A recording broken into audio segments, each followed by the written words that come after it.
Hey everyone, Firescale Audiobooks here. If there's a novel you'd love to hear more of, you can support us on Patreon or Ko-fi. Depending on your tier, I'll make extra parts just for the stories you're most excited about. Usually I can only upload 4 to 5 parts of each novel, but with your support we can go beyond that. And of course, don't forget to hit subscribe. It helps more than you know. 2:59 a.m. The incandescent light bulb in the bathroom suddenly emitted a soft, crackling sound. The dim light dimmed for a moment, then brightened again. However, the light contained an inexplicable shadow, which fell on the tiled floor and reflected small, shimmering spots of light. Lin Yan, bracing herself against the edge of the sink, froze the moment her fingertips touched her cheek. It wasn't the familiar smooth texture. Instead, it was soft and sticky, like tofu soaked in warm water. With a little pressure from your fingertip, a shallow dent will be left. The skin beneath my fingertips trembled slightly, carrying a warm, indescribable fishy smell. His neck instantly broke out in a cold sweat. The weariness was shattered by a sudden chill. Even breathing became unconsciously softer, as if the slightest exertion would shatter everything before my eyes into an even more terrifying state. Lin Yan suddenly looked up and bumped into the mirror in front of her. The man in the mirror was about 27 or 28 years old, with delicate features and looked familiar. But at this moment, that face has become the most terrifying nightmare. The skin and flesh at the corner of the eye are melting away at a rate visible to the naked eye. Her translucent skin, veiled with faint blood vessels, flowed down her high cheekbones like melted wax. A thick drop of meat paste gathered at the tip of his chin, lingering there for a long time. It finally slammed heavily onto the porcelain surface of the sink, making a dull thud and shattered into a sticky mess. The moment the mass of flesh hit the ground, several thin, black tentacles suddenly emerged. Delicate yet menacing, it slowly twisted on the pristine white porcelain surface like a living thing. It spread little by little, leaving a dark, sticky mark. Lin Yan's breath caught in his throat, his chest felt tight and suffocated, his stomach churned, and a wave of acid surged upwards. He wanted to scream, to back away, but his feet seemed to be nailed to the spot. Even her fingertips were trembling uncontrollably. She could only watch helplessly as her reflection in the mirror melted away faster and faster. The melting sensation at the corner of her eyes spread to her cheeks. The once smooth skin was now wrinkled with a layer of transparent folds, like paper that had been soaked in water and would crumble at the slightest touch. He frantically raised his hand, rubbing his palm violently against his cheek, trying to wipe away the melted flesh, trying to prove that it was just a nightmare. Where the palm touched, a large patch of warm skin was pulled off. Sticky to his palm, the slippery sensation seeped through his skin and into his bones, sending shivers down his spine. A bone-chilling coldness came from my palm, creating an extreme contrast with the warmth of the skin and flesh inside. Lin Yan lowered his head, his gaze falling on his palm, his pupils suddenly shrinking to the size of pinpoints. The skin and flesh of his palm had completely peeled off, revealing the bluish-gray, lifeless bones underneath. A line of characters as thin as mosquito legs was carved into the bone, as if it had been sculpted with a sharp knife. Faint black blood seeped into the lines, glaringly obvious under the dim light, each word piercing the heart. You are long dead. What exists now is a counterfeit borrowing your body. Number, it's impossible. His voice trembled violently, broken syllables squeezed from his throat, filled with intense fear. Lin Yan frantically shook his hand, trying to shake off the skin and the glaring words from his palm, but those words seemed to be ingrained in his bones, remaining completely still. Black blood dripped down the bone's veins, falling to the ground and mixing with the melted flesh, which ironically caused the black tentacles to grow even faster. He used his fingertips to forcefully dig at the words on the bone, his nails digging deep into the bone's texture, splitting it instantly. Bright red blood beads seeped out, mingling with the black blood. But the words were still clear, as if mocking his overestimation of his abilities. A piercing pain shot through my fingertips, but it couldn't suppress the fear and panic in my heart. Lin Yan staggered back a step, his back slamming hard against the cold tile wall. The cool touch seeped through his thin pajamas, sending a shiver down his spine. A sudden tingling sensation came from my neck, as if countless tiny insects were crawling under my skin. An excruciating itch tinged with a slight pain. He raised his hand to touch it, and as soon as his fingertips touched his neck, he touched even more melted flesh. Slippery minced meat dripped through his fingers and onto the floor, blooming into bizarre red and black mud flowers. After the mud flowers landed, they all sprouted black tentacles. Fine and dense like a net, it gradually spread towards his ankles. Lin Yan looked down at his body, fear engulfing him like a tidal wave. Not only his cheeks and palms, but also his arms, neck, and even his exposed wrists began to show signs of melting. The skin and flesh melted away at a visible rate, revealing the bluish-gray bones underneath. The sticky minced meat dripped down his body, forming a small puddle at his feet. Black tentacles twisted and coiled in the mud, licking his ankles like venomous snakes. He tried to lift his foot but found that his ankle was already entangled by the tentacles. Cold and deadly, the tentacles clung tightly to his skin, as if trying to burrow into his flesh and render him immobile. Just then, my phone suddenly rang loudly next to the sink. The sharp ringing of the bell shattered the deathly silence of the bathroom and also broke the stillness of the night outside the window. The sound echoed repeatedly in the confined space, making his eardrums ache. Lin Yan's body trembled violently, his gaze fixed on the phone with its screen lit up. My heart was pounding like a drum, almost bursting out of my chest. The caller ID displayed no name, no number, only 3 words that struck his mind like a thunderbolt: myself. It was his own phone, he called himself. Lin Yan's pupils contracted sharply and his blood seemed to freeze at that moment. He even forgot to breathe. He stared at the constantly flickering screen at those 3 words and felt a chill run from the soles of his feet straight to the top of his head, making his whole body stiffen. The ringing continued, sharp and urgent like a death knell. The black tentacles wrapped around her ankles seemed startled by the bell and writhed even more violently. The cool sensation became increasingly clear. Lin Yan gritted his teeth, used all his strength, lifted his foot to tear away the tentacles, and staggered towards the sink. With trembling hands, I picked up the phone, my finger hovering over the answer button, hesitant to press it. He was afraid that the voice coming from the receiver would be both the most familiar and the most unfamiliar to him. But the ringing didn't give him time to hesitate. After a few more rings, it would automatically disconnect. Lin Yan closed his eyes briefly, as if facing death, pressed the answer button and held the phone to his ear. The next second, a voice came from the receiver. That was his own voice, a familiar tone, a familiar intonation. Yet it carried a heavy, rotten stench as if it had crawled out of the underworld, icy cold and devoid of any warmth. 40 minutes left. Your body is about to melt away. Those 2 short sentences were like 2 icy knives, piercing deeply into Lin Yan's heart. His fingers tightened suddenly, gripping the phone tightly until his knuckles turned white, and the phone case made a slight squeaking sound as it was squeezed. The fishy smell from the receiver traveled through the phone to my nose. The smell was both familiar and strange. The smell was like the stench of blood from a car accident scene or the smell of rotting earth, which made the acid in his stomach churn again, and he couldn't help but gag a few times. He wanted to speak, to question, to shout, but his throat felt blocked by something and he couldn't make a sound. He could only hear the busy tone on the receiver, one call after another striking his heart. Lin Yan put down her phone, looking dejected. The phone slipped from my trembling fingers and crashed to the ground, cracking the screen with a jagged line. But that busy tone still seemed to echo in my ears. 40 minutes. He had only 40 minutes left to live. Just then, a sound like fingernails scraping against a wooden board came from the bathroom door. Squeak, squeak, sharp, harsh, like scraping wood with a rusty piece of iron. One beat after another, slowly and deliberately, grinding against his eardrums, making the hairs on his body stand on end. The sound was pressed against the back of the door, as if something was peering through the crack in the door, staring at his melting body. Lin Yan suddenly turned her head and looked at the locked bathroom door. He clearly remembered locking the door himself when he entered. The sound of the latch locking was still clearly echoing in his ears. But the scraping sound clearly came from behind the door, growing more urgent and closer. It was as if the creature's fingernails were about to pierce through the door and penetrate inside. The door panel was made of solid wood, thick and sturdy, but with that sharp scraping sound it was as thin as paper, utterly vulnerable.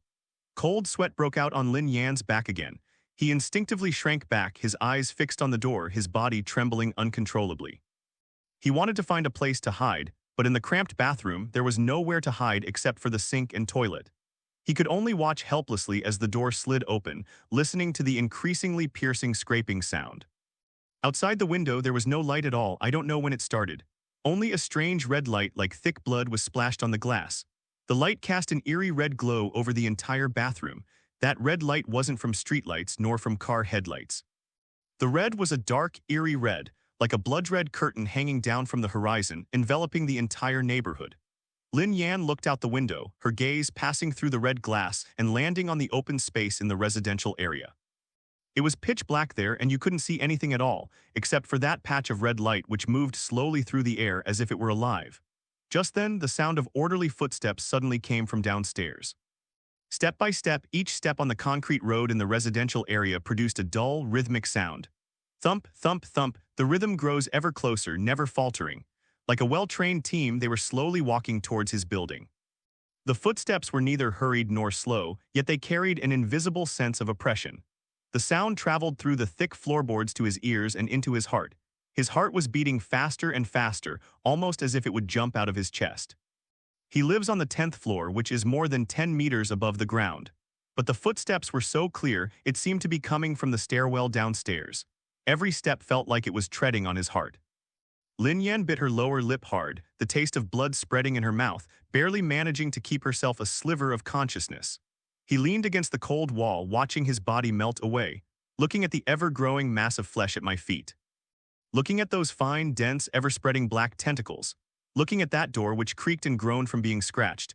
Looking out the window at that eerie red light. I could hear the orderly footsteps approaching from downstairs.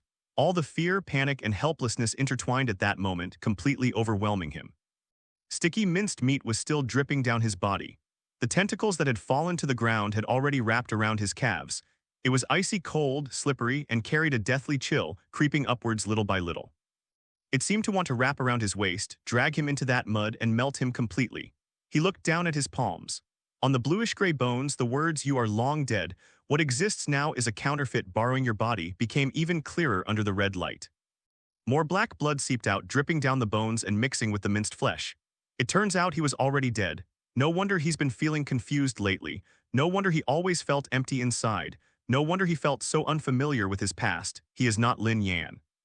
He was merely a fake who had borrowed Lin Yan's body. A fake that will completely melt away in 40 minutes, disappearing from this world along with the body. The scraping sound behind the door suddenly turned into a heavy thud. Thump, thump, thump. The loud crash slammed against the door, and it also pounded into Lin Yan's heart. Each sound caused the door to groan in pain. A shallow dent has appeared on the solid wood door panel. It looked like that thing's palm was already pressed against the door, G on it forcefully. The impact sounds grew louder and more urgent. It felt as if the locked door would be kicked open at any moment. Whatever is behind the door will rush in and completely engulf him. The red light outside the window grew stronger and stronger, flooding into the bathroom like a tide. It enveloped his melting body, causing a burning pain to his skin. The melting speed also seems to have increased somewhat. The footsteps downstairs stopped below him. Without the sound of footsteps, the whole world seemed to fall into a deathly silence. Inside the bathroom, only the muffled thud of the door being slammed shut could be heard, the soft sound of minced meat dripping onto the ground. There was also his own heavy, tearful breathing and the pounding of his heart like a drum. A deathly silence, like a giant net, instantly swallowed everything. Lin Yan looked at his melting hand and the words etched on his bone. Looking at the tangled black tentacles at my feet, I felt the warmth constantly draining from my body. He knew that his countdown had begun. 40 minutes is a very short time, so short that he didn't even have time to say goodbye. He didn't know what was behind the door. I wonder what the line downstairs is for. I don't know why I became a counterfeit. I don't know what really happened to the real Lin Yan. All he knew was that he didn't want to die. I don't want to just melt away completely like this. I don't want to become a sticky mess of flesh swallowed by those black tentacles. The will to survive, fueled by extreme fear, slowly begins to grow, like a tiny spark in the darkness, faint yet persistent. Lin Yan raised his head, his gaze fixed on the door that had been knocked so hard it was about to collapse. His fingernails dug deep into the bones of his palm, blood flowing and mingling with black blood. He wanted to escape. No matter what's outside the door, no matter what's downstairs, no matter how much fear and uncertainty lies ahead, he has to escape. Even if it's only 40 minutes, even if he's just a fake.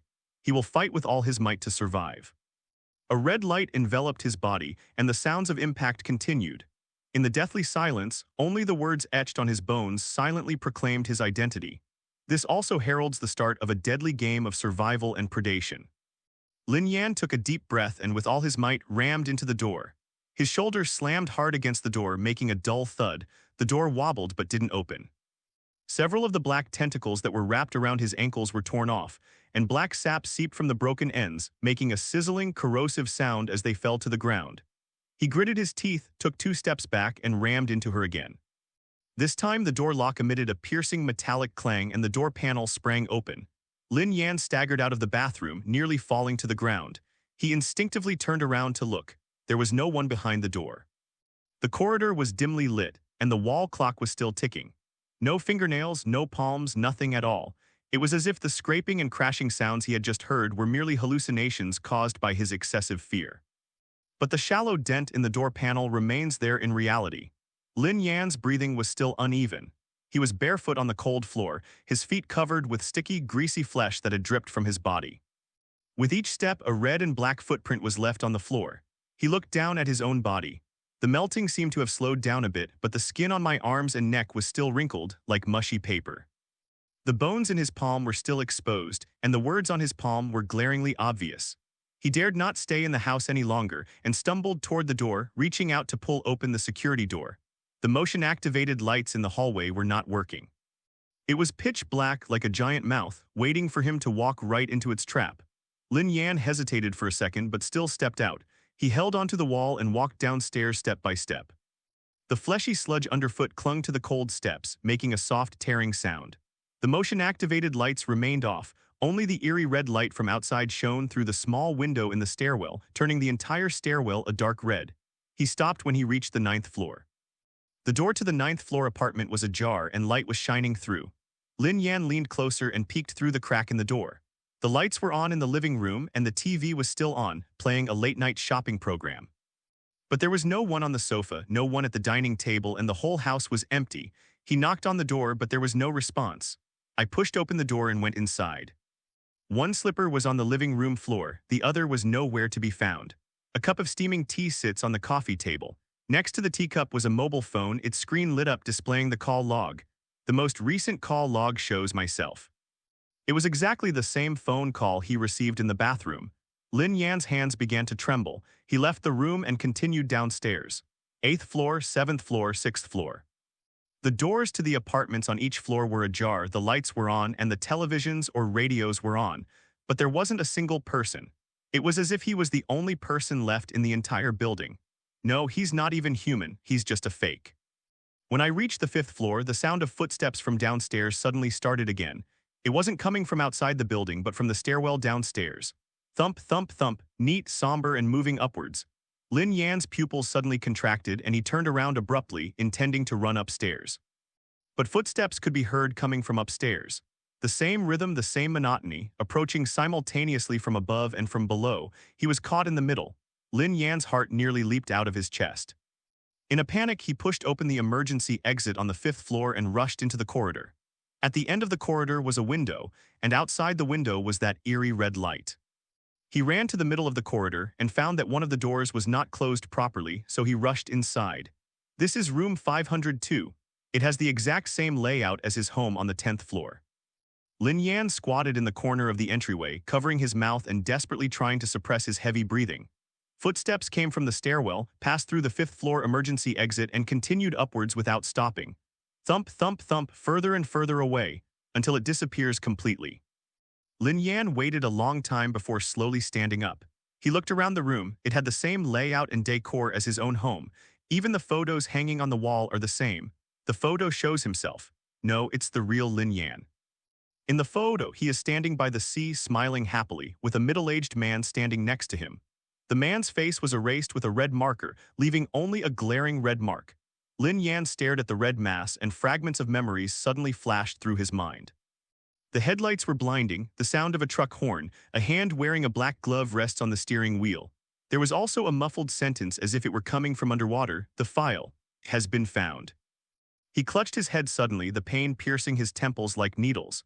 Those memories don't belong to him. They are genuine Lin Inkstones. But why would a fake like him see these things? The phone suddenly rang loudly in my pocket. Lin Yan shuddered and pulled out his phone.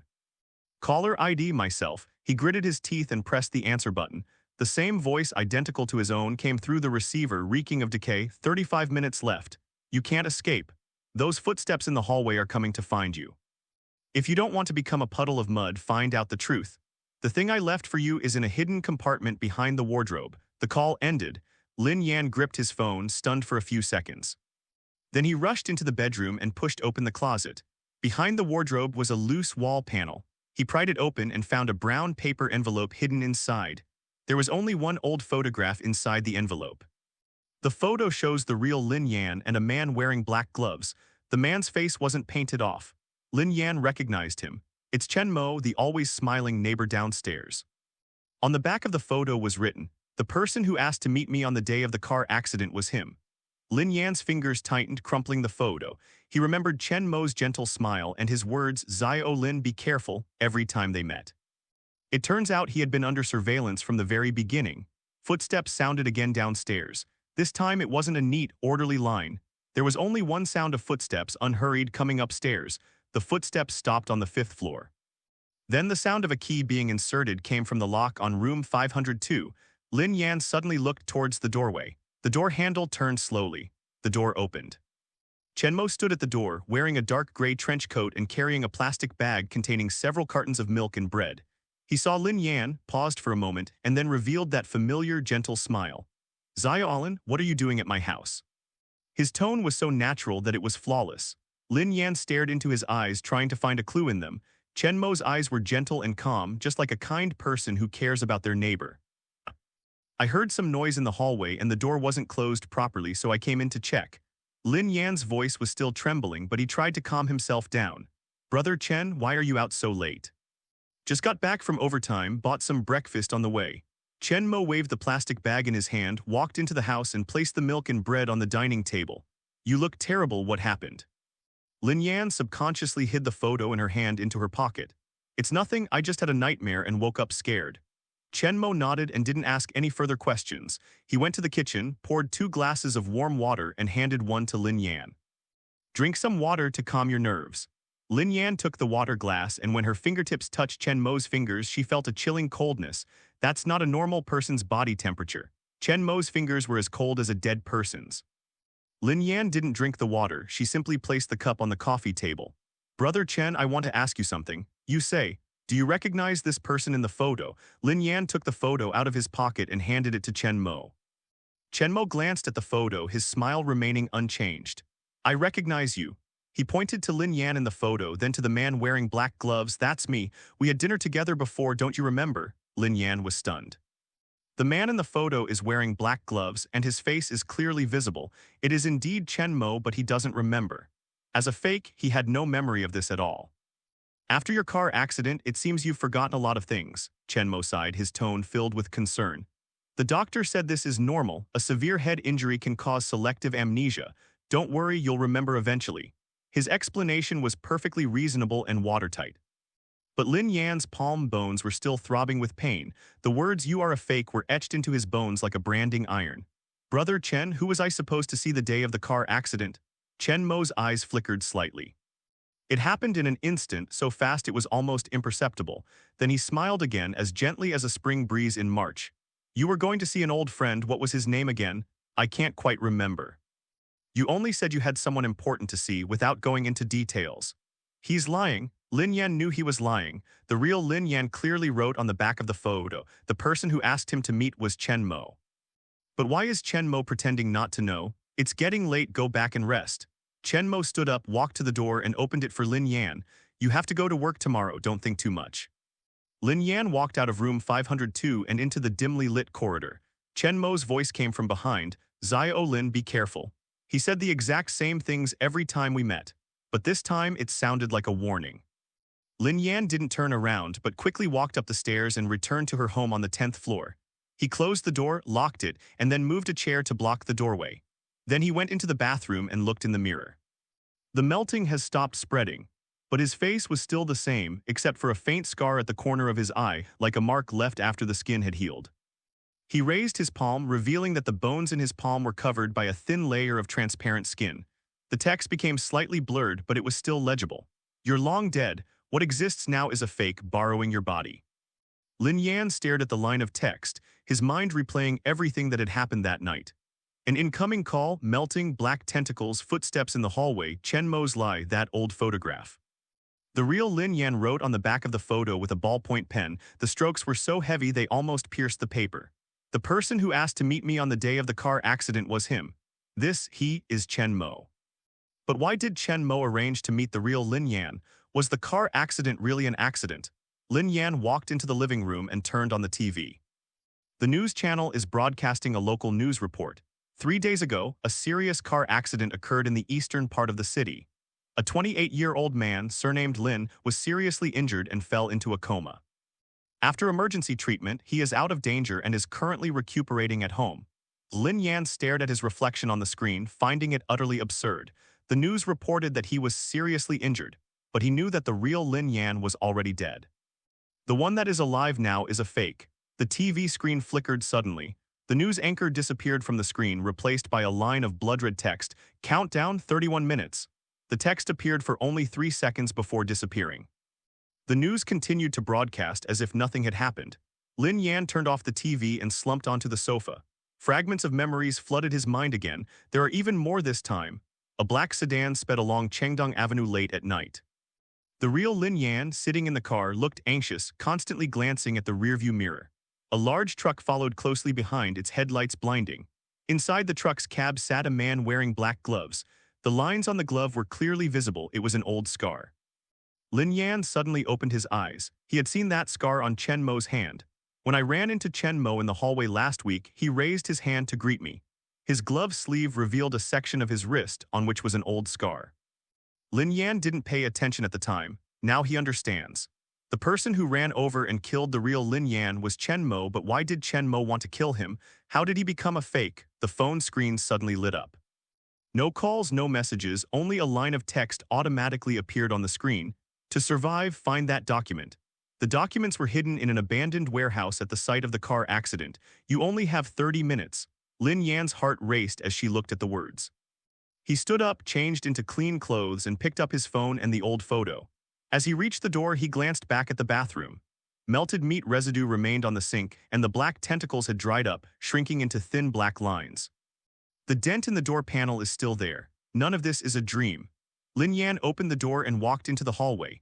The motion-activated lights remained off, only the red glow outside the window, like thick blood, filled the entire stairwell. He took a deep breath and began to walk down.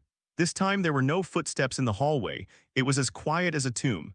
Lin Yan stopped in his tracks when he reached the lobby on the first floor. A person was standing outside the glass doors of the lobby. The person had their back to him, wearing a dark gray trench coat and carrying a plastic bag. It's Chen Mo. Chen Mo slowly turned around, his face still bearing that gentle smile. Xiaolin, it's so late, are you still going out? Lin Yan secretly tightened her grip on the phone in her pocket. Can't sleep? Go for a walk. Chen Mo nodded and stepped aside to make way. As Lin Yan walked past him, Chen Mo whispered something.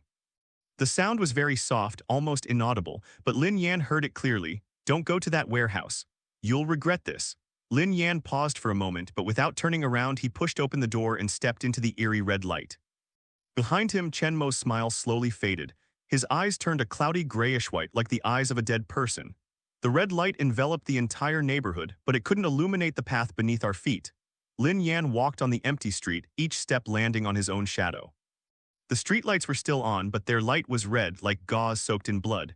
There was no wind, no sound, not even the chirping of insects. The whole world seemed to have been muted. Only his own heartbeat resounded in his chest like a drum. Lin Yan took out his phone and glanced at the time, 3:11 a.m. There are 29 minutes left until the 40 minutes mentioned in the phone call. He didn't know what would happen after the countdown ended, but he didn't dare gamble. On the phone screen, the text had disappeared, leaving only a navigation route. The starting point was his residential community, and the destination was an abandoned warehouse in the east of the city. It's 4-5 kilometers away, and it takes almost an hour to walk there. He can't walk that far. Lin Yan looked up and found a shared bicycle by the roadside.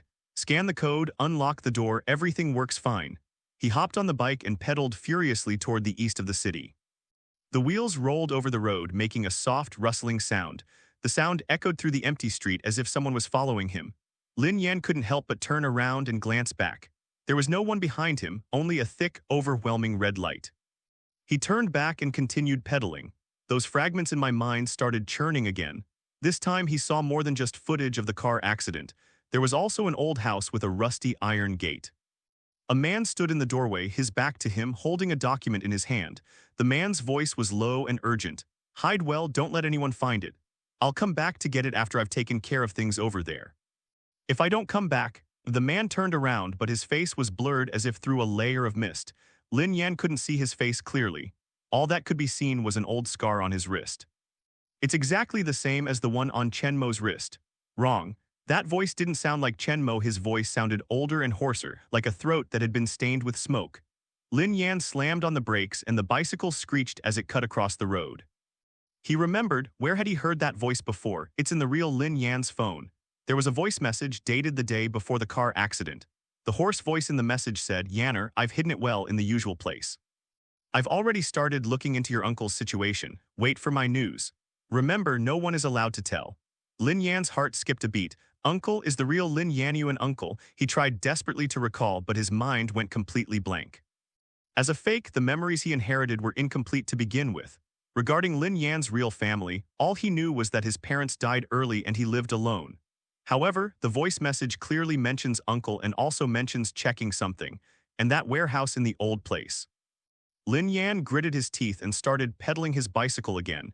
He knew that the warehouse contained more than just that document, and the real truth behind Lin Yan's death. After riding for about 10 minutes, the city began to look unfamiliar.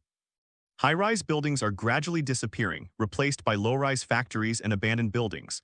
The streetlights are becoming fewer and fewer, but the red light is getting stronger and stronger. Lin Yan stopped the car and looked at the navigation on his phone. The destination is just 200 meters ahead. He left his bicycle by the roadside and walked on.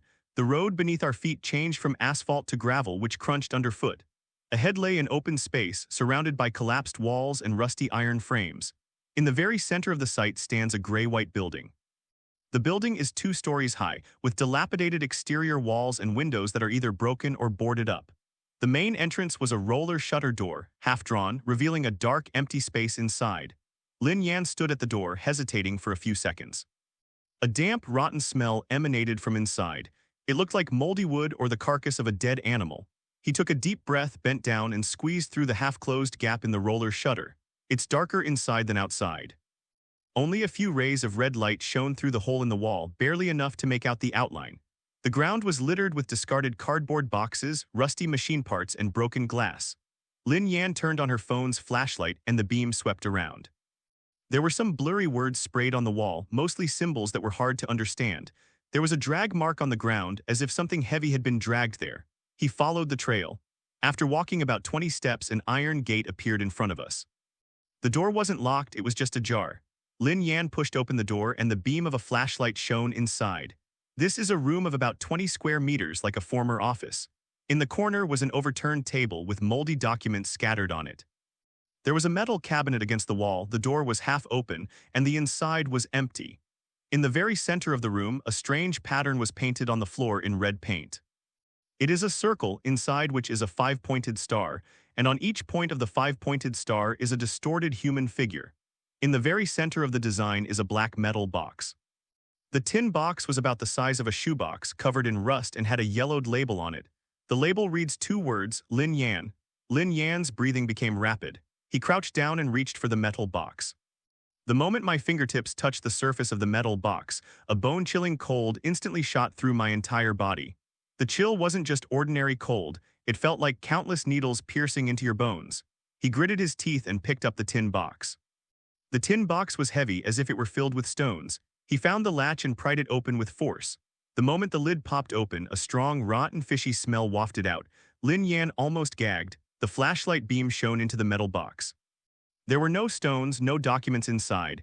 It was just a fist-sized, dark red piece of meat. The piece of meat was still pulsating slightly, like a heart. The surface of the meat was covered with black blood vessels which wriggled like worms. The most terrifying thing was that an eye was embedded in the very center of the piece of meat. The eye was open, with a dark red pupil staring straight at Lin Yan.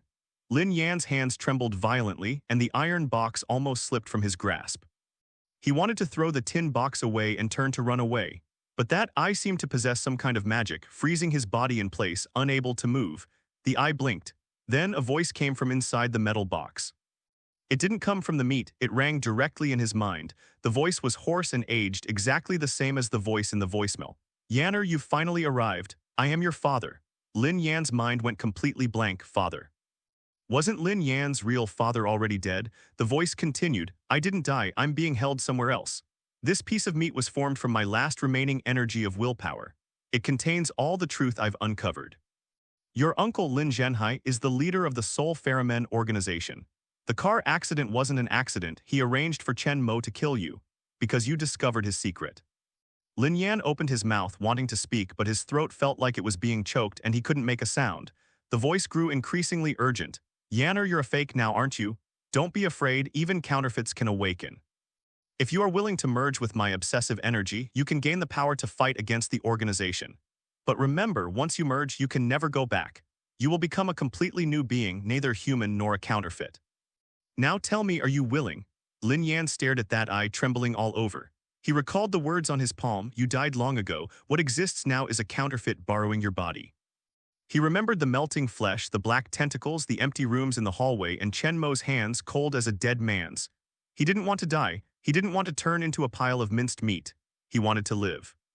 Even if it's a fake, he will survive. Lin Yan closed her eyes and took a deep breath. Then he opened his eyes, looked into that eye and said that word, I do. As soon as he finished speaking, the chunk of meat inside the metal box suddenly began to twitch violently. The eye suddenly opened wide, and a blinding red light shot out from the pupil. The black veins on the surface of the meat burst open like snakes, coiling around Lin Yan's arm. A cool, slippery sensation spread across his entire arm. The blood vessels burrowed into his skin, piercing his flesh like needles. A sharp pain spread from his arm to his entire body. Lin Yan screamed and collapsed to his knees. His body began to melt again. This time it was even faster than in the bathroom. The skin and flesh peeled off the bones like wax, and sticky, fleshy pulp spread across the ground. Black tentacles emerged from the flesh, densely packed, and enveloped his entire body. His consciousness began to fade. The world before my eyes turned a dark red. In a daze, he heard a voice. It wasn't the hoarse voice in my mind, but the real Lin Yan's voice. The voice was very soft and weak, as if it came from the deepest part of the water. Thank you. Live on for me. The darkness did not last long. Lin Yan's consciousness seemed to slowly rise from deep water, gradually recovering. The first thing he felt was cold. It's not the kind of cold that feels like skin contact, but a chill that seeps into your bones, penetrating deep into your marrow. Then he smelled the stench of decay, stronger and more intense than before, as if he were being soaked in rotting flesh. Finally, he heard a sound. Tick-tock, tick-tock, tick-tock. It was like a faucet that wasn't turned off properly, or like some kind of viscous liquid slowly dripping down. Lin Yan suddenly opened his eyes. A dim, yellow light bulb hung overhead from a rusty iron frame, swaying precariously. He lay on the floor of the warehouse office, surrounded by a mess of mangled flesh and dried black blood. The metal box lay overturned to one side. The chunks of meat inside had vanished, leaving only a pool of grayish-black ashes. Lin Yan propped himself up and sat up. He looked down at his hands. The transparent skin on his palm had completely healed, and the words "you are a fake" had disappeared completely. Instead, a dark red line appeared in the very center of the palm. The lines resembled the roots of a tree, spreading from the palm to the wrist and then to the forearm. Intricate and complex, like some kind of ancient runes. Lin Yan raised his hand and brought it close to the light to examine it closely. Those lines weren't etched into his skin, but rather grew beneath it, pulsating slightly with his pulse. He tried making a fist. The lines remained unchanged, only the color darkened slightly. He tried stretching his fingers again, but the lines remained calm. But as he stared at those lines, thinking the word melt, the lines on his palm suddenly lit up. A dark red light shone through the patterns like a red-hot iron wire. Immediately afterwards, he felt a strange power surging from his palm. That power flowed down his arm and gathered at his fingertips. His fingertips began to soften like wax, slowly melting. It wasn't the kind of out-of-control, terrifying melting. Rather, it is controllable and directional. Melted flesh dripped from his fingertips and fell to the ground, but it did not turn into black tentacles. Instead, it transformed into a wisp of dark red smoke, slowly rising and condensing in the air into a fist-sized ball of light. Lin Yan stared at the ball of light, a thought flashing through his mind. The ball of light suddenly exploded, turning into countless tiny red specks of light that dissipated into the air. His fingertips had grown back skin and flesh and were completely healed. Lin Yan's heart pounded violently, filled with both fear and excitement.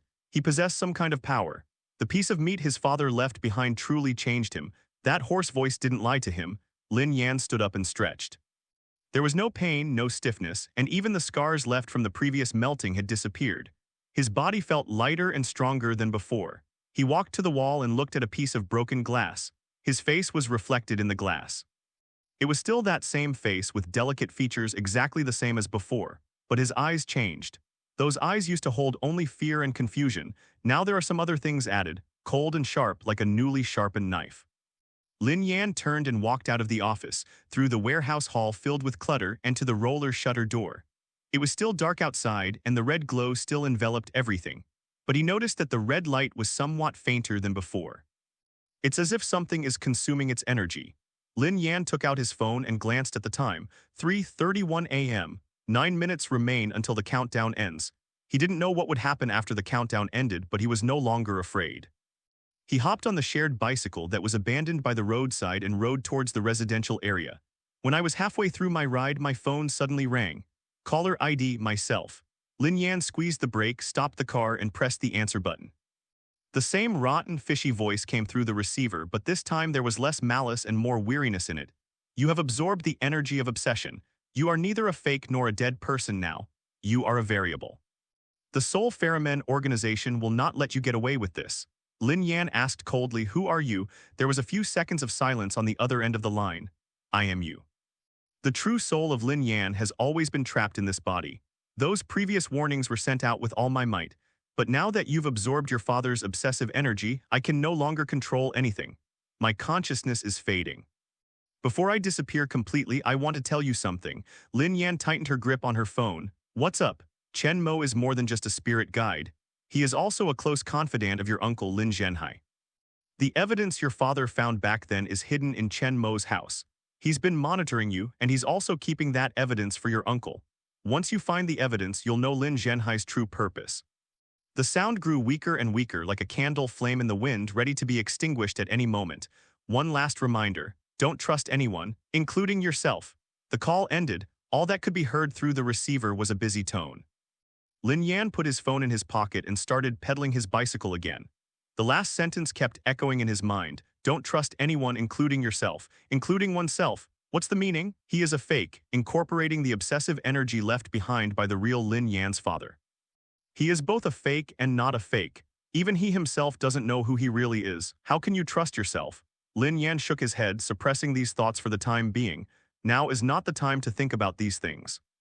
He needs to go back to the neighborhood, back to that building. Chen Mo lives in room 502 on the 5th floor. The evidence was hidden in his house. Lin Yan sped up and the bicycle raced along the empty street.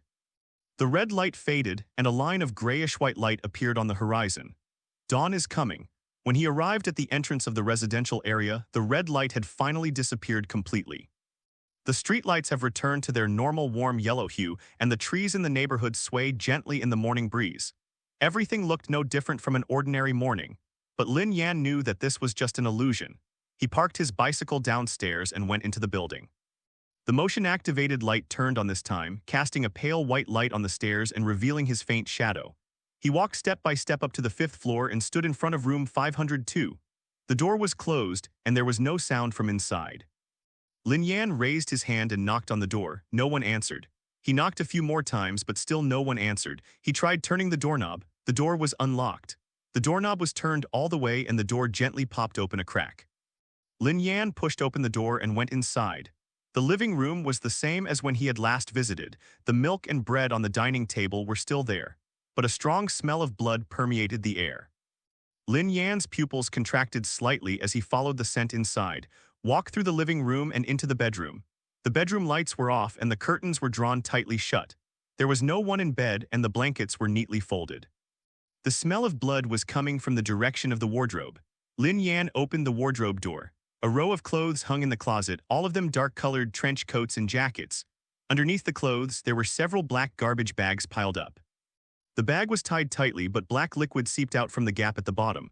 One drop, dripping onto the floor. Lin Yan squatted down and unzipped one of the garbage bags. The light from the flashlight shone in. The bag contained pieces of meat, human flesh. Fragments of clothing, dark gray trench coat fabric, remained on the pieces of meat. Lin Yan recognized the fabric. The trench coat Chen Mo wore last night was this color. He suddenly stood up and took 2 steps back. Chen Mo was murdered. No, she wasn't murdered. It was torn to pieces by some force, put in a garbage bag and stuffed into my closet. Countless thoughts flashed through Lin Yan's mind. Who killed him? When was it killed? There was nothing unusual in the hallway when he went upstairs. If Chen Mo died last night, what exactly happened in the warehouse while he was merging with the energy of obsession? Lin Yan left the bedroom and returned to the living room. His gaze swept across every corner, trying to find some clues. There was a note under the coffee table. The note contained only one line, the handwriting crooked and illegible as if written in extreme fear. "It's here, it's found me, and you're next." No signature, no date specified, only this line of text. Lin Yan folded the note and put it in her pocket. He continued searching the house. Chen Mo's home is small, with 2 bedrooms and a living room, and the layout is exactly the same as the apartment upstairs. In addition to the master bedroom, there is a secondary bedroom that has been converted into a study. The walls of the study were covered with photos and documents, connected by red thread like a giant spider web. The main subject of all the photos is the same person. Lin Yan, different angles, different times, different places. He was at the company entrance, he was in the supermarket, he was riding his bike on the road, he was smoking on the balcony. Each photo is labeled with the date and time. The earliest one is from a year ago. In other words, Chen Mo had been monitoring the real Lin Yan for a year. Lin Yan shifted her gaze from the photo to the desk drawer. The drawer was locked, but the lock was old, and he pried it open with a screwdriver. There was only one thing in the drawer, a black notebook. Lin Yan opened the notebook, which was filled with Chen Mo's surveillance log. Each piece is brief and ruthless. On March 12th, the target went to work as usual and no abnormalities were found. On April 7th, the target received a phone call, appeared nervous, and seemed to have discovered something. On May 20th, the organization issued an order to prepare for a staged car accident. On June 3rd, the car accident was carried out and the target was confirmed dead. On June 4th, the counterfeit was activated. We began observing whether its behavior remained stable. On July 15th, the counterfeit item showed slight memory fluctuations, requiring enhanced monitoring.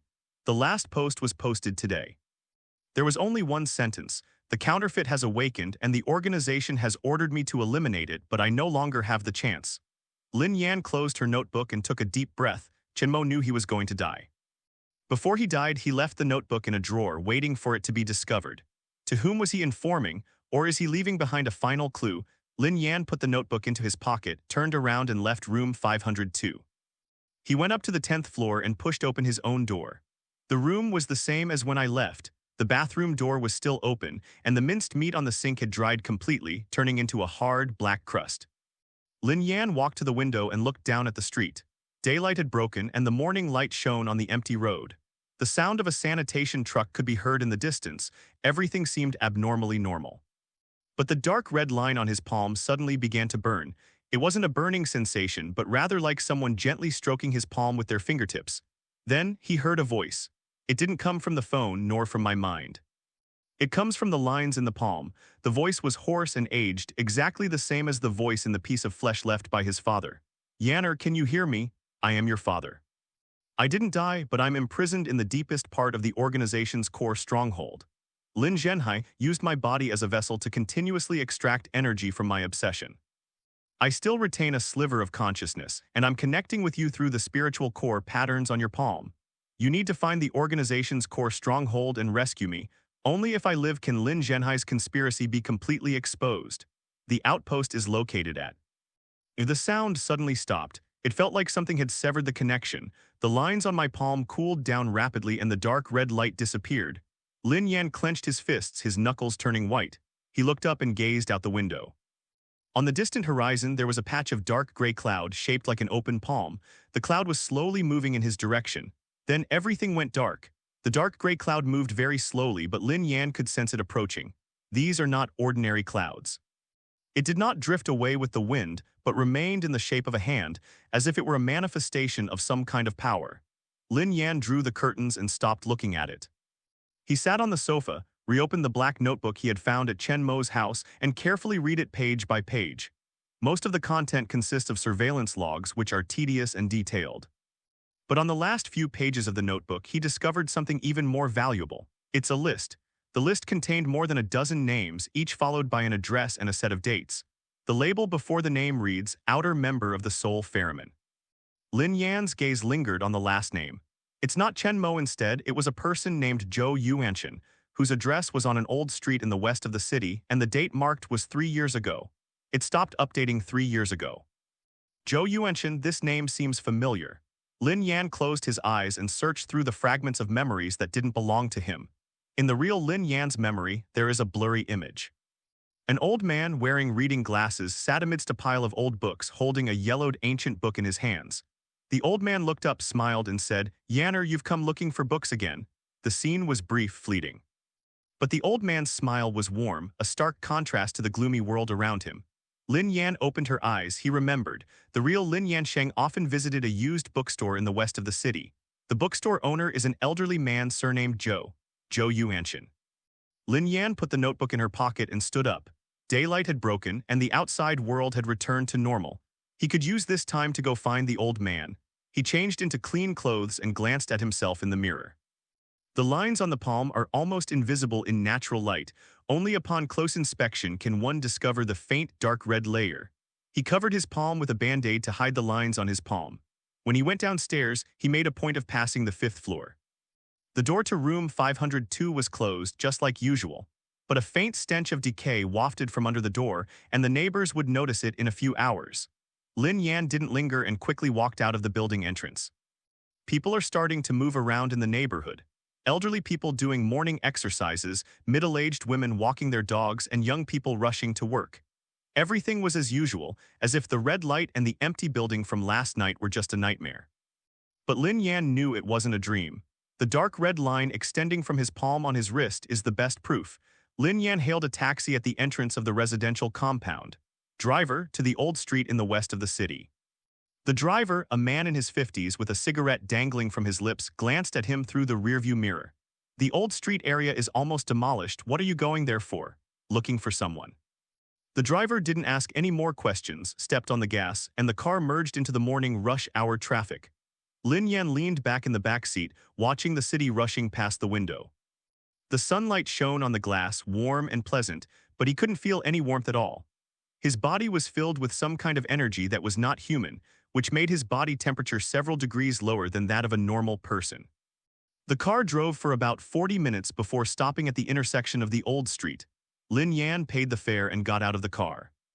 Changxi Old Street is a narrow alley with low brick and tile houses on both sides and red demolished characters painted on the walls. Most of the shops were closed, and the roller shutters were covered in rust. Only deep in the alley, one shop still had its lights on. A faded wooden sign hangs at the entrance of the store, Yuanshan Used Bookstore. Lin Yan walked over and pushed open the door.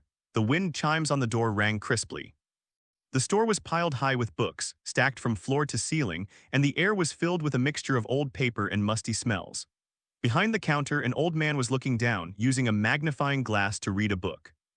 He heard the wind chimes and looked up. The old man was around 70 years old with gray hair, wearing old-fashioned round-framed glasses, and his face was covered with wrinkles. But his eyes were bright, unlike the cloudy eyes one would expect from someone his age. When he saw Lin Yan, he was taken aback at first, then his eyes behind his glasses narrowed slightly. "Young man, you're here so early to buy books." Lin Yan walked to the counter and placed the black notebook on the counter. Zhou Yuanshan. The old man's hand paused slightly. "Who told you that?" Chenmo. The old man's expression changed. It wasn't fear but a complex expression, a mixture of fatigue and vigilance.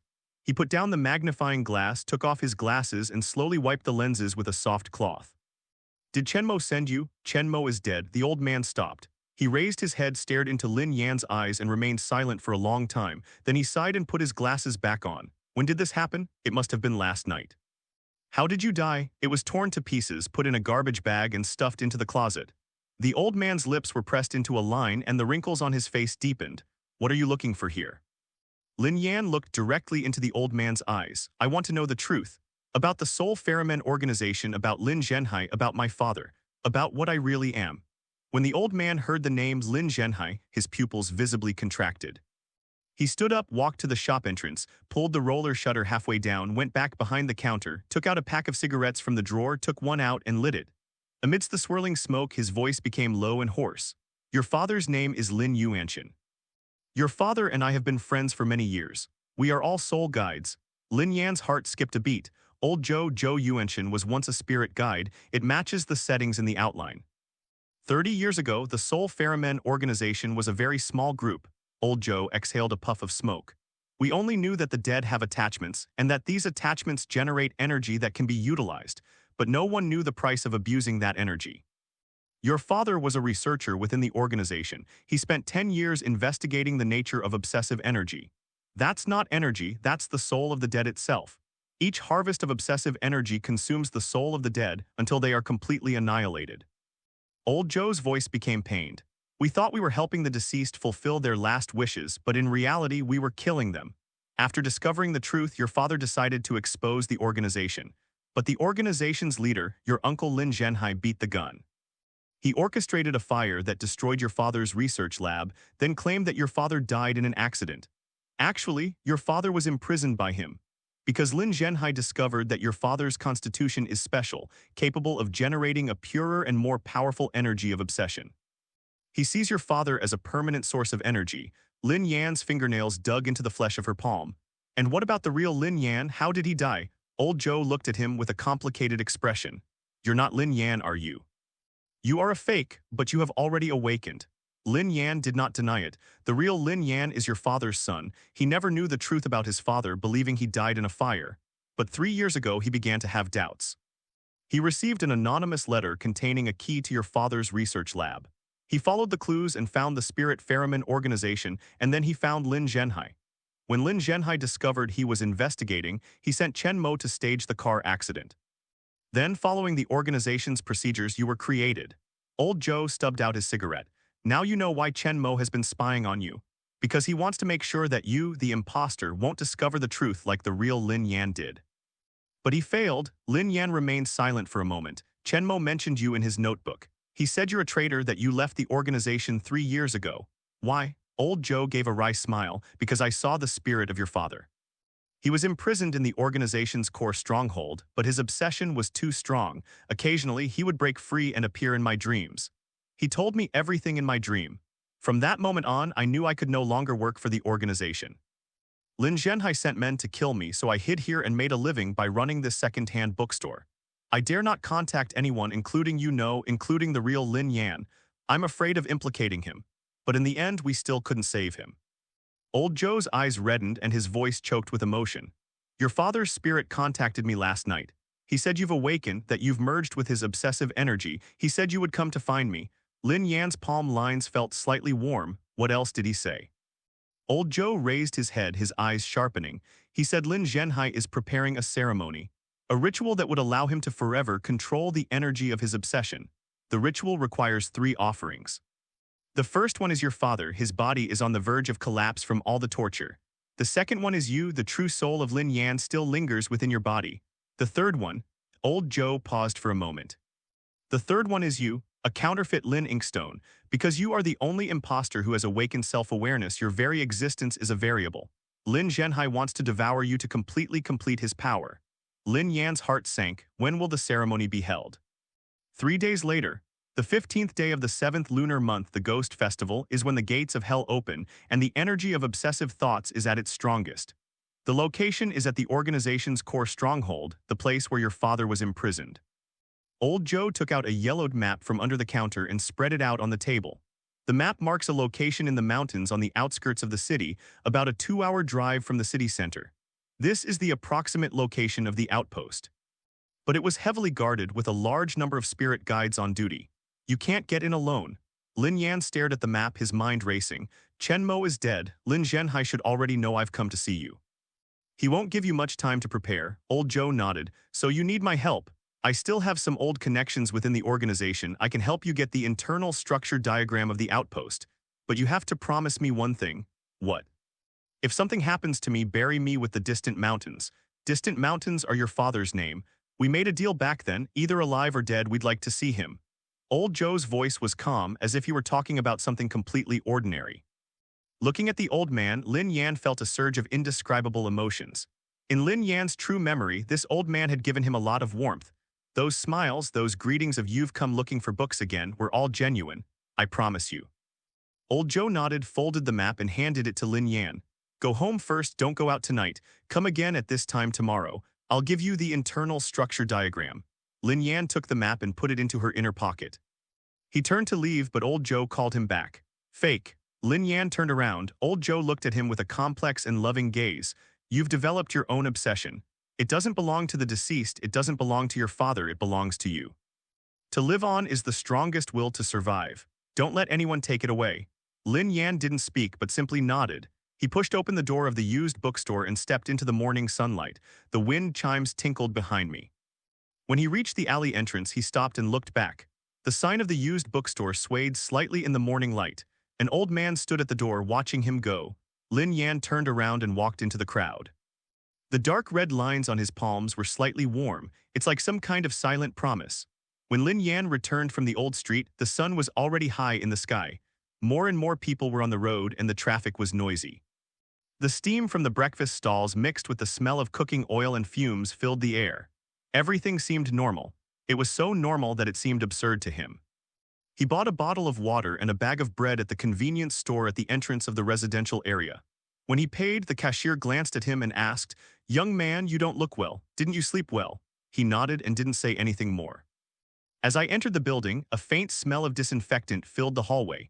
The door to room 502 on the 5th floor was open, and there were sounds of people moving around inside. 2 uniformed police officers were standing at the door, talking to their neighbor next door. Lin Yan slowed her pace and passed by them. "When was it discovered?" a policeman asked. "Just now I smelled a foul odor, knocked on the door but no one answered, so the property management came to open the door," the neighbor replied, her voice very low. "Inside." "Inside it really is. Don't say anything more, we'll handle it." Lin Yan did not stop and continued walking uphill. Reaching the 10th floor, he opened his own door, locked it from the inside, and placed the chair back against the door. He leaned against the door and let out a long breath. Chen Mo's body has been discovered. The police will investigate, but they won't find out the truth. No one could find any trace of the Spirit Ferryman organization. Those black tentacles and obsessive energy did not belong to this world. Lin Yan walked to the window, pulled back the curtains a little, and looked down.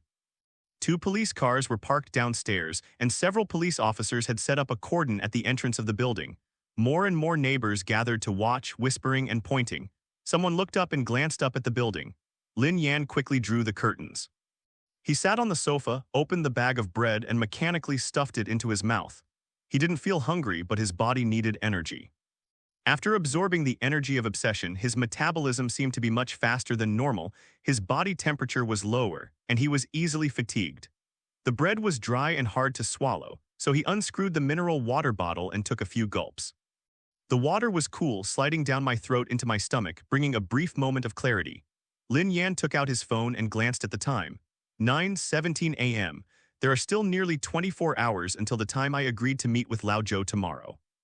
He needs to survive this period of time. Old Joe said not to go out tonight. This means something will happen tonight. Lin Yan placed her phone on the coffee table, closed her eyes, and tried to sort out the jumbled information in her mind. The real Lin Yan, the deceased, his soul still lingers in his body, but his consciousness is fading away. The father, Lin Yuanchen, is imprisoned in the organization's core stronghold as a vessel for obsessive energy. He is still alive but could be devoured by the ritual at any moment. Lin Zhenhai, uncle, leader of the Spirit Ferryman organization, will hold a ceremony in 3 days to replenish his power with 3 offerings. Chen Mo is dead, torn to pieces. It could be that the organization silenced him, or it could be the work of other forces. Old Joe, once a spirit guide, a traitor, now his only ally. There is also an unknown factor. The note Chen Mo wrote before he died, "It's here, it's found me, and you're next." What is this it?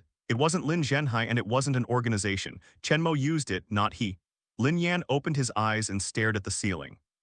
The lines on my palm suddenly felt hot again. It wasn't a gentle warmth, but a burning, stinging pain.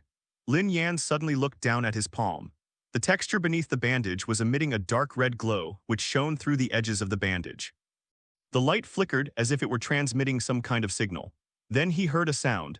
It didn't come from the palm of your hand, but from outside the door. Squeak, squeak. It was exactly the same scraping sound I heard in the bathroom last night. A sharp, piercing sound like fingernails scraping against wood. Lin Yan's blood instantly froze. He stared at the door.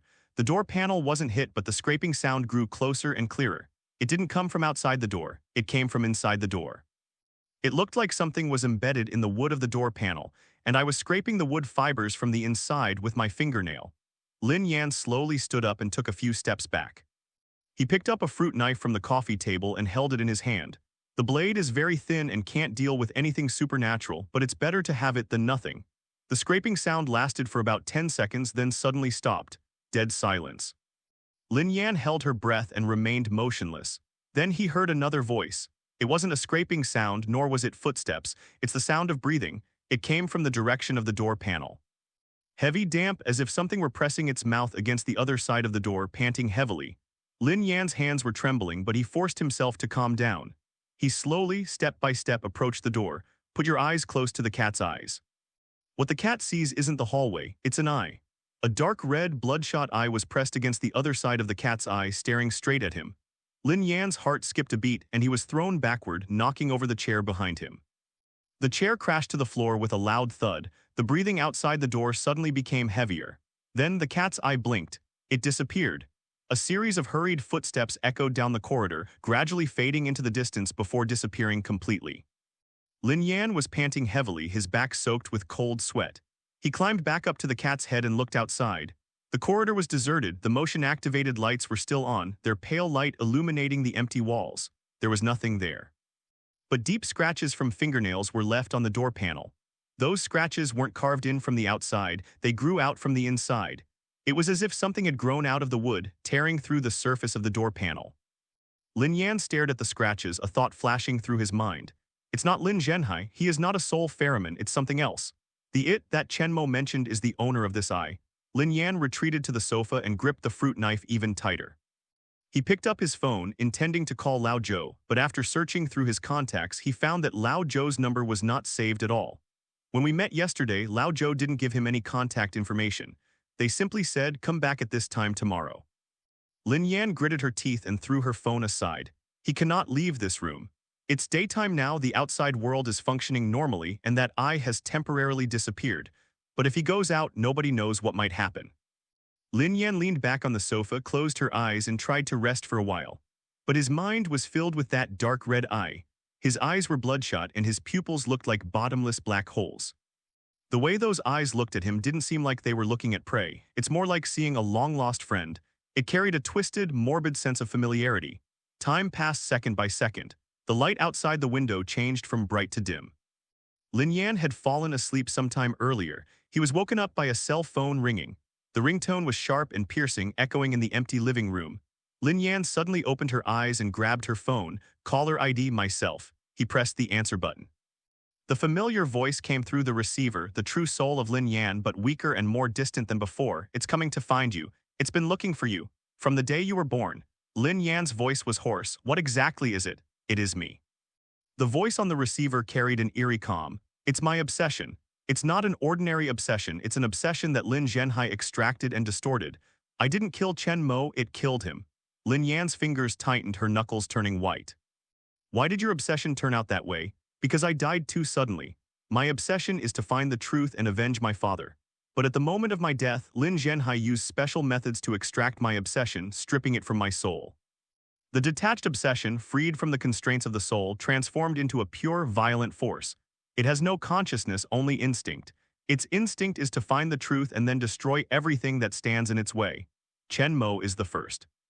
You're the second one. Lin Yan's throat tightened. Why did it try to kill me? Because you are a fake. You've taken over my body, you've inherited my memories, and you've inherited my obsessions. But it doesn't recognize you. It only recognizes the real me. It's going to kill you, give my body back to me. But I'm already fading away. Even if it were given back to me, I wouldn't be able to come back to life. So it won't stop. It will keep chasing you until you die or until it is destroyed. Lin Yan took a deep breath. How can we destroy it? There was a long silence on the other end of the line. Lin Yan thought the call had been disconnected. Then the voice sounded again, as soft as a sigh. My father's body has been found, not his imprisoned body but his real, already dead remains. When Lin Zhenhai started the fire, it wasn't Lin Yuanchen who died but a body double. Lin Yuanchen's actual remains were hidden somewhere by Lin Zhenhai. My obsession is so fierce because it's searching for the truth about my father, but it can't find it. If you can find Lin Yuanchen's remains and fulfill its unfulfilled obsession, it will dissipate. Otherwise. The sound stopped, the call ended. Lin Yan put down his phone and the lines on his palms felt intensely burning. It wasn't because his father's spirit was contacting him, it's because of that eye that it's back. This time I'm not outside the door, outside the window. Lin Yan slowly turned her head and looked at the curtains. A sliver of dark red light shone through the gap in the curtains. On the other side of the gap, a dark red eye was staring intently at him through the curtain. That eye didn't blink. It was nestled in the gap of the curtains, its dark red pupils fixed on Lin Yan. The curtain fabric began to change color under its gaze. It changed from off-white to grayish yellow, and then from grayish yellow to burnt black as if it had been roasted by high temperatures. A wisp of smoke rose from the edge and a burnt smell filled the air. Lin Yan sprang up from the sofa and took several steps back. His back slammed against the wall, the cold touch bringing him slightly back to his senses. "What do you want?" He shouted out the window. The sound echoed in the empty living room but received no response. That eye was simply fixed on him. Then the gap in the curtains began to widen. It wasn't blown open by the wind, nor was it pulled apart by hand. Instead, the curtain fabric seemed to be torn in half by an invisible hand, making a piercing, tearing sound. The crack grew wider and wider, revealing a patch of sky outside the window. It was already dark. It wasn't normal darkness, but a thick, ink-like darkness. There were no stars, no moon, and no light. Only that eye, hovering outside the window, had no body, no face, just a single eye. Suddenly, the lines on Lin Yan's palm burst forth with a dazzling red light. The light shone through his fingers like a knife, slicing through the darkness of the living room. The red light outside the window stung his eyes, causing his pupils to contract sharply and he to recoil half an inch. Lin Yan looked down at his palm. The band-aid had been burned to ashes, its dark red lines embedded in his flesh like a red-hot branding iron.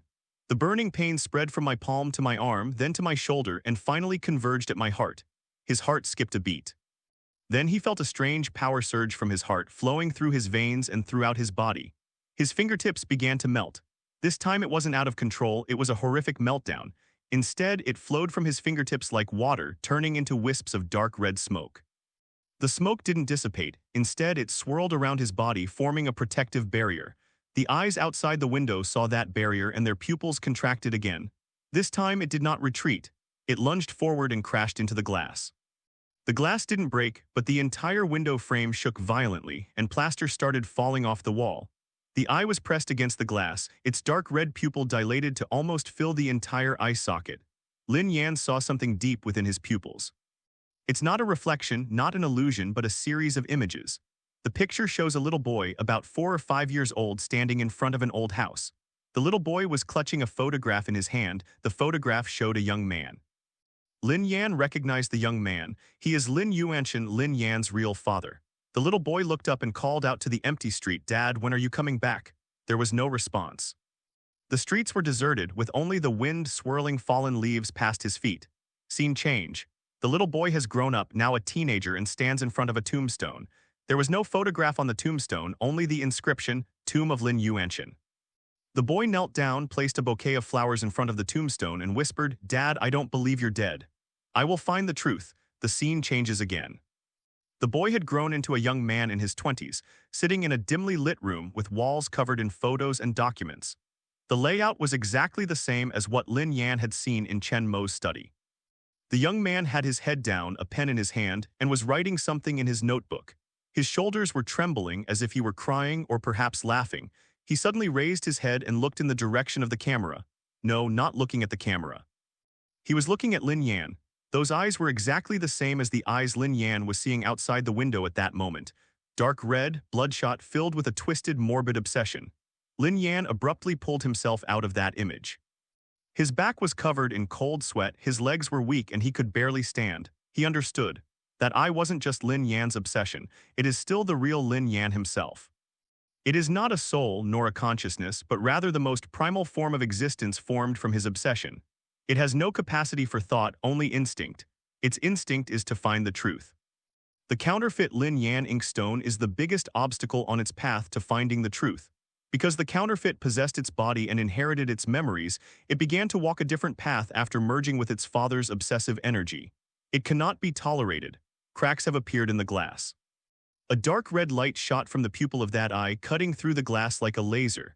The cracks spread outwards from the center, making a crackling sound. Lin Yan knew that the glass wouldn't last long. He turned and rushed into the bathroom, locking the door behind him. He turned on the tap and frantically rinsed his face and palms with cold water. The red glow on the lines of my palm dimmed somewhat under the stimulation of cold water, but it was still pulsating. He looked up at himself in the mirror. The man in the mirror was pale, his lips were purple, and his eyes were bloodshot, but there was no fear in his eyes. At least, there's no longer just fear. Lin Yan took a deep breath and closed her eyes. He called out that voice in his mind, the true soul of Lin Yan. Can you still hear me? Silence. I need your help. Silence. Just when he thought the other party had completely disappeared, a faint voice rang in his mind. Explain. Your obsession, that eye, what does it want? The truth? What truth? Where is my father's body? Do you know where it is? There was a long silence. I have no idea, but I have some fragments. Before the car accident, I saw a file on Chen Mo's computer. The file name is a string of numbers. Opening it reveals a map. A coordinate is marked on the map. I didn't have time to look closely before Chen Mo discovered it. That coordinate is in the north of the city, the cemetery. The sound grew fainter and fainter like a candle flame in the wind. Which part of the cemetery? There was no response. Which location? There has still been no response. The sound disappeared completely. Lin Yan opened her eyes and looked at herself in the mirror. North City Cemetery. That was the city's largest cemetery, covering hundreds of acres and containing the remains of tens of thousands of people. Finding an unmarked body inside is like finding a needle in a haystack, but he had no other choice. The sound of shattering glass outside the window grew more and more frequent. Lin Yan walked out of the bathroom, picked up his phone and the fruit knife from the coffee table, and then rummaged through the closet for a black windbreaker to put on. He didn't use the main entrance. The eye is outside the window. The main entrance should be safe, but he didn't dare gamble. He went out onto the balcony, opened the window, and looked down. From the 10th floor, the streetlights on the ground looked like tiny, distant yellow beans. The police cars and police tape were still downstairs, but the crowd had dispersed. Lin Yan took a deep breath, climbed over the balcony railing, and stepped onto the air conditioner unit's bracket. His body was much lighter than before, and after merging with the energy of obsession, his strength and coordination far surpassed those of ordinary people. He gripped the drain pipe and climbed down step by step. The friction between his palm and the drain pipe made a screeching sound, but he couldn't care less. When he reached the 5th floor, he heard a loud bang from above, the sound of glass shattering completely. He looked up and saw a dark red light pouring out of his window, like blood splashing out and flowing down the wall. An eye peeked out of the window. It has no body, no face, only one eye. But this time, countless slender, dark red tentacles emerged from its pupils. The tentacles writhed in the air like snakes, spreading towards Lin Yan. Without further hesitation, Lin Yan released the drain pipe and jumped straight down. From the 5th floor to the ground, it's about 10 meters. He landed with his legs bent, rolling once on the ground to absorb most of the impact. My knees and palms were scraped and bleeding, but there were no fractures. He scrambled to his feet and ran desperately toward the entrance of the residential compound. Behind me came the sound of tentacles slapping against the wall, like whips striking the brickwork, sending debris flying everywhere. Lin Yan rushed out of the residential compound and flagged down a taxi. Master, the cemetery in the north of the city. The driver glanced at him, then looked in the direction behind him. Young man, what's that sound coming from behind? Drive. The driver stepped on the gas and the car shot forward. Lin Yan turned to look at the residential area. Inside the window on the 10th floor, the eye hovered in the center of the window frame, its dark red tentacles hanging down like a strange curtain. It didn't catch up. At least not now. Lin Yan leaned back in his seat, panting heavily. The lines on my palm were still faintly warm, but the red glow had diminished considerably. He took out his phone and glanced at the time. 7:43 p.m. There are still 14 hours until the time I agreed to meet with Lao Zhou tomorrow. He needs to find Lin Yuanshan's body within these 14 hours. Otherwise, that eye will keep following him until he dies. The taxi drove through the city at night. The streetlights outside the car window receded one by one, casting flickering light and shadow on Lin Yan's face.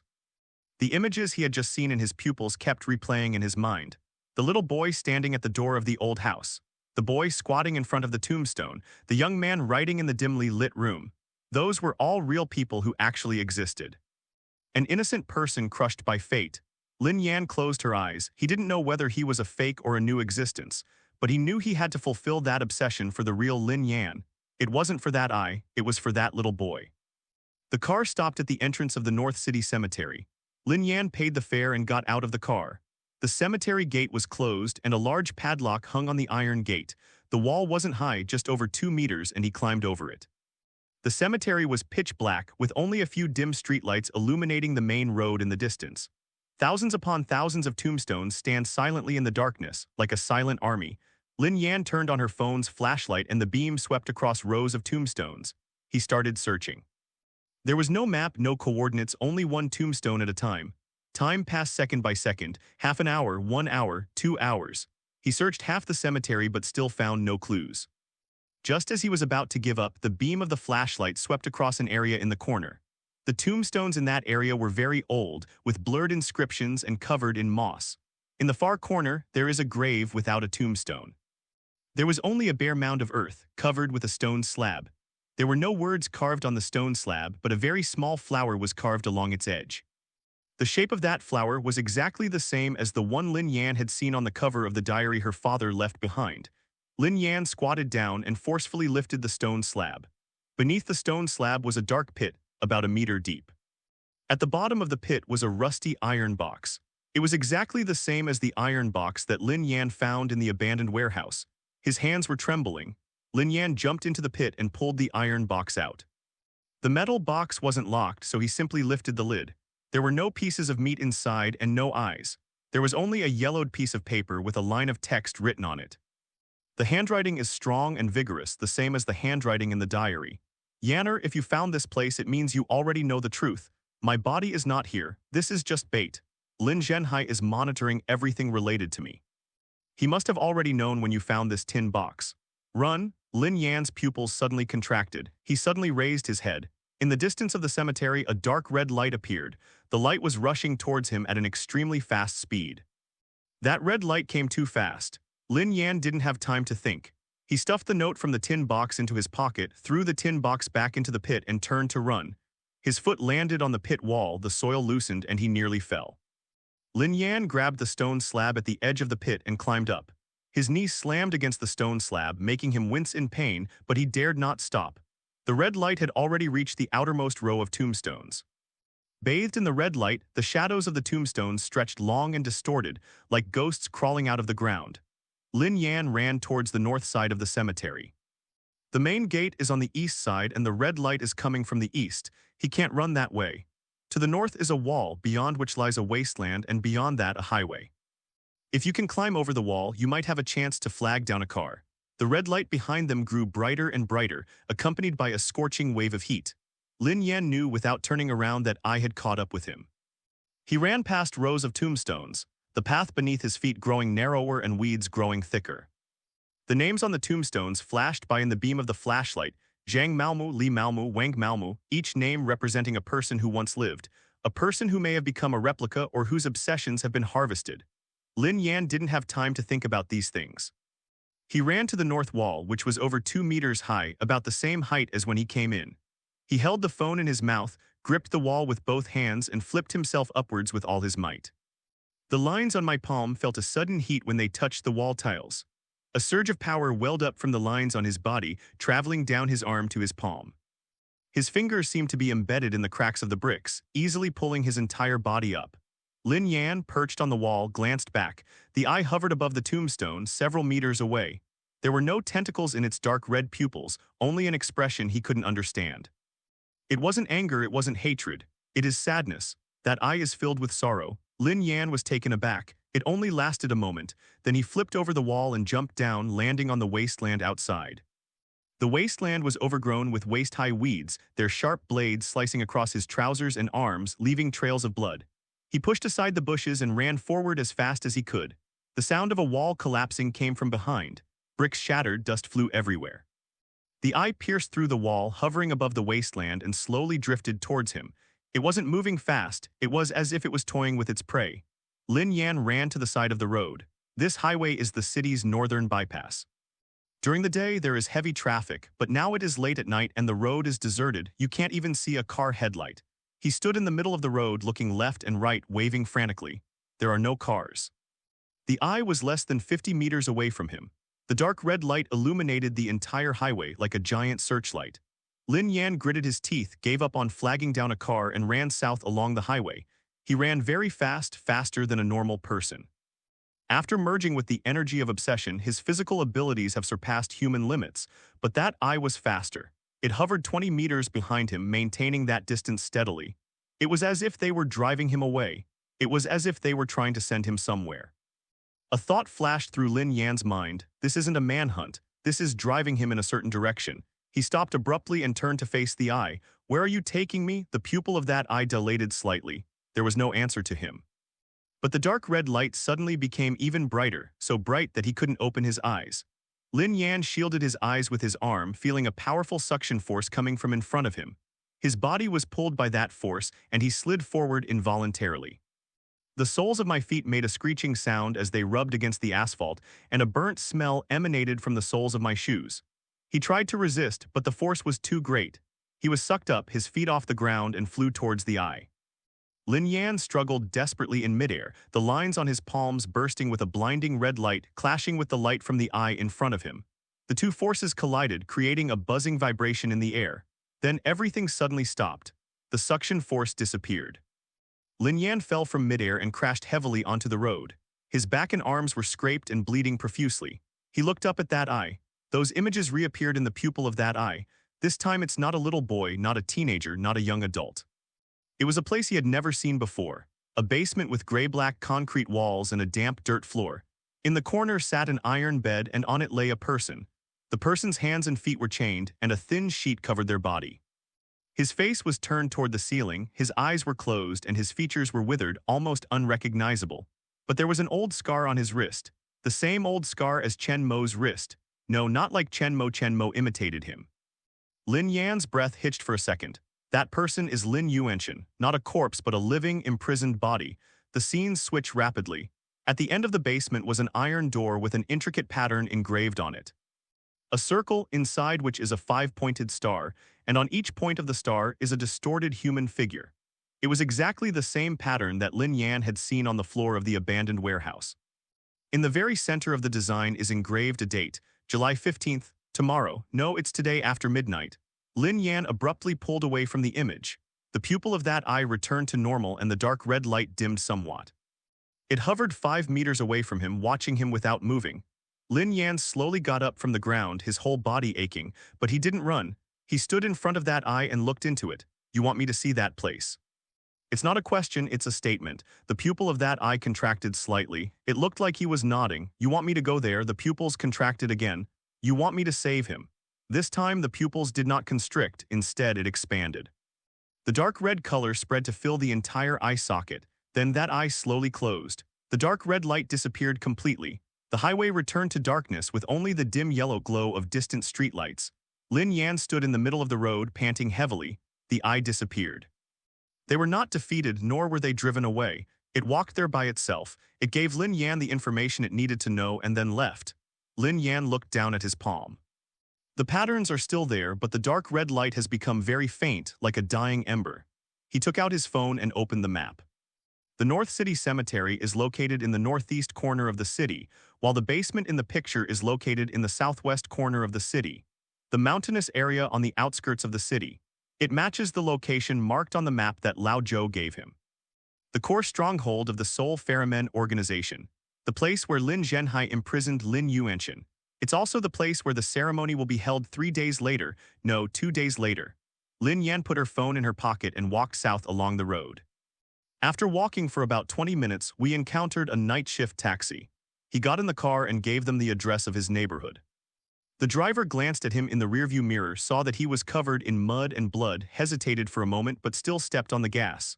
Young man, what happened? I tripped and fell. The driver didn't ask any more questions. Lin Yan leaned back in her seat and closed her eyes. The lines on my palm had completely cooled, looking like an ordinary tattoo, but countless thoughts were churning in his mind. That eye didn't kill him. It wasn't because it couldn't kill him, but because it didn't want to.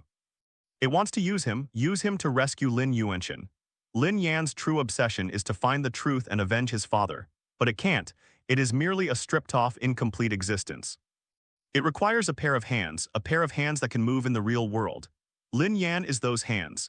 So it kept chasing him, driving him, pressuring him, instilling fear in him, making him angry, and forcing him to keep moving forward. It was all planned. From the melting in the bathroom, to the footsteps in the hallway, to Chen Mo's death, to old Joe at the second-hand bookstore, to the iron box in the cemetery. Every step was about delivering the information it wanted to Lin Yan. Lin Yan opened her eyes and looked at the city night view rushing past the car window. He didn't know whether he was being used or trying to save himself. Perhaps both. The car was parked at the entrance of the residential area. Lin Yan paid the fare and got out of the car. The police tape in the residential area has been removed, the light on the 5th floor is still on, and there are shadowy figures moving behind the curtains. The police are still at Chen Mo's house. Lin Yan went around to the back of the building and climbed up to the 10th floor balcony along the drain pipe. His window was shattered, with shards of glass scattered all over the floor and dark red stains spreading from the windowsill to the living room floor. The tendril marks left by the eye had dried up, turning into thin black lines embedded in the cracks of the floor. Lin Yan did not clean it. He went to the bathroom, turned on the tap, and washed off the mud and blood clots from his body. The cold water poured on the wound made him gasp in pain, but he didn't stop. After showering, he changed into clean clothes, sat on the sofa, and took out the note he had found in the tin box. Yanner, if you found this place, it means you already know the truth. My body is not here. This is just bait. Lin Zhenhai is monitoring everything related to me. He must have already known when you found this tin box. Run. Lin Yan stared at the line of text and read it several times. The note did not specify the location of Lin Yuanshan's remains. However, the last sentence, run, suggests that Lin Zhenhai received some kind of signal at the same time Lin Yan found the iron box. In other words, Lin Zhenhai already knew that he had been to the cemetery. He has been exposed. Lin Yan folded the note and put it in her pocket. He picked up his phone, hesitated for a moment, and dialed a number. It's the number Lao Zhou left on his business card at the used bookstore yesterday. The phone rang 3 times before being answered. Old Zhou's voice was hoarse and hurried. I know you went to the cemetery. How did you know? Because I received the same signal. Lin Zhenhai has set up surveillance on every laid related to Lin Yuanshan. He knew as soon as you touched that metal box.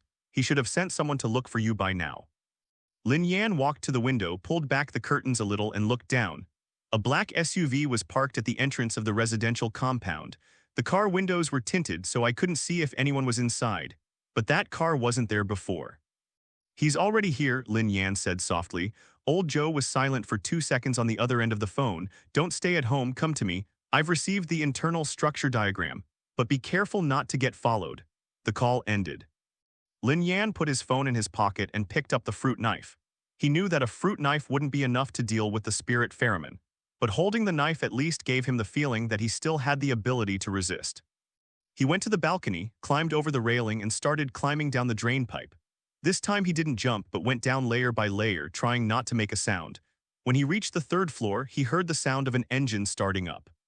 The black SUV started and slowly drove into the residential area, heading towards his building. The beam of the car headlights swept across the building, almost hitting him. Lin Yan remained motionless, clinging to the drain pipe. The SUV stopped at the entrance of the building. The car door opened and 3 people got out. They were all dressed in black and wearing black gloves. Their faces were expressionless and their eyes were a cloudy grayish-white. It was exactly the same as the eyes Chen Mo had shown before he died. The ferryman of souls. 3 people walked into the building, their footsteps echoing in the hallway. Lin Yan waited a few seconds, then continued climbing down. Upon landing, he crouched low and quickly moved along the building's shadow to the side gate of the residential complex. The side door wasn't locked. He pushed it open and slipped out. Behind him, the lights in his house suddenly turned on. There's someone up there. Lin Yan didn't look back but slipped into a small alley and disappeared into the night. The alley was very narrow, with high walls on both sides and only a sliver of sky overhead. There were no streetlights, only the halo of light from the distant main road spilling in, illuminating the alley entrance with a grayish-white outline. Lin Yan moved quickly along the base of the wall, his footsteps bouncing back and forth between the 2 walls, sounding like several people running at the same time. He ran for about 5 minutes, then emerged from the other end of the alley into an old residential area. The buildings here aren't tall, only 5 or 6 stories high, and the exterior walls are painted with paint from the 1980s, peeling off like they have a skin disease. Several dusty bicycles were parked downstairs, a trash can was overturned to one side, and garbage was scattered all over the ground. Lin Yan slowed her pace, panting heavily. He glanced back at the way he had come. The alleyway was pitch black and no one followed. But he knew that the 3 spirit ferrymen wouldn't be so easily shaken off. They are not ordinary people. They are counterfeits, master counterfeits. Chen Mo wrote in his notebook, most of the lower-level executors of the spirit ferryman organization were converted from stable imposters. These replicas have fulfilled the deceased's obsessions or completely suppressed their souls, eliminating any risk of them melting away. They retain the special physical characteristics of the imposters, low temperature, superhuman physical abilities, and the ability to sense the energy of obsession, while being instilled with a new obsession by the organization: obedience. Absolute obedience. Lin Yan quickened his pace, passing through the old residential area and heading west. Old Joe's used bookstore is located on the old street in the west of the city, about 5 kilometers from where he is now. He couldn't take a taxi. The spirit guide in that black SUV was likely already on a city-wide surveillance mission. He can't run too fast or he'll leave obvious tracks. He needs to blend into the crowd. But it was already past 11 p.m. and there were almost no pedestrians on the street. Lin Yan walked into a slightly wider street with several shops still open on both sides. A brightly lit 24-hour convenience store. At a barbecue stand, several men were drinking and playing a drinking game. A pharmacy, its roller shutter half closed with incandescent lights on inside. Lin Yan pulled the hood of his windbreaker down low and walked past the barbecue stall. His eyes swept over the men who were drinking. One of them looked up and glanced at him. His eyes were cloudy and grayish-white. Lin Yan's heart skipped a beat, but she didn't stop and continued walking forward. The man lowered his head and continued drinking. They didn't catch up. Lin Yan wasn't sure if the man was a spirit guide. Perhaps it's just an ordinary person who's had too much to drink. The cloudy look in their eyes is due to the alcohol. Perhaps it was a spirit guide, but no one recognized him. He dared not gamble. He turned into another alley and sped up. The lines on my palm suddenly felt hot. It was very light, like being pricked by a needle. Lin Yan looked down at his palm. The patterns were faintly glowing, not a dark red, but a very pale silvery white. It's different from what Lao Zhou said. Old Joe once said that the energy of the spirit pheromone organization is dark red, just like that eye. What is silvery white? Lin Yan didn't have time to think about it because footsteps came from the end of the alley. It wasn't just one person's footsteps. It was several people, walking in unison, their footsteps muffled on the concrete pavement making a thumping sound. It was exactly the same as what I heard in the hallway that night. Lin Yan suddenly stopped and turned to walk back. Footsteps could be heard at the alley entrance. He was trapped in the middle, exactly the same as that day in the stairwell. But this time he didn't panic. Lin Yan glanced at the walls on both sides. To the left is a brick wall more than 3 meters high with broken glass embedded in the top. To the right is the exterior wall of a residential building, with security bars installed on the first-floor windows. The security grill bars are old-fashioned, made of round iron pipes spaced about 15 centimeters apart.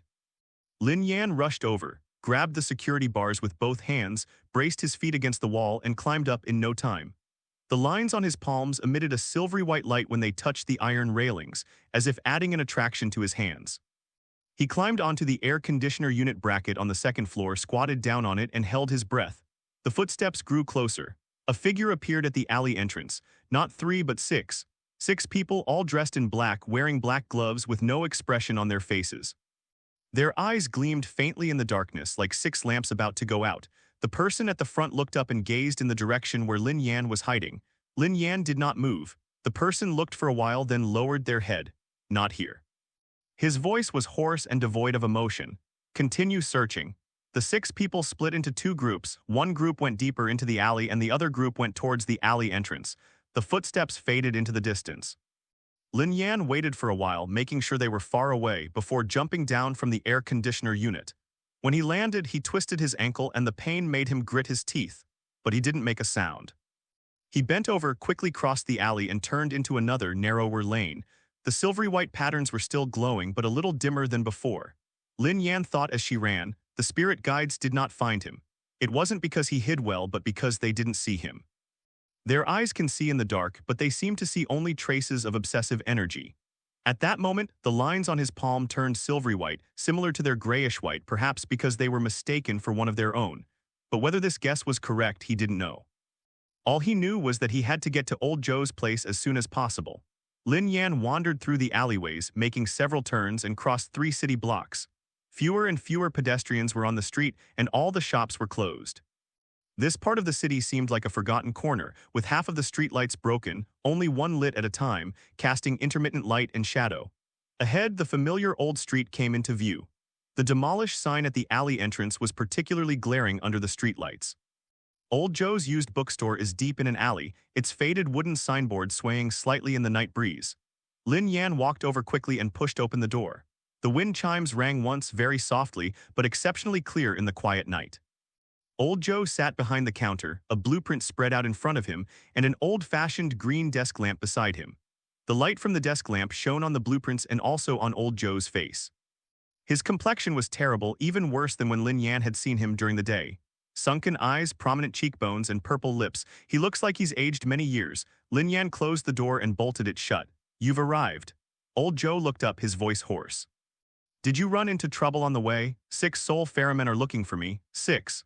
Old Joe repeated the number, his lips twitching slightly. More than I expected.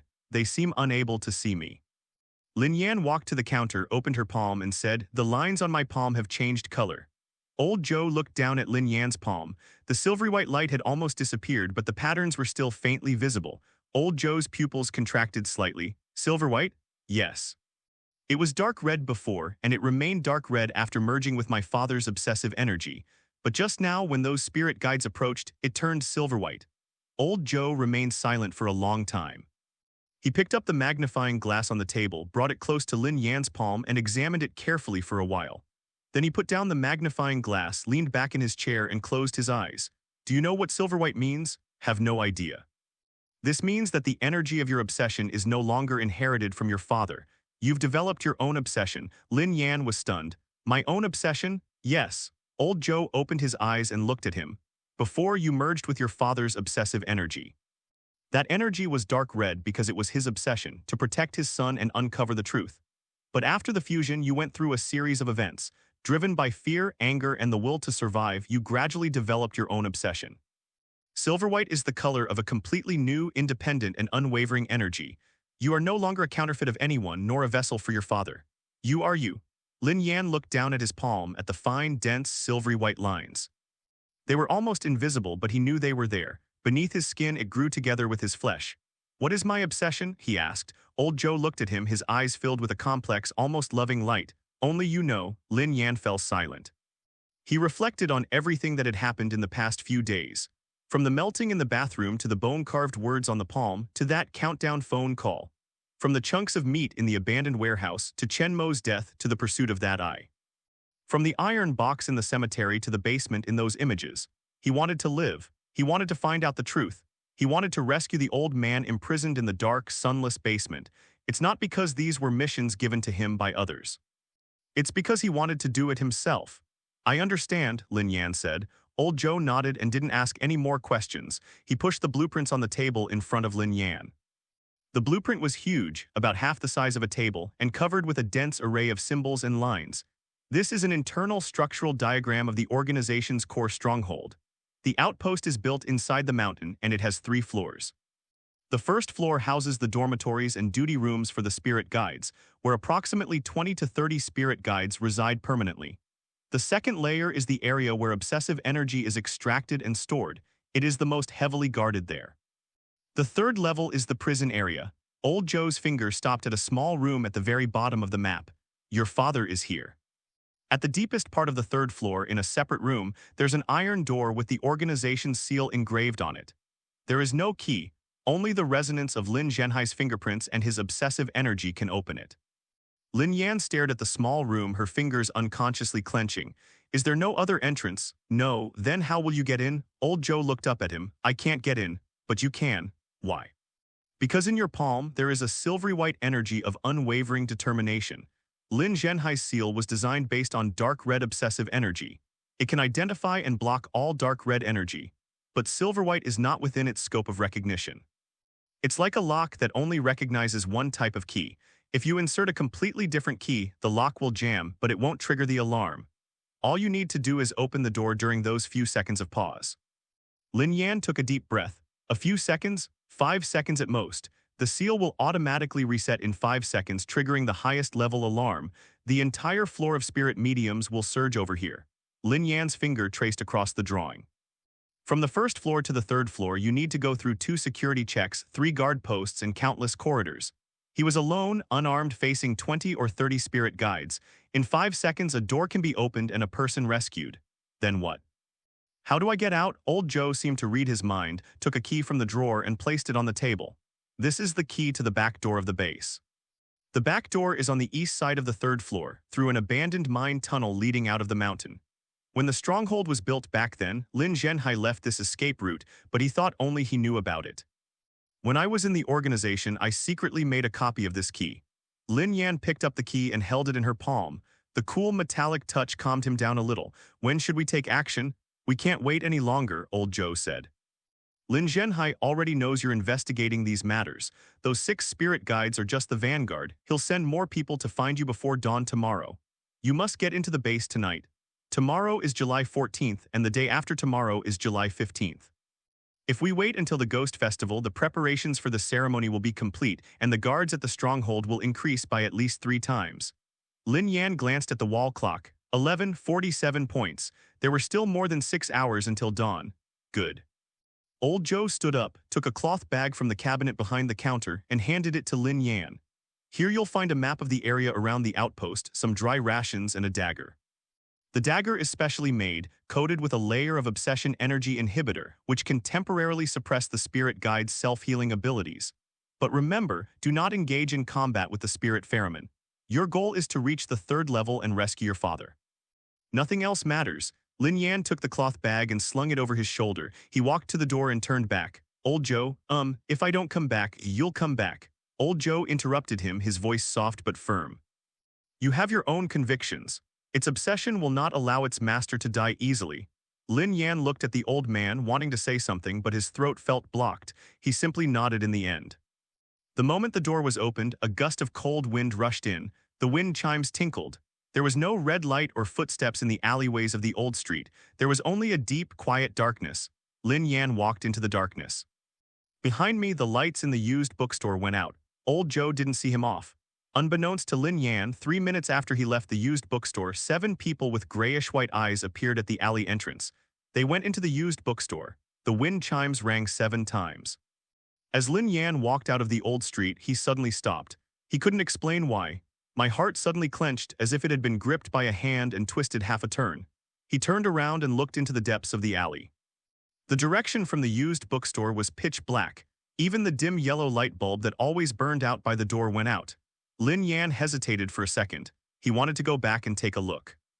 But Lao Zhou's words echoed in his mind. Your goal is to enter the 3rd level and rescue your father. Nothing else matters. Lin Yan gritted her teeth, turned around, and continued walking forward. He didn't have time. Old Joe is right, those 6 spirit guides were just the vanguard. More people will come looking for him before dawn. He must get into the stronghold tonight. Lin Yan quickened his pace, crossed 2 streets, and hailed a taxi at an intersection. Go to the outskirts of the city to Kingshelling. The driver, a young man wearing headphones, frowned upon hearing the place name. Kingshi Ridge, that's all barren mountains. What are you doing there in the middle of the night? Climb mountains. The driver glanced at him, probably thinking the man was out of his mind, but since he knew it would be foolish not to make money, he stepped on the gas. As the car drove out of the city, the roads became narrower and narrower, and the streetlights became fewer and fewer. The buildings on both sides changed from high-rises to bungalows, from bungalows to farmland, and from farmland to overgrown wasteland. Lin Yan leaned back in the back seat, closed his eyes, and went over the structural diagram that Lao Zhou had given him in his mind over and over again. The outpost was built inside the mountain, with the entrance located in an abandoned quarry on the north side of Kingshelling. The quarry has an iron gate, behind which is a downward-sloping tunnel, at the end of which is the guardhouse on the 1st floor. 2 spirit mediums are stationed in the duty room year-round, changing shifts every 4 hours. When shifts change, there is a gap of about 3 minutes during which 2 duty officers hand over duties, one leaving and one arriving, with only one person on duty for several tens of seconds in between. He needed to use those few dozen seconds to get through the 1st level. Lin Yan opened her eyes and glanced at her phone. 12:23 a.m., no new messages. He hesitated for a moment, then dialed Lao Zhou's number. It rang once, twice, 3 times. No one answered. On the 4th note, the call was connected, but it wasn't Lao Zhou's voice. It was a hoarse, cold, and emotionless voice. He's not in now. Lin Yan's fingers tightened suddenly and the phone case made a slight squeaking sound. Who are you? The other party did not reply and hung up immediately. As Lin Yan listened to the busy tone on the receiver, his heart felt like it had been thrown into ice water. Old Joe got into trouble. The 7 spirit mediums found him. Lin Yan's throat tightened and her eyes stung, but he didn't let those emotions spread. He put his phone in his pocket and took a deep breath. Old Joe once said that if something happens to him, he would bury me and Yuanshan together. Lin Yan agreed to it at the time, but now he can't even care about Lao Zhou's remains. He could only move forward. The car stopped at the foot of Kingshelling Mountain. The driver pointed to a gravel road ahead. Go up this road for 2 kilometers and you'll reach the quarry. I can only take you this far, my truck's chassis can't handle any further. Lin Yan paid the fare and got out of the car. He took out the flashlight that Lao Zhou had given him from his cloth bag, turned it on, and the beam of light shone on the gravel road. The road was in very poor condition, full of potholes and gravel, with dark bushes on both sides that rustled in the wind. Lin Yan walked uphill quickly. The lines on my palms began to warm slightly, and a silvery white light flickered faintly beneath my skin. It was as if it was reminding him that there was an energy of obsession nearby. After walking for about 20 minutes, an open area appeared ahead, an abandoned quarry. In the center of the site were several piles of rubble, and rusty machinery and rotting timber were scattered around. On the north side of the site, close to the mountain, there is an iron gate. The iron gate was very tall, about 3 meters high, and its surface was covered in rust, but there were fresh scratches on the rust along the edges of the door seams. The gate had been opened recently. Lin Yan turned off the flashlight, squatted behind a pile of pebbles, and observed for 5 minutes. There were no lights, no footsteps, and no signs of activity around the iron gate, but he knew that there was a spirit guide behind the door. He glanced at his watch. 12:58 a.m. According to the information Lao Zhou gave him, the shift change time was exactly 1 a.m. 2 minutes left.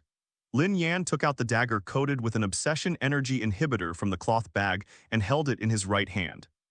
The dagger wasn't long, with a blade only a dozen centimeters long, but it was heavy, giving it a cold, weighty feel when held in the hand. He circled around to the side of the rubble pile and slowly approached the iron gate. The iron gate wasn't locked, it was just ajar, and a sliver of grayish-white light shone through the crack. He pressed his ear against the door to listen to the sounds inside. Someone is talking. The voices were very low and the content was unclear, but it was possible to tell that they were two people's voices. An old man and a young man. The old man's voice was hoarse, the young man's voice was dull. They are chatting. Lin Yan glanced at his watch. 0:59, he waited for a minute, 1 o'clock precisely. The talking inside stopped. The sound of a chair being dragged, footsteps, and a yawn could be heard. You've finished your shift, go back to sleep. I'll take over for the rest of the night. Yeah, they said there might be something going on tonight, so stay alert. I know, what could possibly happen? Would that fake even dare to barge in? Footsteps approached the door. Lin Yan pressed herself against the wall by the door, holding her breath. The iron gate was pulled open from the inside and a person walked out. He was dressed in black war gloves and his eyes emitted a faint grayish-white light in the darkness. He stepped out of the iron gate, stretched, and turned to walk out of the quarry. Lin Yan waited for him to walk past her, and after he had walked about 10 steps away, he emerged from behind the wall and slipped inside the iron gate. Behind the iron gate was a tunnel sloping downwards.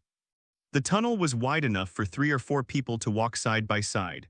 The walls on both sides were rough rock, and a fluorescent light was installed every few meters. The lights were a stark white, shining on the rocks and making the entire tunnel look like a corridor leading to hell. Lin Yan crouched low and walked down the tunnel. After walking about 50 meters, a corner appeared ahead. The duty room on the first floor is just around the corner. Lin Yan pressed himself against the wall at the corner and peeked out. The duty room is small, only a dozen square meters, with a table, 2 chairs, and a metal cabinet. On the table sat an old monitor, its screen divided into more than a dozen small panels, showing surveillance footage of various areas of the base. A person was sitting in the chair. That's the same spirit medium who just said, "I'll come in the middle of the night." He looked to be in his 30s, with wrinkled skin on his face, like paper that had been soaked in water, deep-set eyes and grayish-white eyes staring at the monitor, chewing on something. Lin Yan looked away and took a deep breath. The duty room is the only way to the second floor. He must pass through here, and he cannot be discovered by the other side. Old Joe once said that during shift changes, there would be only one person on duty for several tens of seconds. Now is that window of opportunity, but the person who left didn't go far and could come back at any time.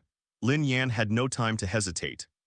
He took something out of his cloth bag, a metal piece about the size of a coin that Lao Zhou had given him, with a silver-white coating on its surface. Old Joe said that this thing is called a frequency scrambler, which can temporarily interfere with the perception of spirit guides, causing blind spots in their perception of obsessive energy. Duration, 10 seconds. Lin Yan attached the scrambler to the wall and pressed the switch.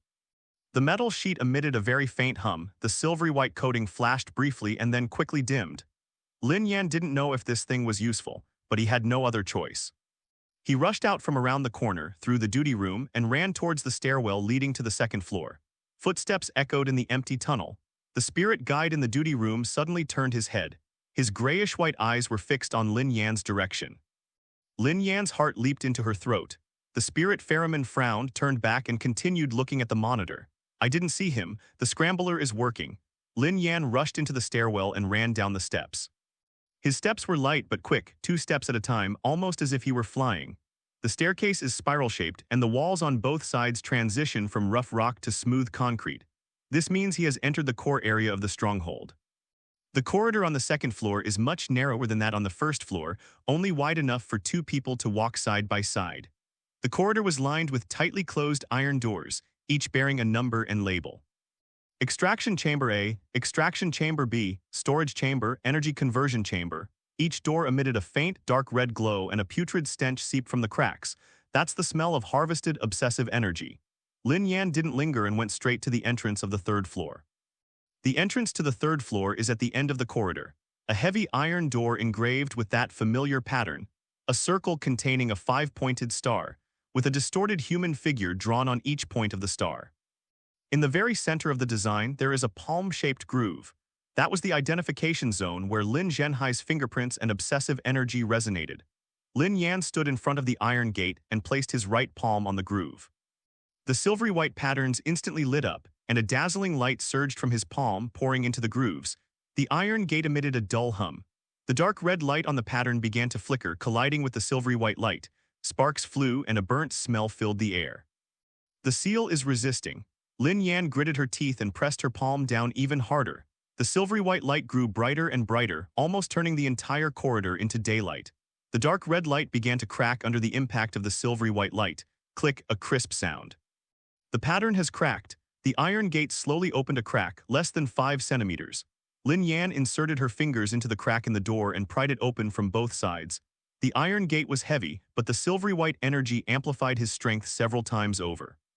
The gap in the door got bigger and bigger, 10 centimeters, 20 centimeters, half a meter. There was enough room for him to squeeze in sideways. Lin Yan squeezed through the iron gate, which closed automatically behind him. The alarm in the corridor suddenly went off.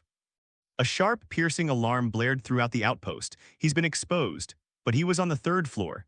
Lin Yan stood in the corridor on the 3rd floor, the beam of her flashlight sweeping across both sides. The 3rd floor was even more rudimentary than the 2 above, with exposed rock walls and a pitted, muddy floor. The corridor was lined with prison cells, their doors barred with iron bars, and behind each door was complete darkness, making it impossible to see anything. At the end of the corridor there is a separate iron door. There were no patterns on the door, only a number 0. Lin Yuanchen is right here. Lin Yan gripped the dagger tightly and ran towards the door. Behind me I heard hurried footsteps coming from the stairwell. The Soul Ferryman has arrived. Many people. The alarm blared back and forth in the 3rd floor corridor, piercing the eardrums. Lin Yan did not turn around. He rushed toward the iron door numbered 0 at the end of the corridor, the dirt beneath his feet flying everywhere. The footsteps behind me grew closer and closer. It wasn't just 1 or 2 people, but a group of them. At least a dozen. The iron gate was right in front of us. Lin Yan pressed his palm against the door panel, and the silvery white patterns burst forth with dazzling light once again. But this door had no ceiling pattern, no identification groove. It was just an ordinary iron door. A heavy, locked iron gate. The silvery light had no effect on ordinary locks. Lin Yan gritted her teeth, took 2 steps back, and suddenly kicked the door lock. The iron gate shook violently and cement debris fell from the door frame. The lock is not open. He kicked it again.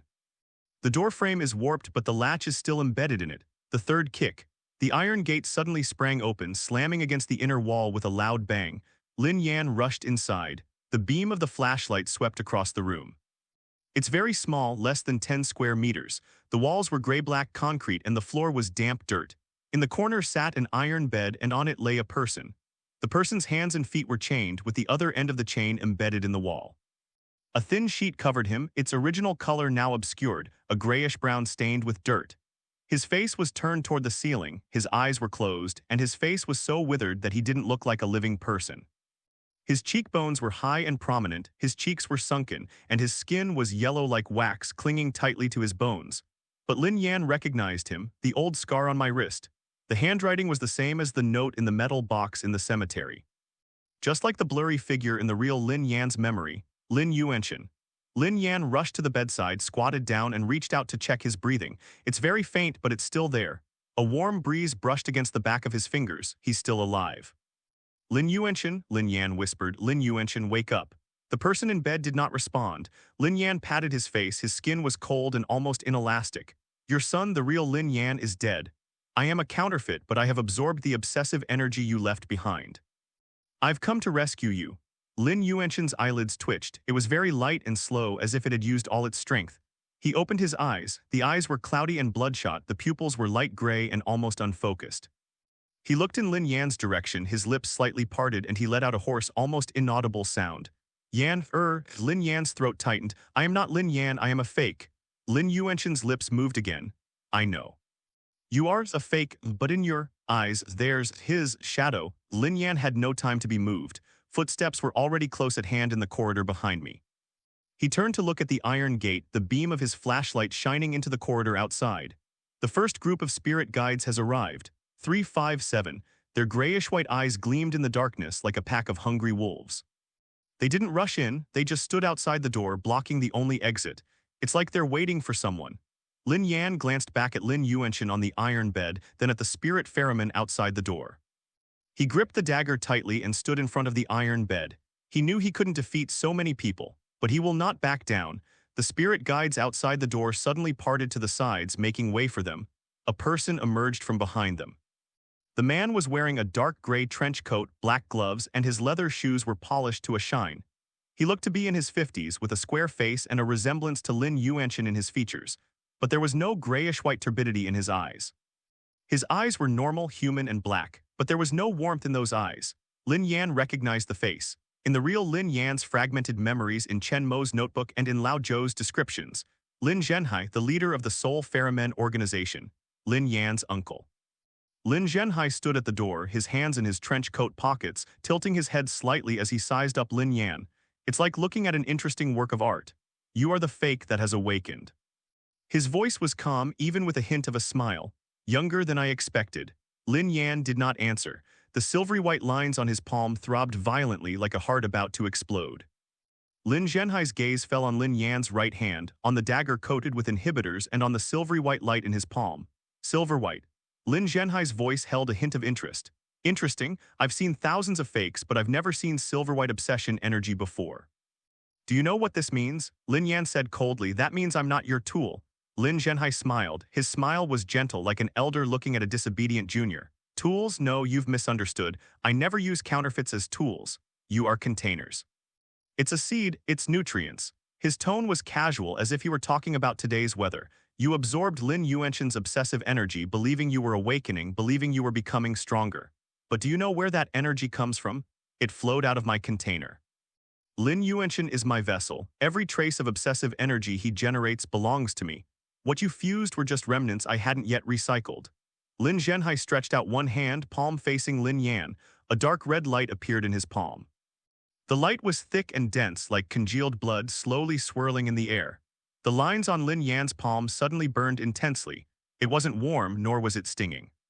It was as if someone had reached into his chest, grabbed his heart, and was pulling it outwards with all their might. His body began to tremble. The silvery white light quickly dimmed under the suppression of the dark red light.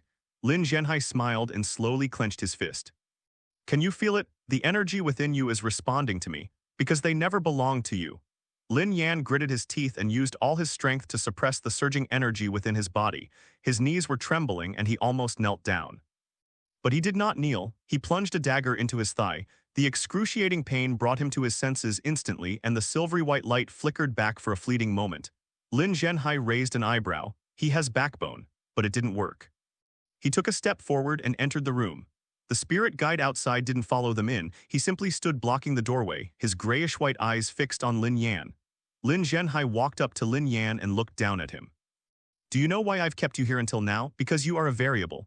My ritual requires 3 offerings. Lin Yuanchen, the real Lin Yan, and the awakened imposter. I already have the first 2. The third one is you. Tomorrow, no, today is already July 14th. Tomorrow at midnight on the Ghost Festival, I will use the 3 of you to complete the final ritual.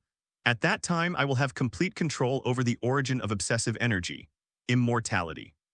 Lin Yan raised her head and looked into Lin Zhenhai's eyes. You won't succeed. Lin Zhenhai smiled. Why? Because Lao Zhou has already told me everything. Your seal, your weakness, your plan. Lin Zhenhai's smile remained unchanged. Old Zhou, that traitor. Do you think he's still helping you? Lin Yan's heart sank. What did you do to him? Lin Zhenhai took something out of his pocket and threw it at Lin Yan's feet. It's a mobile phone, old Joe's cell phone. The screen was covered in blood and call logs were displayed beneath the cracked glass. The last call was to Lin Yan. Duration, 7 seconds. It was the phone call Lin Yan made that was answered by an unfamiliar voice. Lin Yan stared at the phone, his fingers gripping the dagger tightly. He's dead.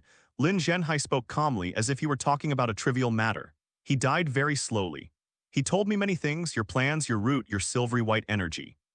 Of course he wouldn't say at first, but the soul ferryman has many ways to get people to talk. Lin Yan's breathing became heavy as if something was blocking his chest. Old Joe's face appeared in his mind. The old man with round-framed glasses, the old man who said, "Bury me with the distant mountains." The old man who stood at the door watching him leave the used bookstore. Looking at Lin Yan's expression, Lin Zhenhai's smile deepened. Are you angry? Very good. Anger amplifies the intensity of obsessive energy. The angrier you are, the more I can reap during the ritual.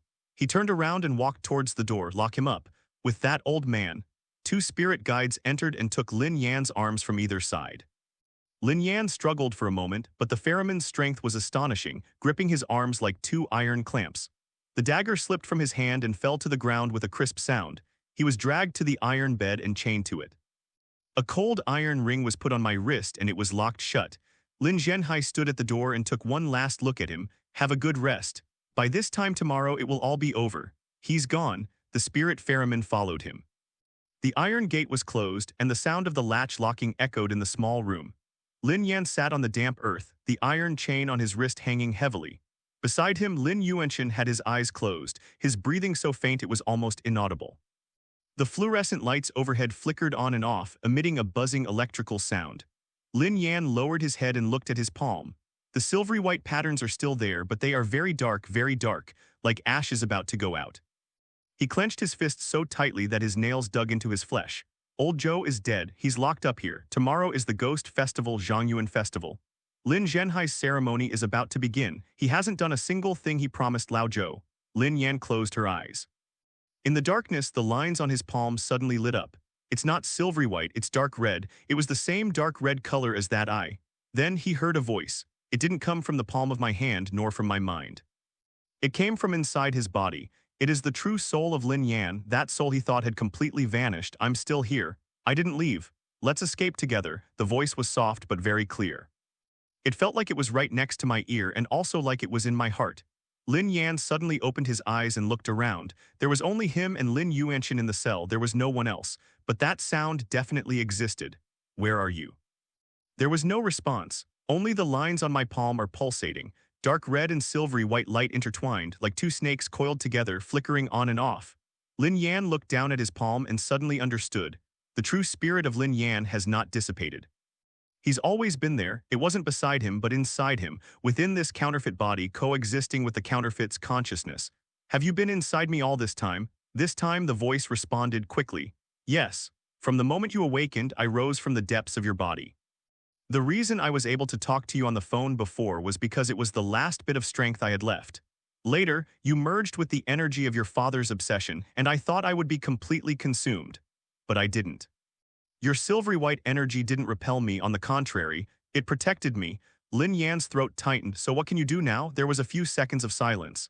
I can temporarily take over this body. It won't last long, maybe only a few minutes.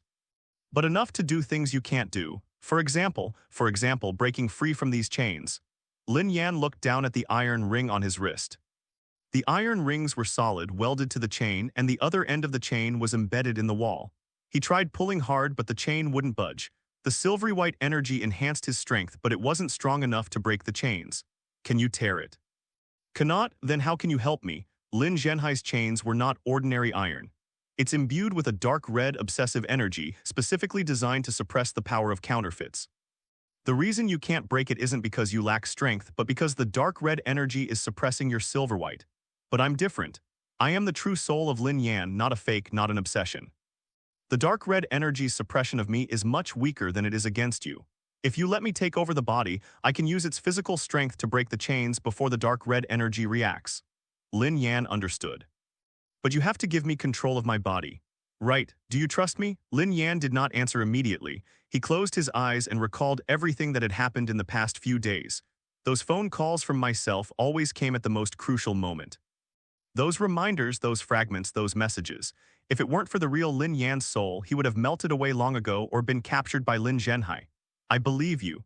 As soon as he finished speaking, Lin Yan sensed a strange change. His consciousness wasn't pushed away. Instead, it receded slowly like water into the background of his body. He could still sense everything, the cold iron chains, the damp earth, the hum of the fluorescent lights overhead, but he had lost direct control over his body. It's like sitting in the passenger seat of a car watching someone else drive. He raised his head. Those eyes no longer held his gaze.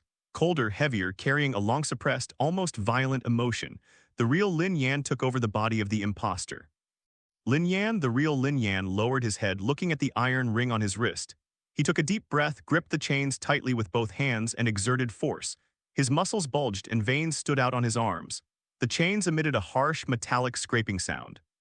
A dark red light emerged from the surface of the iron chains, attempting to suppress his power. But he moved too fast. The chains had already been broken before the dark red energy was fully activated. With a sharp crack, the chain snapped. The iron ring was still on her wrist, but the chain was no longer binding her. He did the same thing and broke the chains on his feet. Then he stood up and stretched his stiff body.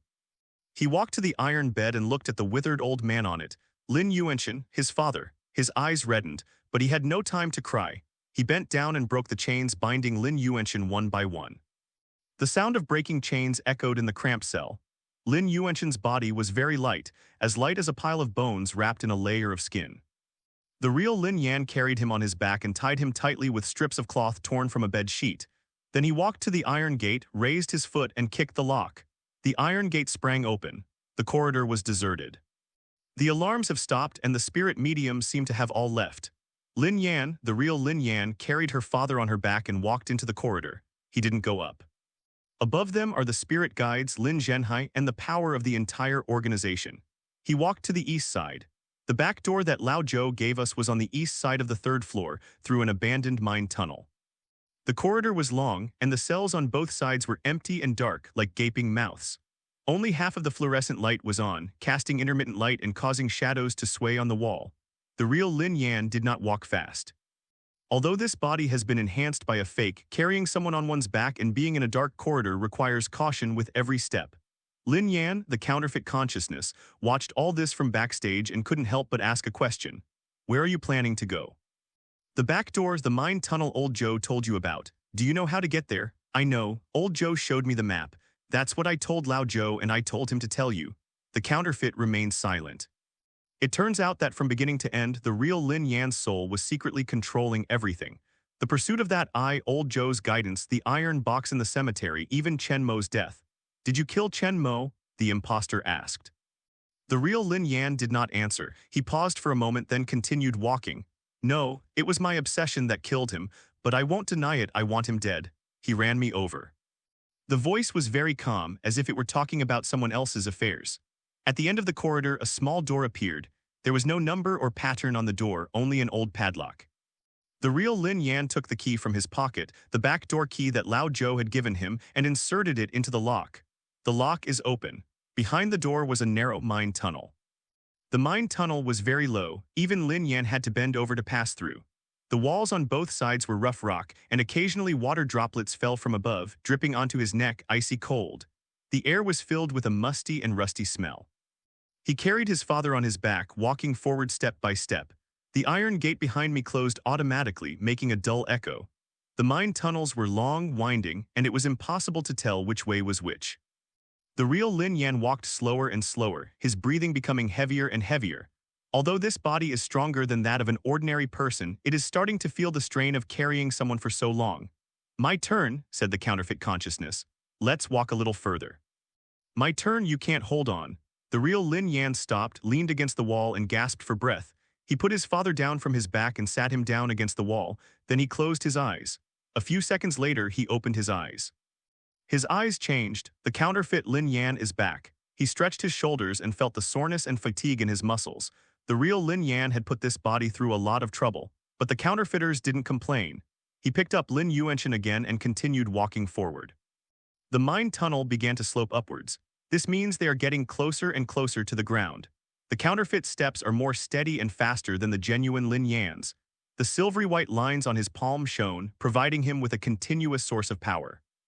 After walking for about 15 minutes, a glimmer of light appeared ahead. It wasn't the white light of a fluorescent lamp, nor the eerie dark red light, it's moonlight. The moonlight was silvery white, cool, and real. The fake quickened its pace and crawled out of the mine tunnel exit. Outside was a hillside covered with weeds and shrubs. The moon hung in the sky, casting a silvery glow. The city lights in the distance were bright like another world. The imposter placed Lin Yan on the grass, made him kneel down, and gasped for breath. He escaped. They escaped from the core stronghold of the Soul Ferryman organization from Lin Yan's clutches, but he knew it was only temporary. Lin Yan will soon discover that they are gone. The ceremony requires 3 offerings. Lin Yan, the real Lin Yan, the awakened counterfeit. Now all 3 have run away. Lin Yan will not let this go. The counterfeit phone was pulled out. The signal was very weak with only 1 bar. He dialed a number. It wasn't Lao Zhou's. Lao Zhou's phone was soaked in blood. This is an emergency call. Hello, I need an ambulance. Someone is seriously injured and extremely malnourished. They need to be taken to the hospital immediately. He gave his approximate location and then hung up the phone. He couldn't keep Lin Yan in the hospital for too long. Lin Yan's men would find him. But given Lin Yan's current condition, if he isn't taken to the hospital, he might not make it through the night. The imposter sat down next to Lin Yan, looking at the old man. His breathing was very weak and his chest barely rose and fell, but he's still alive. As long as you're alive, there's still hope. The lines on my palm suddenly lit up. The real Lin Yan's voice rang out again. Thank you. No need to thank me. I was saving myself too. What's the next step? The fake looked up at the moon and remained silent for a long time. Lin Yan is going to hold a ceremony. The ritual requires 3 offerings. Now that all 3 sacrifices have run away, what will he do? The real Lin Yan remained silent for a moment. He will pursue it, at all costs. The power of an organization is more terrifying than that of an individual. Soul carriers are found throughout this city and even further afield.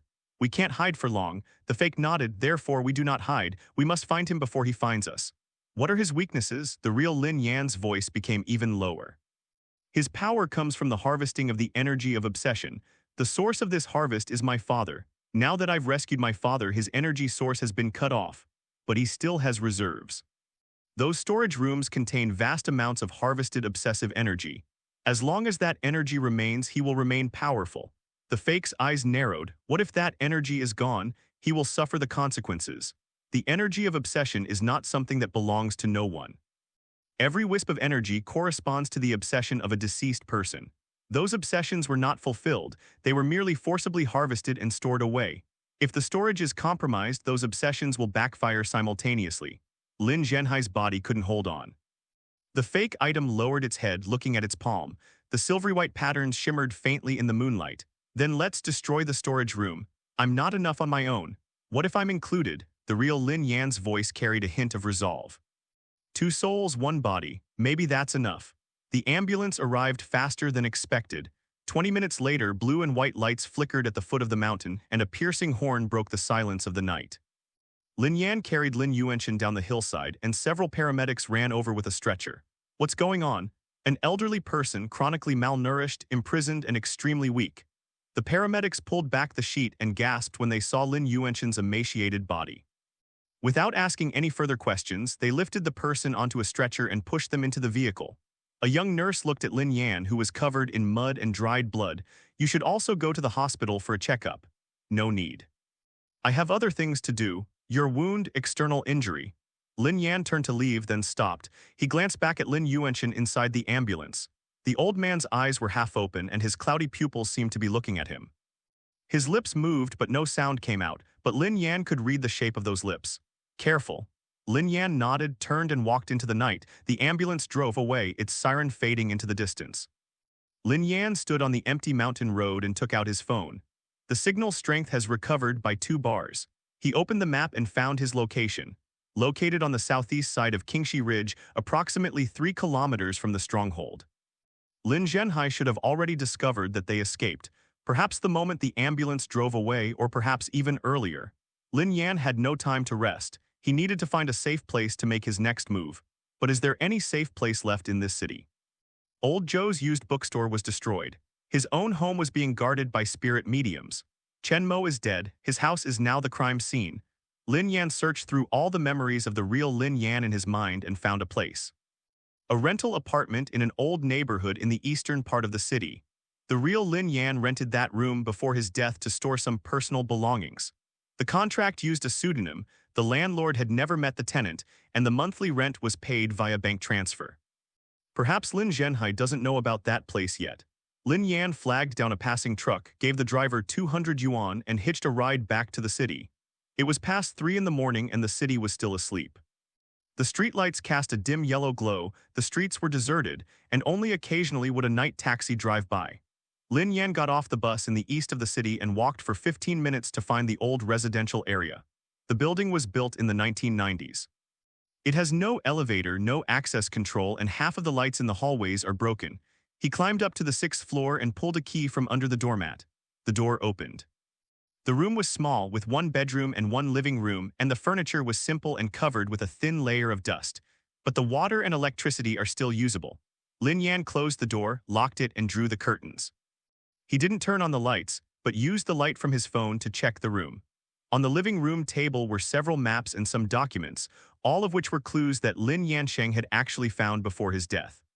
Photos of Chen Mo and Lin Zhenhai, a structural sketch of the stronghold. The handwriting was messy and some parts were blurred by water stains. Lin Yan sat in the chair and closed his eyes. "Are you still there?" he asked in his mind.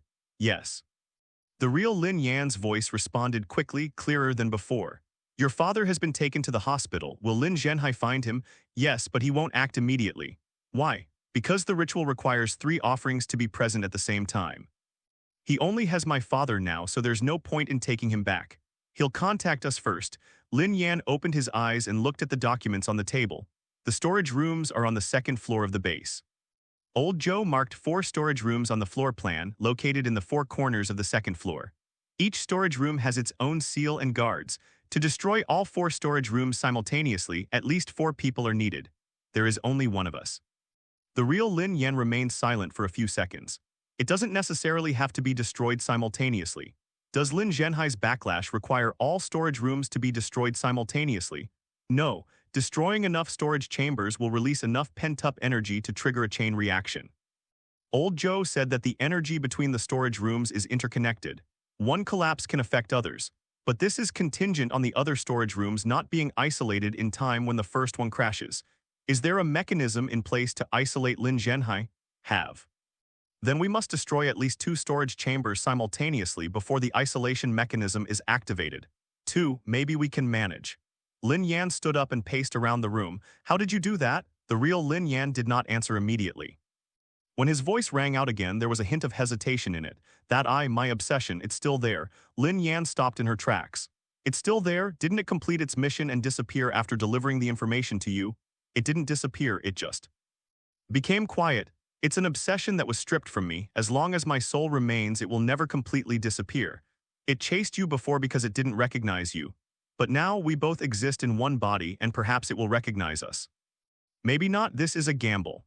Lin Yan lowered his head and looked at his palm. The silvery white patterns glowed faintly in the darkness, but deep within the silvery white depths, a faint crimson light seemed to flicker. Was that the residual energy of Lin Yan's true soul, or he didn't know. "How do I summon it?" "You don't need to summon it. It's been watching you. It's there in the cemetery on the highway, and while you're locked in your cell, it's waiting." "What are you waiting for?" "Wait for an opportunity it deems worthwhile to make a move." Lin Yan walked to the window, pulled back a crack in the curtains, and looked outside. The streets were deserted. There were no cars, no people, and no gray eyes. But in the distance on the horizon, a patch of dark red light was slowly moving, just like that night. It wasn't moonlight, nor was it lamplight. It's that eye. It hovered silently in the distance on the other side of the city, watching this direction. Lin Yan stared at the dark red light, her heart pounding. It saw it. It's been watching. Lin Yan lowered the curtains and returned to the table. He spread out a structural diagram of the stronghold and drew 2 circles with his finger at the location of the 2nd floor. East storage room and west storage room. The furthest point has relatively fewer guards, and the middle passage is the shortest. If he can destroy both of them at the same time, the resulting chain reaction could affect the entire 2nd layer. "How can you destroy 2 at the same time?" The real Lin Yan's voice became calm and steady. "I'll go to the east side, you go to the west side. We'll act simultaneously, but they're using the same body." Lin Yan was taken aback. "What's the meaning?" As I said before, I can temporarily take over this body. But that's a complete takeover, you'll lose control. If we want to do two things at the same time, we need a new state of mind. Divided control. I'll control half, you'll control half. Your left hand, my right hand. Your left eye is mine, my right eye is yours. Your left leg, my right leg. Lin Yan imagined the scene and found it utterly absurd. Won't you fall down when you walk? Yes, that's why you need to practice. We don't have time to practice. Then let's use the simplest way. I control the upper body, you control the lower body. You run, I'll cause destruction. Lin Yan thought for a moment. Are you sure you can sabotage it inside the storage room? I need to know the specific operating procedures. The real Lin Yan's voice carried a hint of coldness. At the heart of the storage chamber is an energy container, about the height of a person, made of glass, containing liquid energy of obsession. There is a valve at the bottom of the container, and the valve is connected to the extraction device. Simply turn off the valve, and the liquid energy will leak out. The leaked energy will react with any remaining remnants of lingering attachment in the air, causing a violent explosion. No special tools are needed, just enough strength, a fake body but enough power. Lin Yan took a deep breath, then it settled. Tonight, now. Lin Zhenhai won't give us much time. He thought we would run away, hide, or go into hiding. He never imagined we would go back. Lin Yan gathered the documents and maps from the table and stuffed the important items into her backpack. He pulled a new dagger from the drawer, the real one Lin Yan had prepared before his death, without any inhibitor plating but sharp enough. He paused when he reached the door. What if that eye doesn't intervene? The real Lin Yan remained silent for a moment. Then we'll die there. Are you scared? Lin Yan opened the door and walked into the hallway. I'm not afraid. I was a fake to begin with. Living these extra few days is already a bonus. He went downstairs and pushed open the unit door. It was still dark outside, the moon was obscured by clouds, and the only light on the streets was the dim glow of the streetlights. The dark red light in the distance was still there, but it was closer than before. That eye was following him. Lin Yan walked towards the direction of the light. After taking a few steps, the lines on my palm suddenly began to throb violently. Silver white and dark red intertwined like a burning fire. Two voices simultaneously appeared in his mind. One is his own awareness of being a counterfeit. One is the true soul of Lin Yan. Two voices spoke at the same time, saying the same thing. Let's go. Lin Yan quickened his pace and stepped into the night. Behind me, the eye slowly drifted, always maintaining a distance that was neither too close nor too far. Like a guiding light, like a knife hanging over one's head, like a pair of eyes that never closed, eyes that never met with death. When Lin Yan reached the foot of Qingxiling Mountain, a layer of grayish-white light had already appeared on the horizon. 4:58 a.m. There was still more than an hour until dawn. He stood at the beginning of the mountain path, looking up at the mountaintop. There was no light in the direction of the quarry. The outpost was hidden inside the mountain. From the outside, it looked like just an ordinary barren mountain. But Lin Yan knew that behind that iron door were more than 20 spirit guides, Lin Zhenhai, and 4 storage rooms filled with liquid obsession energy. And that eye, he glanced back. The eye hovered in midair dozens of meters away, its dark red pupils particularly striking in the pre-dawn darkness. It neither approached nor moved away, it simply floated there quietly. It's like waiting for a signal. Lin Yan turned around and took a deep breath. Are you ready? He asked himself. Ready, the real Lin Yan replied, his voice more composed than before. How do I begin? Relax, don't resist me. Imagine control of your body as a table with each of you owning half. Draw a line in the middle. Lin Yan closed her eyes and tried to relax all the muscles in her body. He felt a warm current surging from his heart, flowing along his blood vessels to his limbs. That warm current was different from the silvery white energy of obsession. It was gentler, quieter, like lukewarm water. The real soul of Lin Yan is attempting to take control of half of the body, following his instructions. Lin Yan's left arm suddenly twitched. It wasn't under his control. His left arm rose up by itself, his fingers spreading and then clenching. It looks like someone is testing a machine. The left arm is mine now, the real Lin Yan said. Lin Yan tried moving his right arm. The right arm can be raised normally and the fingers can move freely. My right arm is mine. He tried taking a few more steps. Step forward with your left leg, then follow with your right leg. Coordinated, no falls. What about your left leg? Lin Yan asked. It's not completely under control yet, relax a little more. Lin Yan took a deep breath and shifted her attention away from her lower body. My left leg suddenly took a step forward on its own. It wasn't his intention, but it didn't throw him off balance either. It felt like someone had gently nudged him from the side. All right, the real Lin Yan said, my left leg is mine now, you control my right leg. Try walking a few steps. Lin Yan tried to walk forward, step out with your right leg, then follow with your left. His steps were a bit larger than normal and he seemed a little awkward, but he didn't fall. He took a few more steps and gradually found his rhythm. The right leg leads the way, the left leg follows like a clumsy duet. Not quite there yet, Lin Yan said. No need for too much coordination, the real Lin Yan said. Once we're inside the stronghold, I'll control the upper body most of the time and you'll control the lower body. You'll be responsible for running and I'll be responsible for fighting. You mean you're in charge of running, that means you control your legs? Yes, you only need to control your right leg, I'll handle your left. Control both legs together to avoid falling. What about when turning? Whichever way you turn, I'll turn with you. I can sense your intention. Lin Yan tried running a few more steps. The posture was awkward and the speed wasn't fast, but at least he didn't fall. That's enough, the real Lin Yan said. There's no time to practice anymore, let's go. Lin Yan walked up the mountain path. My steps are still a little uncoordinated, but much better than before. His left arm hung at his side, his fingers slightly curled as if he were gathering strength. He gripped a dagger in his right arm, the blade reflecting a cold light in the morning glow. After walking for about 20 minutes, the quarry came into view. Piles of rubble, rusty machinery, and rotting timber. The iron gate was closed and no light shone through the cracks. Lin Yan crouched behind a pile of pebbles and observed for 5 minutes. There was no one around the iron gate. There was no sound coming from inside the outpost. There are fewer guards now, the real Lin Yan said. Perhaps Lin Zhenhai sent people out to look for us. The outpost currently only has the most basic defensive force. Lin Yan nodded, emerged from behind the rubble and quickly approached the iron gate. He pressed his ear against the door to listen to the sounds inside. There were no footsteps, no voices. The only sound was the buzzing of the fluorescent lights, like flies buzzing in my ear. He gently pushed open the door and slipped inside. The tunnel lights were on, their stark white light shining on the rock walls, making the entire tunnel look like a corridor from an operating room. The lights were on in the duty room on the first floor, but no one was there. The monitor on the table was still on, but the surveillance video on the screen was full of static. The chair was tilted to one side and there was an overturned teacup on the floor, with tea spilled all over the floor which had already dried. A fight broke out here, the real Lin Yan said. Lin Yan squatted down and looked at the marks on the ground. The tea stains didn't flow naturally, they looked like they had been dragged by something. It looked like someone was being dragged off a chair and out of the duty room. Is this Lao Zhou? Lin Yan asked. No, old Zhou was arrested at the used bookstore. This is the hideout. They arrested someone else here. Who? I don't know. But whoever it is, we can't control that now. Lin Yan stood up, walked through the duty room and headed towards the stairs leading to the second floor. Half of the lights in the stairwell were broken, leaving a dark section every few steps. His footsteps echoed in the narrow space, each step feeling like it was pounding on his own heart. He heard a sound when he reached the corner of the stairs. It wasn't footsteps, it was breathing, heavy damp coming from under the stairs. Lin Yan pressed herself against the wall, holding her breath. The breathing sound grew closer. A spirit guide came up from the bottom of the stairs.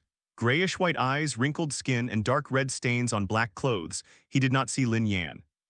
His eyes were fixed ahead, but his pupils were unfocused, as if he were sleepwalking. Lin Yan waited until he had passed by before continuing down the path. All the lights were on in the second-floor corridor. The stark white light shone on the iron gates on both sides, making the numbers and labels on them exceptionally clear. Extraction Chamber A, Extraction Chamber B, Storage Chamber, Energy Conversion Chamber. Lin Yan walked towards the storage room on the east side. The corridor was long and his footsteps sounded particularly jarring in the empty space.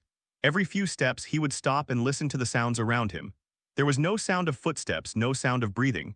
The outpost was like a tomb. The door to the storage room on the east side was made of iron, and it looked very similar to the door on the third floor where Lin Yuanchen was imprisoned. The door is engraved with a ceiling pattern, a circle containing a 5-pointed star, with a distorted human figure drawn on each point of the star. In the very center of the design there is a palm-shaped groove, same as the recognition area in the third layer. I need the energy of my palm lines and my unwavering conviction, Lin Yan said. Use silver white, the real Lin Yan said. Dark red will be detected as an intrusion. Lin Yan placed his right palm on the groove. Silvery white light flowed from the patterns and into the grooves. The dark red light on the seal pattern began to flicker, colliding with the silver white.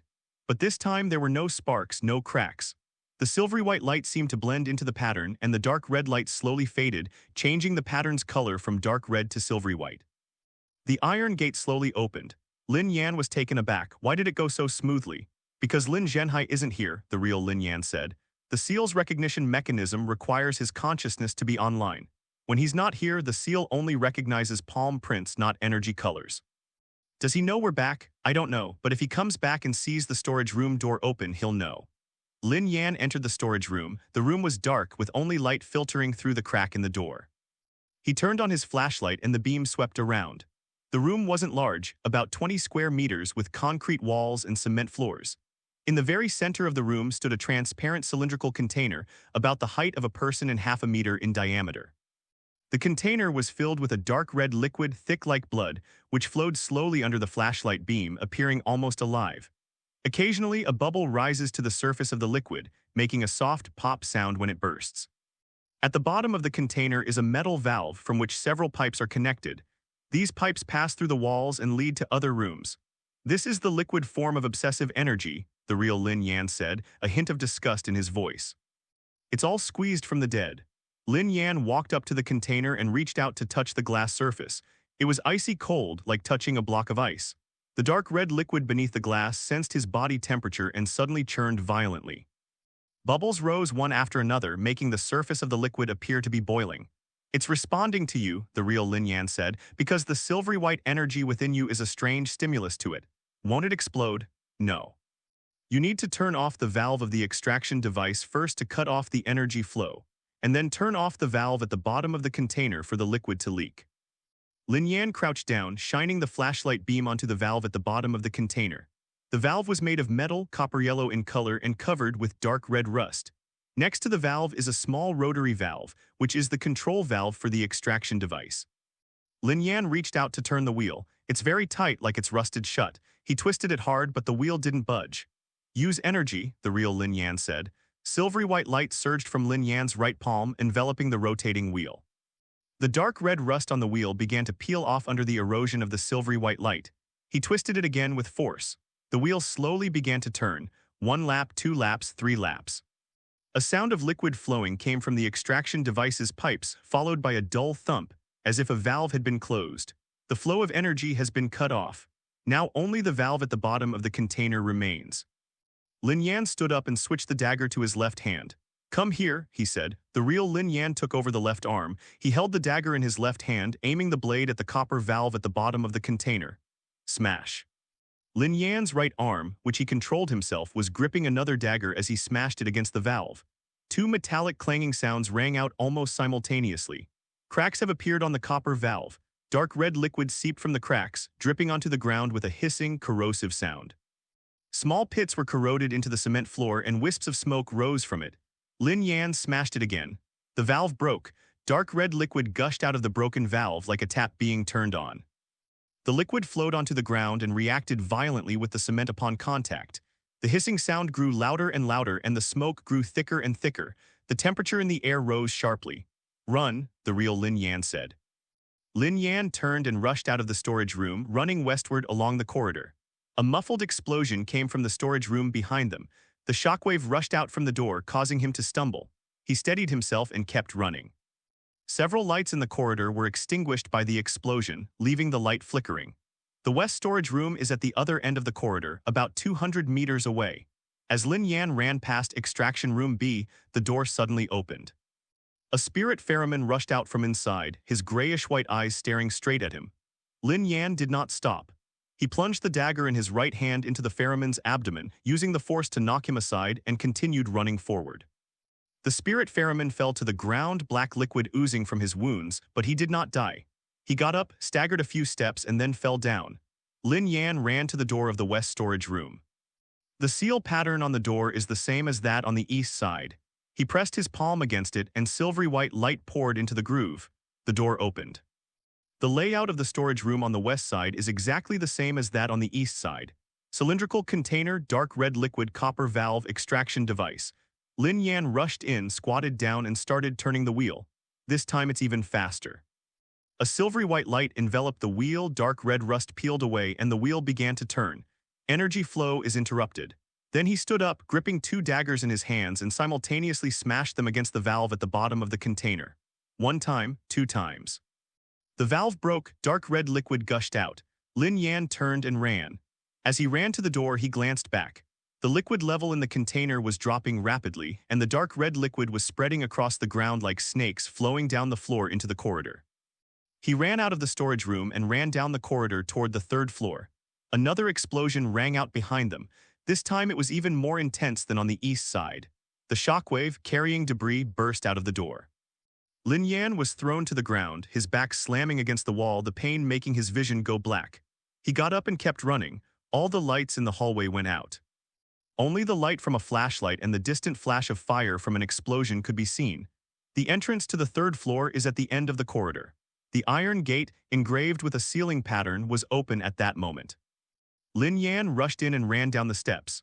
The corridor on the third floor was pitch black. He turned on his flashlight, the beam sweeping across the cells on either side. The iron gates were all closed and there was no one inside. At the end of the corridor, the iron gate numbered 0 was also open. That's where Lin Yan is being held. Lin Yan ran over and rushed into the cell.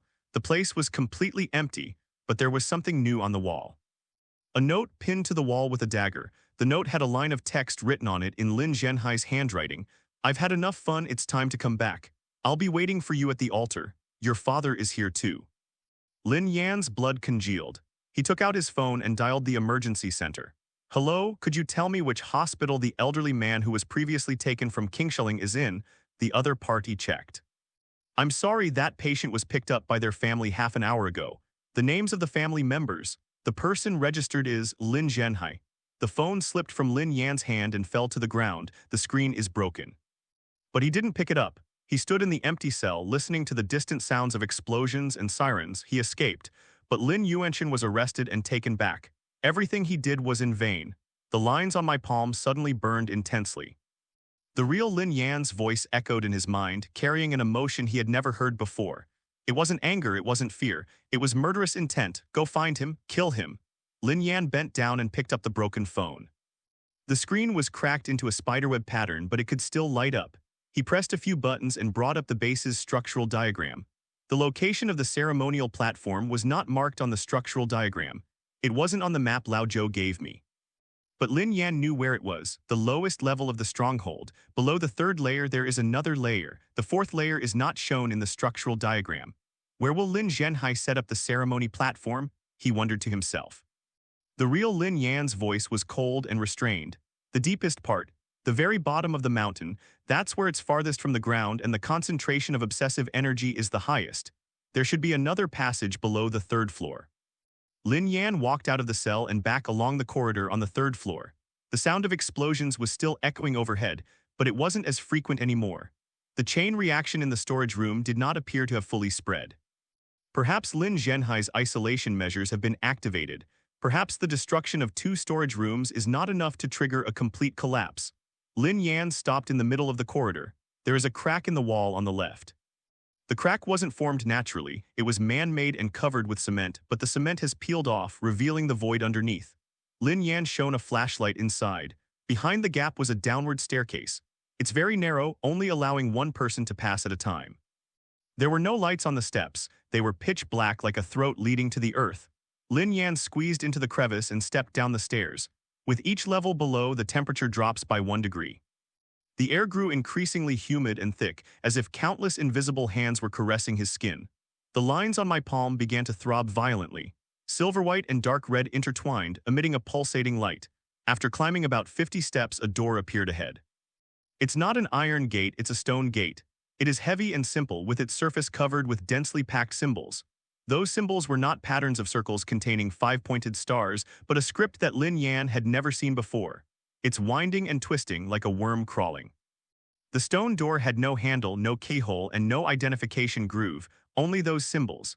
Lin Yan reached out to push the stone door. The moment my fingertips touched the stone surface, the symbols suddenly lit up. Dark red light surged from the symbol, flowing along the engravings as if it were being infused with blood. The stone door slowly opened.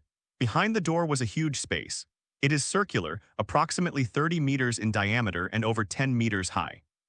The walls are natural rock, hewn into smooth, curved surfaces. The curved surface was covered with symbols identical to those on the stone gate, densely packed, covering every inch of the wall. In the very center of the circle, there is a stone platform. The stone platform is about the height of a person, with a smooth surface and grooves carved along its edges. A dark red liquid flowed in the groove, circulating along the edge of the stone platform and making a faint sound. A person was lying on the stone platform. Lin Yan. His hands and feet were bound to the stone platform by dark red light bands, rendering him unable to move. It was covered by a thin, translucent membrane like silk or some kind of organic matter. Beneath the membrane, his chest was still rising and falling. He's still alive. Around the stone platform stood 12 spirit guides. They formed a circle facing the stone platform, their hands hanging at their sides, their grayish-white eyes fixed on Lin Yan on the platform. Their lips were moving, chanting some kind of incantation that Lin Yan couldn't understand. The sound was low and deep, like the buzzing of a swarm of bees. Lin Yan stood at the entrance of the stone gate, the light from his flashlight shining into the vast space. Ceremony platform, this is where Lin Zhenhai is going to hold the ceremony. Welcome. The sound came from the other end of the circular space. Lin Zhenhai stood opposite the stone platform, his hands behind his back, a gentle, elder-like smile on his face. He changed his trench coat. It was dark black, creating a stark contrast with the dark red light. I knew you would come back. Lin Yan stepped into the circular space and the stone door slowly closed behind him. He didn't turn around. He gripped the dagger and walked step by step toward the stone platform. The 12 spirit guides ignored him and continued chanting their incantations, their grayish-white eyes fixed on Lin Yan on the stone platform. I blew up 2 of your storage rooms, Lin Yan said. Lin Zhenhai's smile remained unchanged. I know, the losses are considerable. But I've already transferred the energy from those 2 storage chambers to the ritual altar. Your sabotage actually saved me time and transportation. Lin Yan clenched her teeth. Lin Zhenhai looked at his expression and his smile deepened. You think you're rebelling against me? Actually, you've been following the script I wrote all along. From the moment you awakened, every step has been part of my plan. Go find Old Joe. Old Joe will give you a map. You infiltrate the stronghold, you rescue Lin Yan, and then you come back and destroy the storage room. Every single thing I made you do it. Because only in this way will the silvery white energy of obsession within you be strong enough. Fear, anger, despair, hope, these emotions are all nourishment for obsession. The more you experience, the stronger your energy becomes, the more I can harvest during the ceremony. Lin Yan's fingers gripped the dagger tightly, his knuckles turning white. You're crazy, perhaps, Lin Zhenhai shrugged, but the difference between a madman and a genius is just one outcome. If I succeed, I will be a god. If I fail, I'll be a madman. This gamble was worth it. He raised his hand and a dark red light appeared in his palm. It's bigger, thicker, and brighter than before. It's almost time. July 15th, the Ghost Festival, less than 20 minutes to go. The ceremony will begin at midnight. You, Lin Yan, and the true soul of Lin Yan, 3 sacrifices, none can be missing. All 3 of you are here. Perfect. In Lin Yan's mind, the real Lin Yan's voice rang out. Don't listen to him, he's stalling for time. The ceremony must be interrupted before midnight. How do I interrupt? Kill him. The ritual cannot begin as long as he dies. Lin Yan gripped the dagger tightly and charged towards Lin Zhenhai. He was incredibly fast. Silvery white energy flowed into his legs, and each step he took created cracks in the ground. The blade of the dagger was aimed straight at Lin Zhenhai's throat. Lin Zhenhai did not dodge, he simply raised his hand. A dark red light curtain appeared out of thin air in front of him like a transparent wall. The dagger struck the light screen, producing a crisp metallic clang. A nick appeared on the blade. Lin Yan's arm went numb from the recoil and he almost dropped the dagger. He took a step back and thrust out again. This time he gave it his all. The silvery white light and the dark red light collided, bursting into a dazzling light. A crack appeared on the light screen, but the crack healed in less than a second. Lin Zhenhai shook his head. Your strength is far inferior to mine. What you've fused with is merely a trace of energy that Lin Yan left behind in the iron box. And I reaped the obsessions of thousands of the dead. How can you compare to me? He raised his hand again. A dark red light shot out from his palm like a whip, lashing at Lin Yan's chest. Lin Yan was sent flying, crashing into the wall before sliding to the ground. A large area of his clothes was charred at the chest, leaving a charred mark on his skin. The excruciating pain made it almost impossible for him to breathe. He leaned against the wall to stand up, coughing up a mouthful of blood. Again, he rushed forward. This time he was faster and more ruthless. The dagger was aimed at Lin Zhenhai's eye. Lin Zhenhai tilted his head slightly and the dagger grazed his temple, cutting a gash. Fresh blood seeped out and streamed down his cheeks. Lin Zhenhai's expression changed. The smile vanished. He touched the blood on his face and looked at the red on his fingertips. You hurt me. The voice was very soft, but each word sounded like a block of ice hitting the ground. A fake hurt me. His eyes began to change. The black pupils were swallowed by dark red and the entire eye sockets became two bottomless blood holes. Very good. You've made me serious. He raised his hands, palms facing each other. A dark red light gathered between his hands, growing larger and brighter like a miniature sun. The entire circular space was illuminated in a dark red light. The 12 spirit mediums' incantations grew even louder.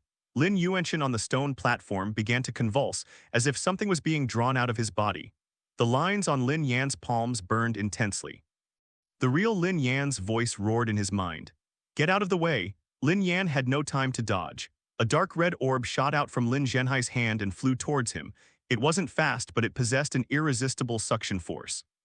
Lin Yan's body was frozen in place by that suction force, unable to move. The sphere of light is getting closer and closer. Just as it was about to strike Lin Yan, a dark red light shot out from the entrance of the circular space. It collided with the ball of light. Boom! The blast wave knocked Lin Yan to the ground. He looked up and headed towards the entrance. A dark red light shone through the crack in the stone door. It's not the dark red of Lin Zhenhai's, deeper, thicker, more violent. The cracks in the stone door widened and the light squeezed in. At the very center of the light is an eye, dark red, bloodshot eyes with unfathomable pupils. The eye hovered above the circular space, looking down on everything. The incantations of the 12 spirit mediums abruptly ceased. They looked up, their grayish-white eyes fixed on that eye, and for the first time an expression appeared on their faces. Fear. Lin Zhenhai also raised his head. He looked at that eye and the corner of his mouth twitched slightly. You've finally arrived. I've been waiting for you for a long time. The eye did not answer. Its pupils slowly turned, looking at Lin Yan on the stone platform. Then he looked at Lin Yan. Finally, it turned to Lin Zhenhai. His pupils dilated suddenly. An invisible force surged from his pupils like an unseen fist and slammed into Lin Zhenhai. Lin Zhenhai was knocked back several steps, crashing into the stone platform, a trickle of blood spilling from the corner of his mouth. He wiped away the blood and smiled. Interesting. You're even stronger than I thought. As expected of the true Lin Yan's obsession, it has become even purer after being stripped of its soul. But do you know why you can't kill me? Because a part of you is also inside me. He raised his hand, palm facing up. A tiny point of light appeared in the palm of my hand. It was a dark red color but brighter than the surrounding light. The point of light was pulsating like a heart. The moment the real Lin Yan died, I not only stripped him of his obsession, but I also devoured a part of his soul. You and I are of the same origin. You can't kill me just like you can't kill yourself. The pupil of that eye jerked violently. Lin Yan got up from the ground and looked at everything in front of him. That eye has arrived. It didn't kill Lin Zhenhai because it couldn't.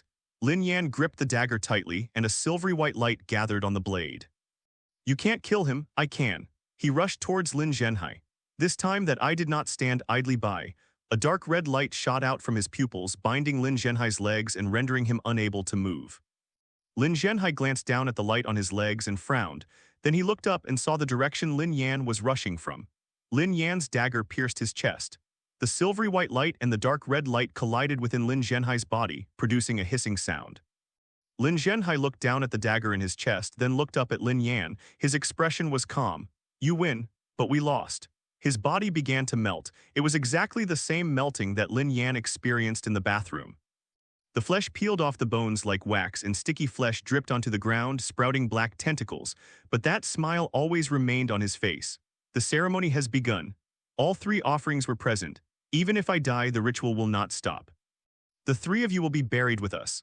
His body completely melted, turning into a pool of dark red flesh. Black tentacles emerged from the fleshy pulp, writhing wildly before slowly withering and turning to ash. Lin Zhenhai is dead. But his voice still echoed in the circular space. Lin Yan, sitting on the stone platform, convulsed even more violently. Dark red light surged from the grooves in the stone platform, spreading along the ground and forming a huge magic circle. The magic circle covered the entire circular space. Lin Yan stood in the very center of the magic array, feeling the energy within his body being drawn out by a powerful force. Silvery white light overflowed from his palms, chest, and the top of his head, rising like smoke and being absorbed by the magic array. The real Lin Yan's voice faded into a faint echo in his mind. He's lying to us. The ceremony can continue without him. The magic circle has been activated. Lin Yan tried to step out of the magic circle, but her feet seemed to be nailed to the ground. His body began to melt. As before, the skin and flesh peeled off the bones like wax. But this time there was no fear. There was only a strange tranquility. He looked at Lin Yan on the stone platform. The old man opened his eyes, his cloudy pupils looking in his direction, his lips moved. Yanner. Lin Yan couldn't tell whether he was calling out for the real Lin Yan or for the fake one, perhaps both. Above the circular space, the eye hovered. It didn't leave, those images resurfaced in its pupils. A little boy, an old house, a tombstone, a dimly lit room. Then the scene changed. The little boy has grown up and stands in the sunlight with an old man standing beside him. Both of them were laughing. That scene depicts the time when Lin Yuanxian was still alive, when the real Lin Yan was still alive. They had happy times together. A drop of dark red liquid welled up from the pupil of that eye. It's not blood, it is tears. It closed its eyes. A dark red light emanated from its pupils. It was not an aggressive light, but a gentle, warm one. The light enveloped Lin Yan, Lin Yuanxian, and the entire magic array. The melting rate has slowed down. It stopped. Lin Yan's health began to recover.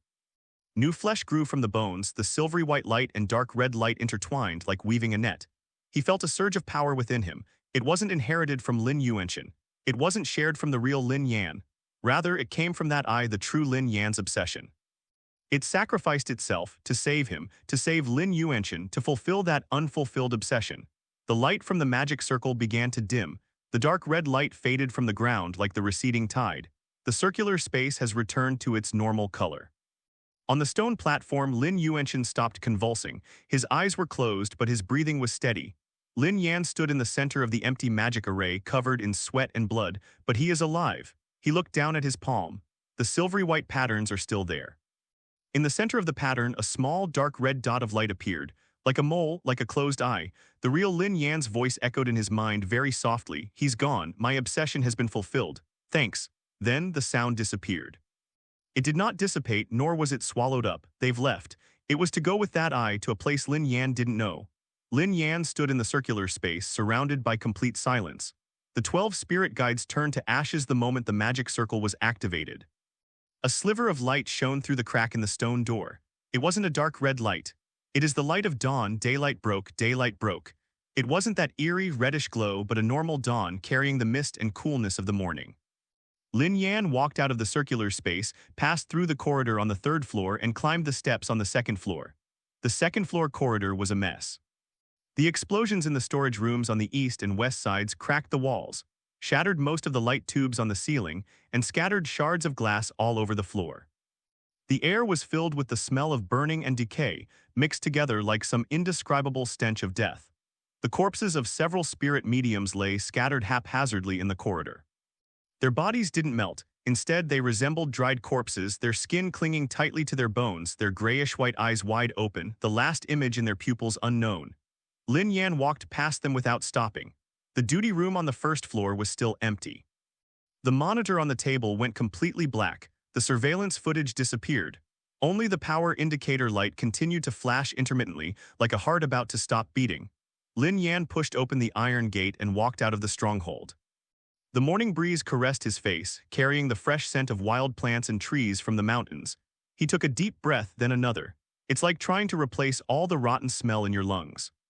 The quarry was still the same quarry, with piles of rubble, rusty machinery, and rotting timber. But as dawn broke, everything didn't seem so terrible anymore. Lin Yan walked down the mountain path. He was exhausted, his legs trembled with every step he took. But he can't stop. Lin Yuanxian was still on the stone platform. He needed to take Lin Yuanxian out of the stronghold and send him to a real hospital, somewhere Lin Zhenhai couldn't find him. But Lin Zhenhai is already dead. What about the Soul Ferryman organization? Lin Yan didn't know. When he reached the foot of the mountain, he saw a car parked by the roadside. It wasn't a black SUV, but a white minivan, covered in dust, looking like it had been parked there for a long time. Lin Yan walked over and opened the car door. The key is inserted into the ignition. He turned the key and the engine started. Lin Yan drove the old van back along the mountain road. He first went to the rented room in that old neighborhood, took some cash and clean clothes, then turned around and drove back to Kingshiling. This time, he didn't park the car at the foot of the mountain. He drove straight to the quarry and right up to the iron gate. The air inside the stronghold was still damp, rotten, and nauseating.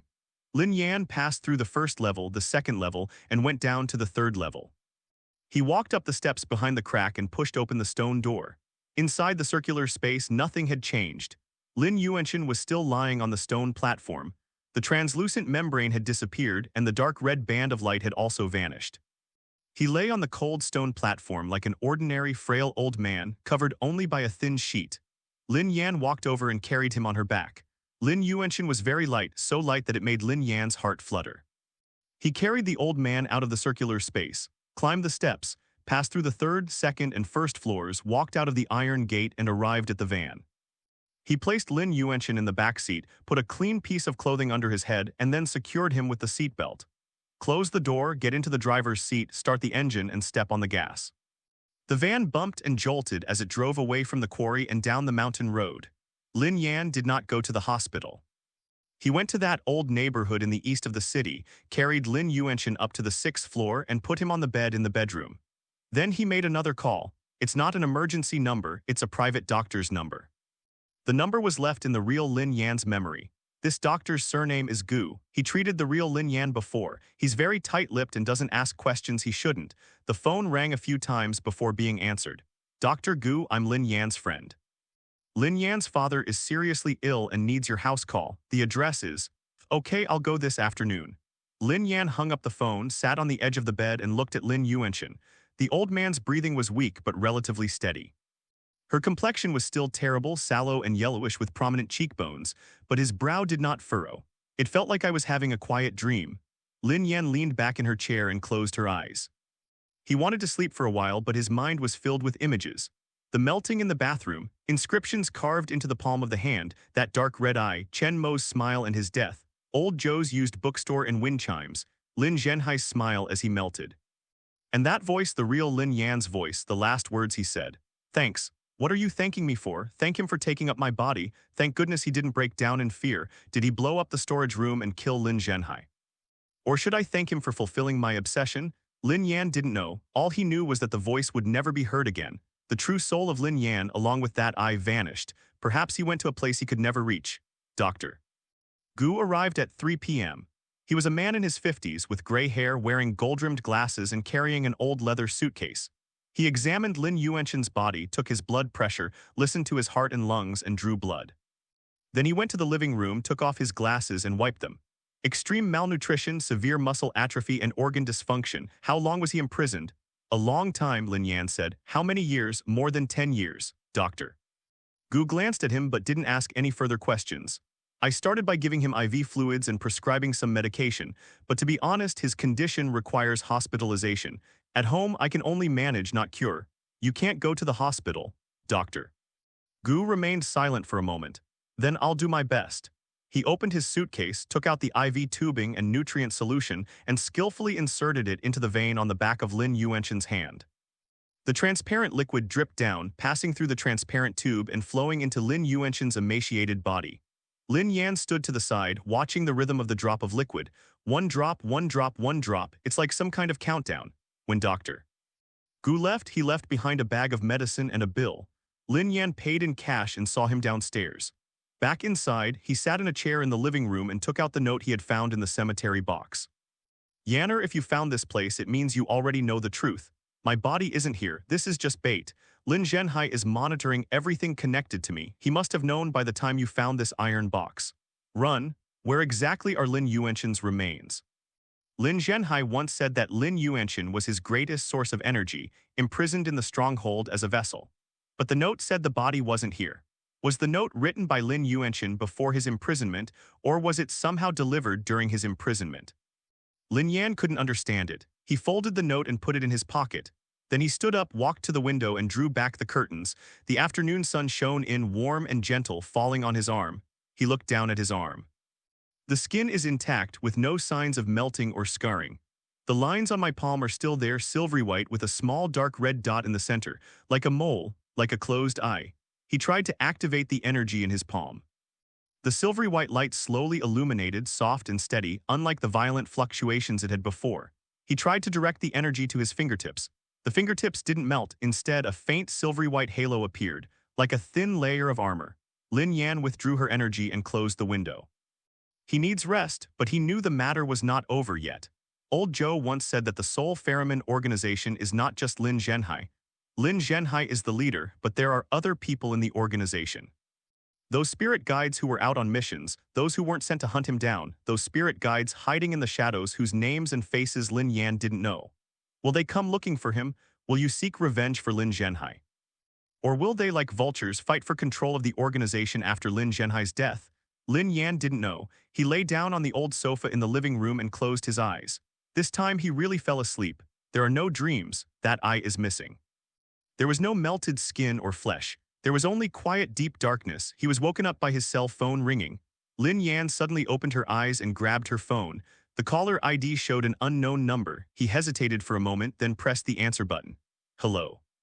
A voice came through the receiver, hoarse and tired, but with a strange gentleness. Are you Lin Yan? I am. My name is Shen Yi. I'm Lao Zhou's friend. Lin Yan's fingers tightened. Old Zhou is dead. I know, the other person said. His last call was to you. I found your number. What do you want? I want to see you. Why? Because Lao Zhou sent me a message before he died. There is only one word. What word? Run. There was a few seconds of silence on the other end of the phone. He's not telling you to run. He told me to run past you. Lin Yan's blood ran cold. Who exactly are you? I am the ferryman. But he's not one of Lin Zhenhai's men. I belong to another faction. Old Zhou was always working for us before he passed away. We all know about Lin Zhenhai's death, but now something even more terrifying than Lin Zhenhai has its eyes on you. I'll come to your place tonight. Don't trust anyone until I get there. The call ended. Lin Yan sat on the sofa holding her phone. The sunlight outside the window had turned orange-red. It was evening. He slept for the entire afternoon. Lin Yan walked into the bedroom and glanced at Lin Yuanchen. The old man was still asleep and the IV fluid was still dripping. Everything is normal, but Lin Yan's heart could not find peace. Yet another soul ferryman, another faction, something even more terrifying than Lin Zhenhai. Is this ever going to end? He walked to the window and looked at the distant horizon. The sun was setting and its orange-red light filled half the sky. There was no eerie red light. There were no synchronized footsteps. They don't have grayish-white eyes. But Lin Yan knew that this was just the calm before the storm. He looked down at his palm. A silvery white light slowly appeared. The small dark red dot in the center seemed to jump, like a closed eye that has opened. Lin Yan stared at the small dark red dot in his palm for a long time. It stopped beating. Like an ordinary mole, it is quietly embedded in the center of the silvery white lines. But Lin Yan knew it was no ordinary thing. That was the last trace left by that eye. It is the true obsession of Lin Yan, the proof that lies dormant within him. He lowered his hand and drew the curtains. The twilight outside the window was shut out and the room grew dark. Lin Yan sat in the dark without turning on the light, replaying every word from that phone call in her mind. I am a spirit guide, but I am not one of Lin Zhenhai's men. I belong to another faction. Old Zhou was always working for us before he passed away. Something far more terrifying than Lin Zhenhai is eyeing you. Another faction. Old Zhou never mentioned it. All he knew was that Lao Zhou was a traitor who had deserted the organization and was hiding in a used bookstore. But before Lao Zhou died, he sent a message to this man named Shen Yi, containing only one word: run. It's not about letting Lin Yan run away, it's about letting Shen Yi run away from Lin Yan. What does that mean? This means that Lao Zhou knew that Lin Yan would become a source of some kind of danger, something even more terrifying than Lin Zhenhai. What is that? Lin Yan stood up, walked to the bedroom door and glanced at Lin Yuanchen. The old man was sleeping soundly, breathing steadily, and the nutrient solution was still being infused into his veins drop by drop. The medicine prescribed by Dr. Gu was placed on the bedside table, small white pills wrapped in tin foil. Everything seems normal. But Lin Yan felt that something was off. He couldn't explain it, it's just an intuition. It was as if someone was watching him from the shadows with unseen eyes. He went back to the living room and took the dagger out of his backpack. The blade was chipped. It was caused when it struck Lin Zhenhai's light barrier, but the remaining part is still sharp. He placed the dagger on the coffee table within easy reach. Then he sat on the sofa facing the door and waiting for that person named Shen Yi to arrive. Time seemed to pass very slowly. There was no wall clock. The cell phone became the only timekeeping tool. Lin Yan checked the time every few minutes. 7:00, 7:15, 7:38:00. At 8:15, footsteps were heard outside the door. It's very light but very steady, moving at a steady pace. The footsteps stopped at the door. Then someone knocked on the door 3 times. Thump, thump, thump. The rhythm is even and the intensity is moderate. Unlike a spirit guide, the footsteps of the spirit guide were deeper and more mechanical, like a machine in operation. Lin Yan did not open the door immediately. He picked up the dagger, walked behind the door and looked out through the peephole. The motion-activated lights in the corridor were on, casting a dim, yellowish glow on a man. The man looked to be in his early 30s, wearing a dark blue jacket with somewhat long hair that covered half of his forehead. His face was very ordinary, so ordinary that he would be easily lost in a crowd. But his eyes were unusual. It is not grayish-white. They are normal human dark brown eyes. Lin Yan had never seen a spirit guide with normal eyes. He concealed the dagger behind his back and opened the door. The man stood in the doorway, his hands in his jacket pockets without gloves. He saw Lin Yan and nodded slightly. Lin Yan, it's me, Shen Yi, come in. Lin Yan stepped aside and Shen Yi entered the room. He glanced around the living room, his gaze lingering for a moment on the dagger on the coffee table before looking away. Do you live alone? There's another person unconscious in the bedroom. Lin Yuanshan. Lin Yan's pupils contracted slightly. How did you know? Old Joe told me. Shen Yi turned to face Lin Yan. He talked about you, the fake, the awakening, the silver-white energy, and your father. Isn't old Joe a traitor? How could he be in contact with another faction of spirit ferrymen? Shen Yi remained silent for a few seconds. Old Joe was never a traitor. He left the organization not because of a guilty conscience. It's because there are problems within the organization. Lin Zhenhai's power grew increasingly immense, and he began to deviate from the original mission of the Soul Ferryman. The original spirit guides were there to help the deceased fulfill their desires and find peace. Lin Zhenhai turned the organization into a machine for harvesting energy. Old Joe left in order to establish a force outside that could counter Lin Zhenhai. I am part of that power. Lin Yan stared into Shen Yi's eyes, dark brown, clear, without any hesitation, but he couldn't believe it. Having gone through so much, he has learned to distrust everyone. How can you prove what you're saying is true? Shen Yi took something out of the inside pocket of his jacket and handed it to Lin Yan. It's a photograph. The photo shows two people standing in front of a used bookstore. One was old Joe wearing round-framed glasses, smiling broadly. The other was a younger man wearing a dark blue jacket with somewhat long hair. It was Shen Yi. On the back of the photo was a line of text in Lao Zhou's handwriting. Shen Yi, my student, trustworthy. Lin Yan recognized Lao Zhou's handwriting. The handwriting matches the one on the run. Note, he returned the photo to Shen Yi. Old Joe is dead. I know. Shen Yi's voice lowered. When I got to the used bookstore, he was already gone. The spirit medium took his body away. Lin Zhenhai's men? Yes, but Lin Zhenhai is dead and his men are now leaderless. Old Joe's body is being stored at one of the organization's strongholds. I'll find a chance to retrieve it. You said something even more terrifying than Lin Zhenhai is targeting me. What is it? Shen Yi's expression became even more serious. He walked to the window, lifted a corner of the curtain, glanced outside, and then closed it. Have you ever heard of origin? No, the origin of obsessive energy, the source of all obsessive energy. Lin Zhenhai exploited the obsessions of thousands of dead people, but he never touched the root of the problem. Because the true source is not in the human realm. Where? The place where the soul of the deceased goes after it dissipates. No one has gone there and no one has come back. But every so often, the origin projects an anchor onto the human world. This anchor point will be attached to a specific person. Old Joe had been searching for this anchor point throughout his life. He eventually discovered that the anchor point was you. Lin Yan felt a chill run down her spine. What's the meaning? The silvery white energy of obsession within you is not inherited from your father. The lump of flesh your father left behind was just a key. That key opened the door within you, releasing what was rightfully yours. Silver white energy is a projection of the origin. You are that anchor point. The room was silent for a few seconds. Lin Yan's mind was buzzing. So Lao Zhou approached me not out of pity, not because he wanted to help me, but because I was an anchor point. Shen Yi looked at him, his eyes filled with complex emotions. At first it was, but he changed later. In his last message to me, besides the word run, there was another sentence. What did you say? Shen Yi took a folded piece of paper out of his pocket, unfolded it, and handed it to Lin Yan. The paper contained a handwritten text, the handwriting messy, as if it had been written in a very short time.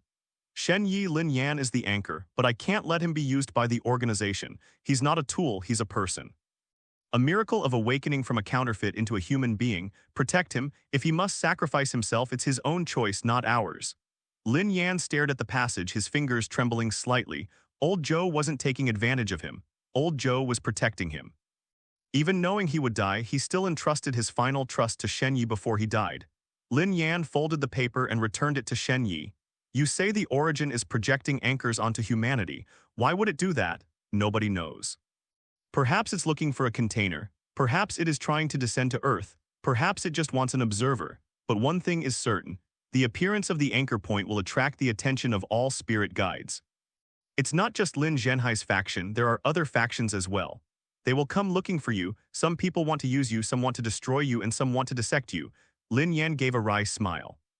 So I went from being Lin Zhenhai's prey to everyone's prey. You could say that. What do you want from me? Shen Yi looked at him, her eyes resolute. I want to help you. It's not to take advantage of you. It's for Lao Zhou. He entrusted you to me, so I will not let him down, but I need your trust. Lin Yan remained silent for a long time. He looked into Shen Yi's eyes, into those deep brown, clear eyes. He remembered old Zhou's smile, the wind chimes in the old bookstore, and the line, bury me with the distant mountains. I trust you, Lin Yan said, but not because of you. Because of Lao Zhou. Shen Yi nodded. That's enough. He walked to the coffee table and spread out the structural diagram of the stronghold. Although Lin Zhenhai is dead, his core forces remain. Those spirit guides who are out on missions will return to the base within a few days. They will fight for control of the organization. No matter who wins, you'll be the first target, because you are the anchor point. Whoever controls the anchor point controls the key to the source. So we need to get out of here before you're found. Where to? There is a place that is very safe. It's a stronghold of another faction. The leader of that faction was my former mentor. He opposed Lin Zhenhai's actions and secretly protected the awakened imposters who were being hunted by the organization. He will take you in. Lin Yan glanced in the direction of the bedroom. Where is Lin Yuanchen? He can't stay here. Take him with you. That outpost has medical facilities much better than Dr. Gu's. Lin Yan nodded. When are you leaving? Now. Lin Zhenhai's men have located your position. If we had been an hour later, we wouldn't have been able to leave. Shen Yi took something out of his jacket and handed it to Lin Yan. It's a new dagger. The blade was coated with a silvery white layer, exactly the same color as the lines on Lin Yan's palm. Specially made. Activate with your energy, it can cut through any dark red seal. Lin Yan took the dagger and held it in his hand. The silvery white patterns gleamed slightly, and a faint halo appeared on the blade of the dagger. Let's go. Lin Yan went into the bedroom and carried Lin Yuanchen off the bed. The IV line was removed and a small piece of tape was applied to the injection site. The old man was still so frail it was heartbreaking. Shen Yi helped him secure Lin Yuanchen to the back seat of the van and then sat in the driver's seat. I'll drive. Lin Yan didn't argue and sat in the passenger seat. The van started up, drove out of the old residential area and merged into the nighttime traffic. Lin Yan glanced back at the sixth-floor window. The curtains were still drawn and the lights were off. He was leaving that rented room again. He turned back and looked at the road ahead. Outside the car window, the city lights receded one by one. Shen Yi drove steadily at a moderate speed like an ordinary night owl. Shen Yi, has the anchor point of origin appeared before? Shen Yi's fingers tightened slightly on the steering wheel. It has occurred. The last time was 70 years ago. What happened to that anchor point afterward? Shen Yi remained silent for a few seconds. Dead. How did you die? Killed by the ferryman. But before he died, he shifted his focus to someone else. That person is Lin Yuanchen's father. That is your grandfather. Lin Yan's breath hitched. So the anchor point is inherited? No, anchor points are not inherited. But it will choose people with blood relations as its preferred hosts. After your grandfather died, the anchor point shifted to Lin Yuanchen. After Lin Yuanchen was imprisoned by Lin Zhenhai, anchor point remained dormant. The anchor point was only reactivated when you, the imposter Lin Yan, awakened your silvery white energy. The ceremony Lin Zhenhai intends to hold is not for harvesting ordinary obsessive energy. What he really wants is an anchor point within you. He wanted to become the embodiment of the source. Lin Yan's fingers tightened around the dagger. He failed, but he's just the beginning. Others will come. Lin Yan leaned back in her seat and closed her eyes. The car drove through the night, heading towards a place he had never been before. Behind me, the city lights grew ever more distant. Ahead, all was darkness with no end in sight, but in his palm, a silvery white light shone faintly in the darkness. The small dark red dot in the center jumped again. This time, Lin Yan didn't look at it. He closed his eyes and silently recited a sentence in his mind. This wasn't said to anyone. I was saying this to myself. No matter who you are, no matter what you want, I will not become your tool. A silvery white light suddenly flashed as if in response to him. Then it slowly dimmed and returned to calm. After driving for about an hour, the car entered a mountainous area. The road became narrower and narrower, and the trees on both sides became denser and denser. An iron gate appeared ahead, behind which was a long tunnel.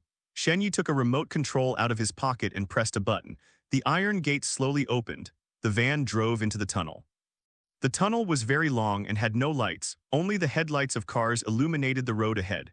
Lin Yan watched the dust particles dancing in the headlight beams, like countless tiny nowhere-to-go souls. At the end of the tunnel was another iron gate. Shen pressed the remote control again. The iron gate opened. Behind the door lies a spacious underground space. The lights were on and people were coming and going. Some people were wearing white lab coats, some were wearing black uniforms, and some were wearing casual clothes.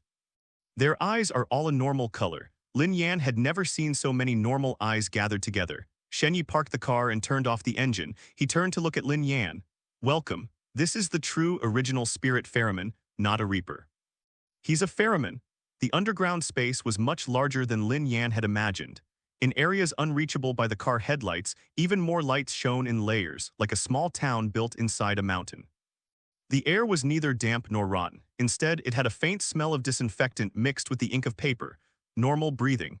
Shen Yi got out of the car, went around to the back seat, and helped Lin Yan carry Lin Yuanchen out of the car. The medical area is on the east side. Follow me. Lin Yan carried the old man on his back and followed Shen Yi across a wide open space. Several cars were parked in the open space, and a few people in white coats were moving boxes. When they saw Shen Yi, they nodded but didn't ask any further questions. Their gazes fell on Lin Yan, lingered only briefly, and then moved away. It doesn't feel like scrutiny, it feels more like respecting a certain kind of privacy. Lin Yan relaxed a little. The medical area consists of a row of white rooms with glass doors, containing hospital beds and various medical equipment. Shen Yi pushed open the door to one of the rooms and gestured for Lin Yan to put Lin Yuanchen on the bed. I'll go get Dr. Chen. He went outside. Lin Yan placed Lin Yuanchen on the bed and pulled the blanket over him. The old man's complexion was still terrible, but his breathing was more steady than before. Dr. Gu's intravenous nutrition was effective, at least the condition did not worsen. A few minutes later, Shen Yi walked in with a woman in her 60s. She wore a faded white lab coat, her hair was gray and tied in a low ponytail. She had no makeup on, her wrinkles were deep, but her eyes were bright. It's light gray, not off-white, it's a normal light gray. She walked to the bedside, lifted the blanket, and checked Lin Yuanchen's pupils, pulse, and nail color. Then she straightened up and looked at Lin Yan. Are you his son? I guess so, Lin Yan said, Doctor. Chen did not ask any further questions. Long-term imprisonment, severe malnutrition, muscle atrophy, and organ dysfunction. It's a miracle he's still alive. Can it be cured? Yes, he can, but it will take time, at least 3 months before he can get out of bed and walk.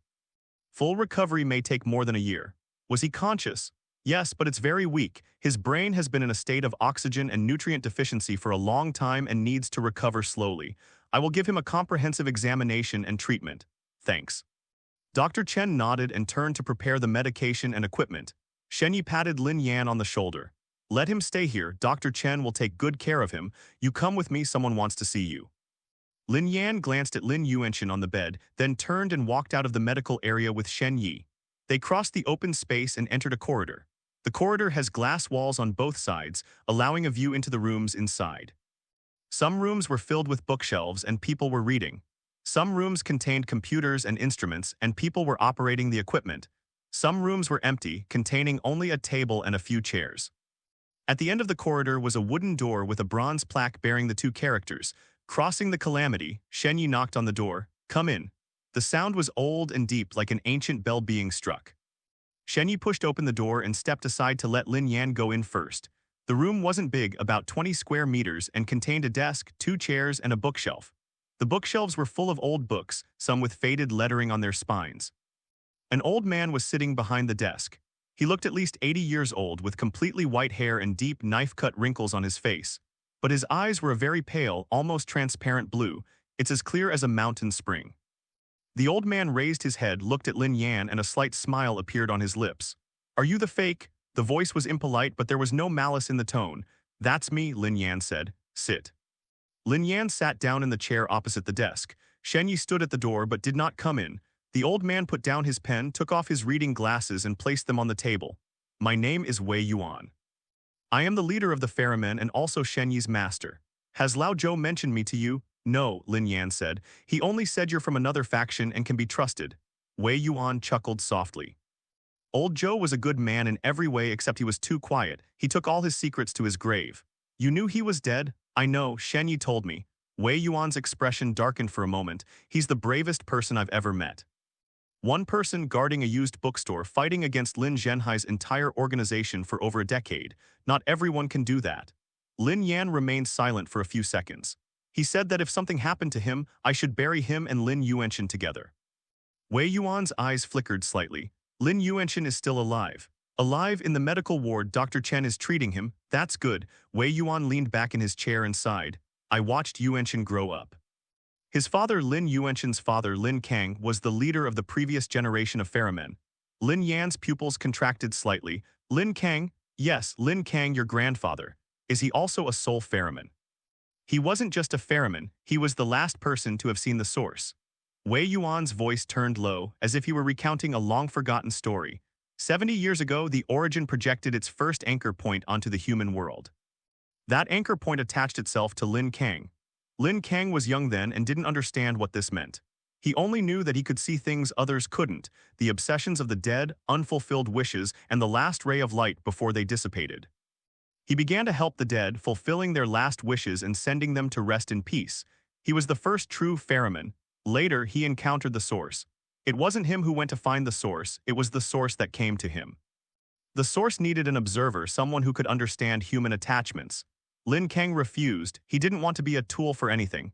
The source didn't force him, but once the anchor is attached, it can't be removed. Lin Kang lived his entire life with that anchor until the day he died.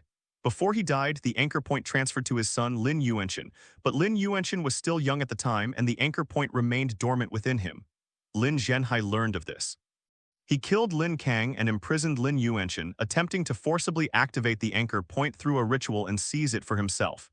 He failed, because the anchor doesn't respond to greed. But you are different.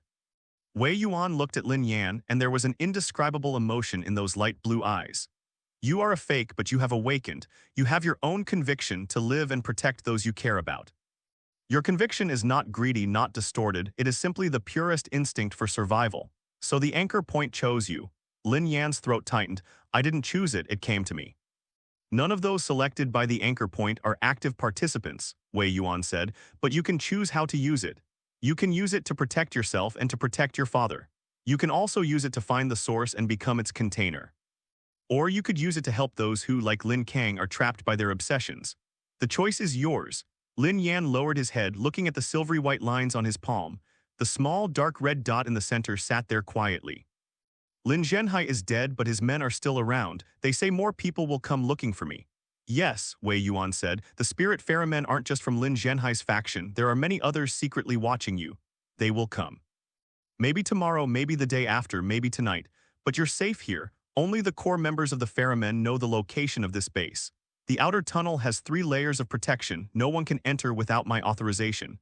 Stay here as long as you can. Leave when you're ready. Lin Yan raised her head. What if I never go out? Wei Yuan looked at him and remained silent for a few seconds. That's your choice too. Lin Yan walked out of Wei Yuan's room and stood in the corridor. Shenyi leaned against the wall, his hands in his pockets. Finished chatting? We're done talking. How are you feeling? Tired? Shenyi smiled. Come on, I'll take you to where you're staying. They walked through the corridor and into another area. This place resembles a row of dormitories with each room numbered on its door. Shenyi pushed open the door to one of the rooms. It wasn't big inside. There was a bed, a table, a chair, and a wardrobe. It was very clean, the sheets were white and the pillows smelled of sunshine. You rest first, I'll show you around tomorrow. Good. Shenyi turned to leave, but Lin Yan called him back. Shenyi, old Joe. How do you plan to retrieve his body? Shenyi's expression darkened. After Lin Zhenhai's death, his core stronghold was in Qingsheling, which we have already taken control of, but Lao Zhou's body isn't there. It was taken away by another faction. Which faction? They're called Return to the Void. They're even more extreme than Lin Zhenhai. Lin Zhenhai wanted power, Return to the Void wanted destruction.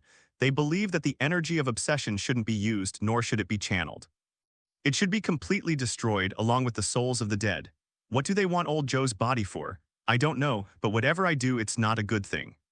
Shenyi looked at him, his eyes filled with an emotion that Lin Yan had never seen before. I will bring him back. I promised Lao Zhou. Lin Yan nodded. Shenyi is gone. Lin Yan closed the door and sat on the edge of the bed. He took out his phone, but there was no signal. All external communication was blocked here. He threw his phone on the bed, lay down, and stared at the ceiling. A fluorescent light hung from the ceiling, casting a stark white glow throughout the room. There is no dark red, no grayish white, only white. Lin Yan closed her eyes. He remembered old Joe's smile, the wind chimes in the old bookstore, and the words on that note. If he must sacrifice himself, that is his own choice, it is not ours. Old Joe did not allow him to sacrifice himself. Old Joe gave him a choice. Lin Yan turned over and buried her face in the pillow.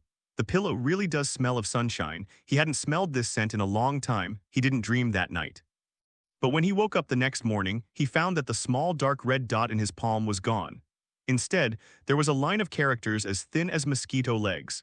It was exactly the same line of text he had first seen in the bathroom.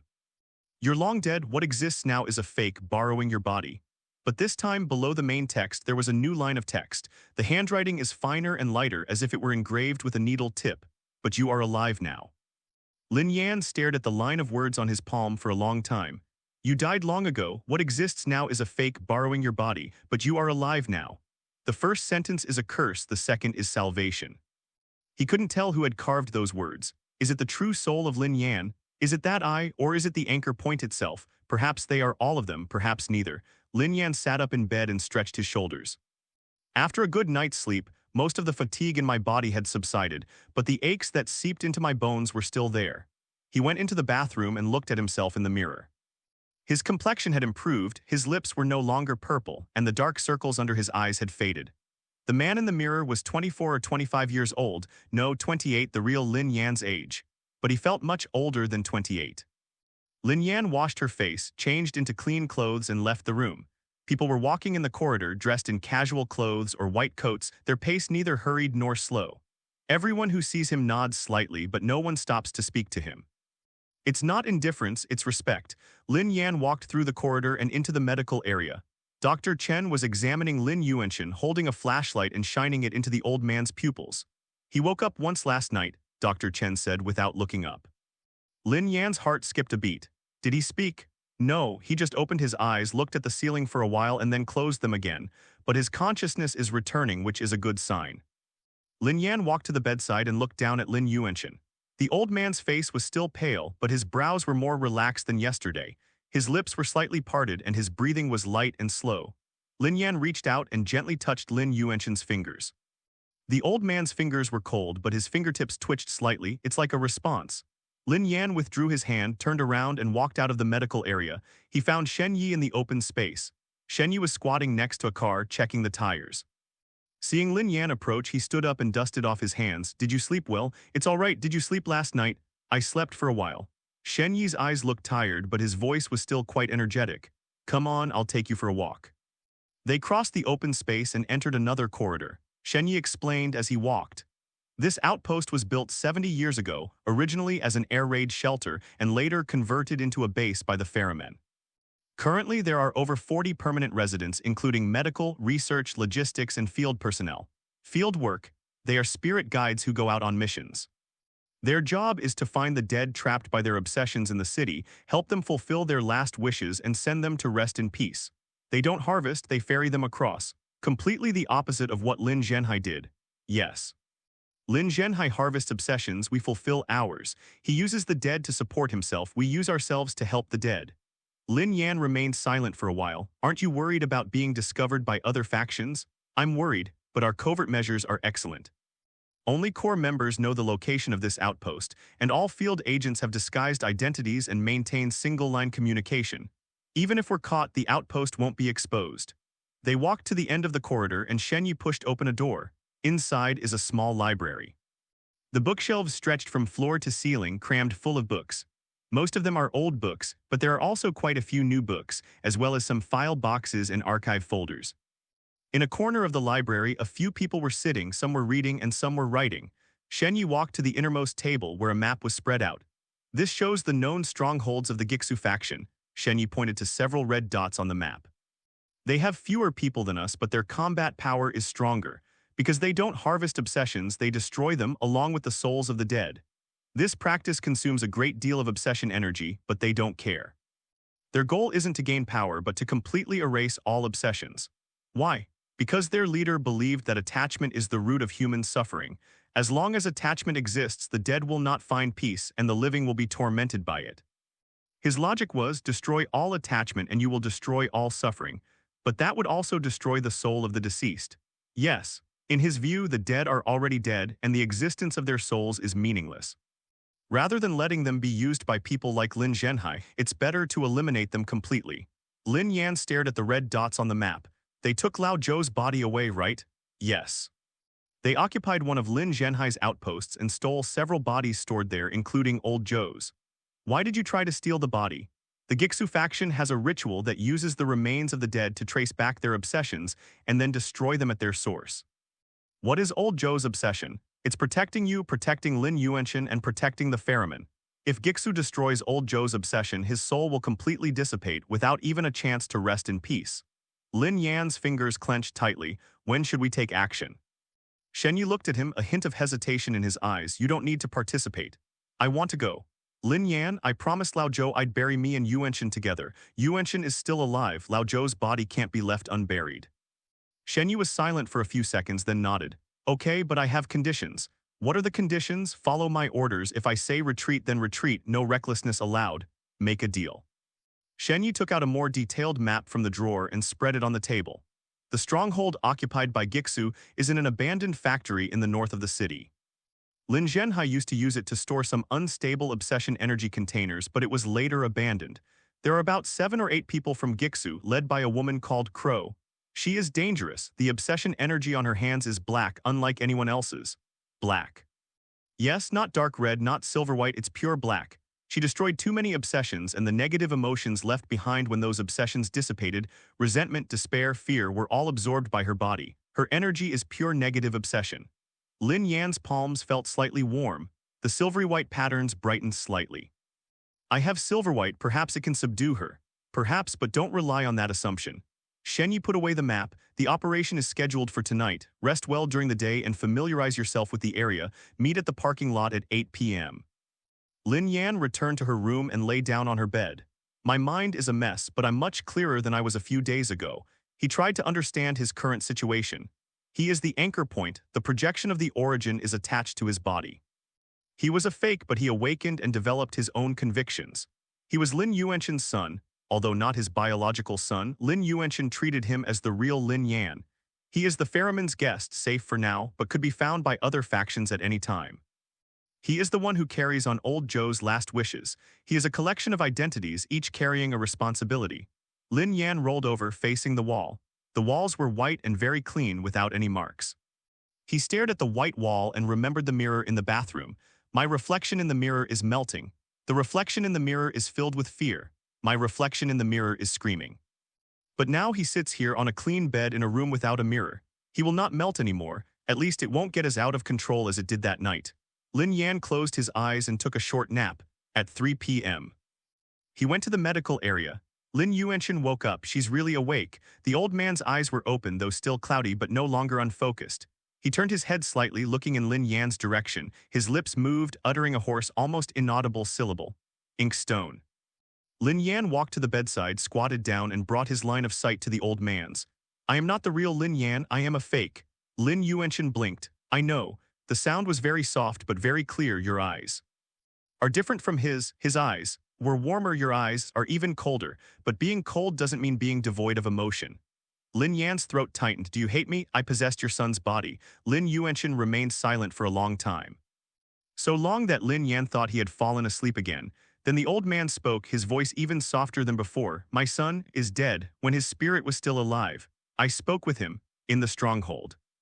During those years of imprisonment, his spirit would occasionally come to visit me. He said, he doesn't hate you, he said.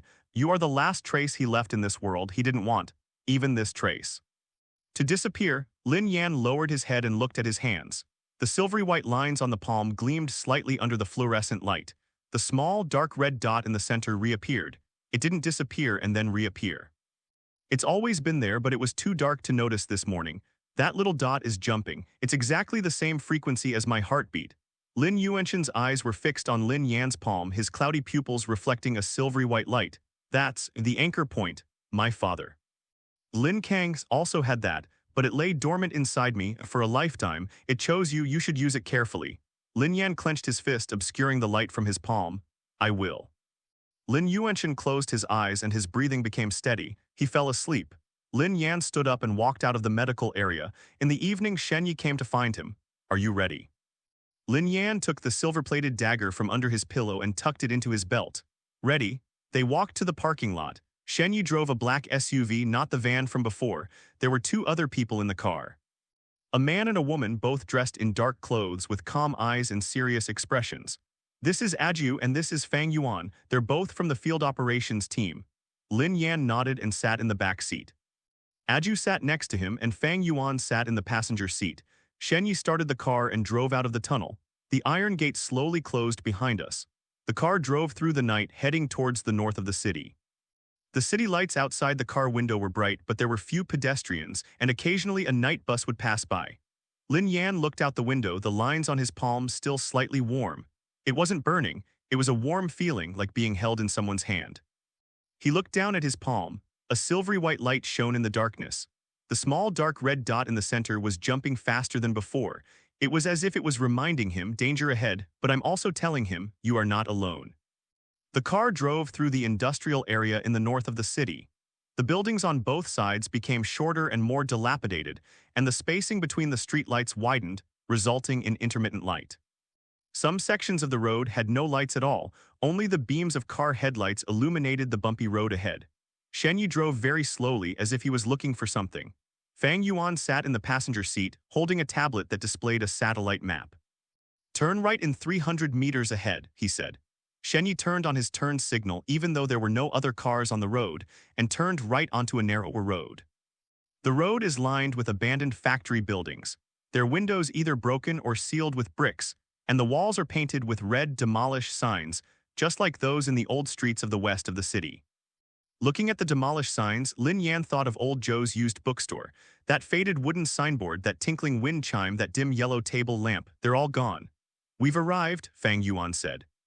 Shen Yi parked the car opposite a 3-story factory building, turned off the lights and turned off the engine.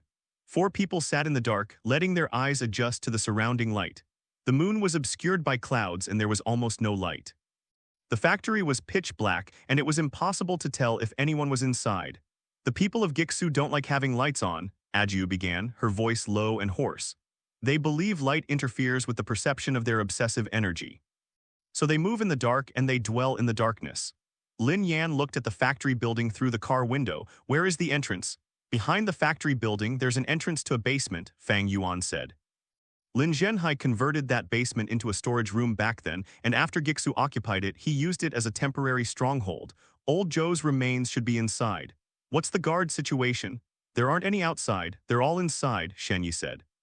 Crow doesn't like to keep watch outside, she finds it too conspicuous. All her people are hidden inside, waiting for the prey to come to them. Then how do we get in? Shen Yi took out a cloth bag from under his seat, opened it, and inside were 4 walkie-talkies and 4 night vision goggles. Put them on.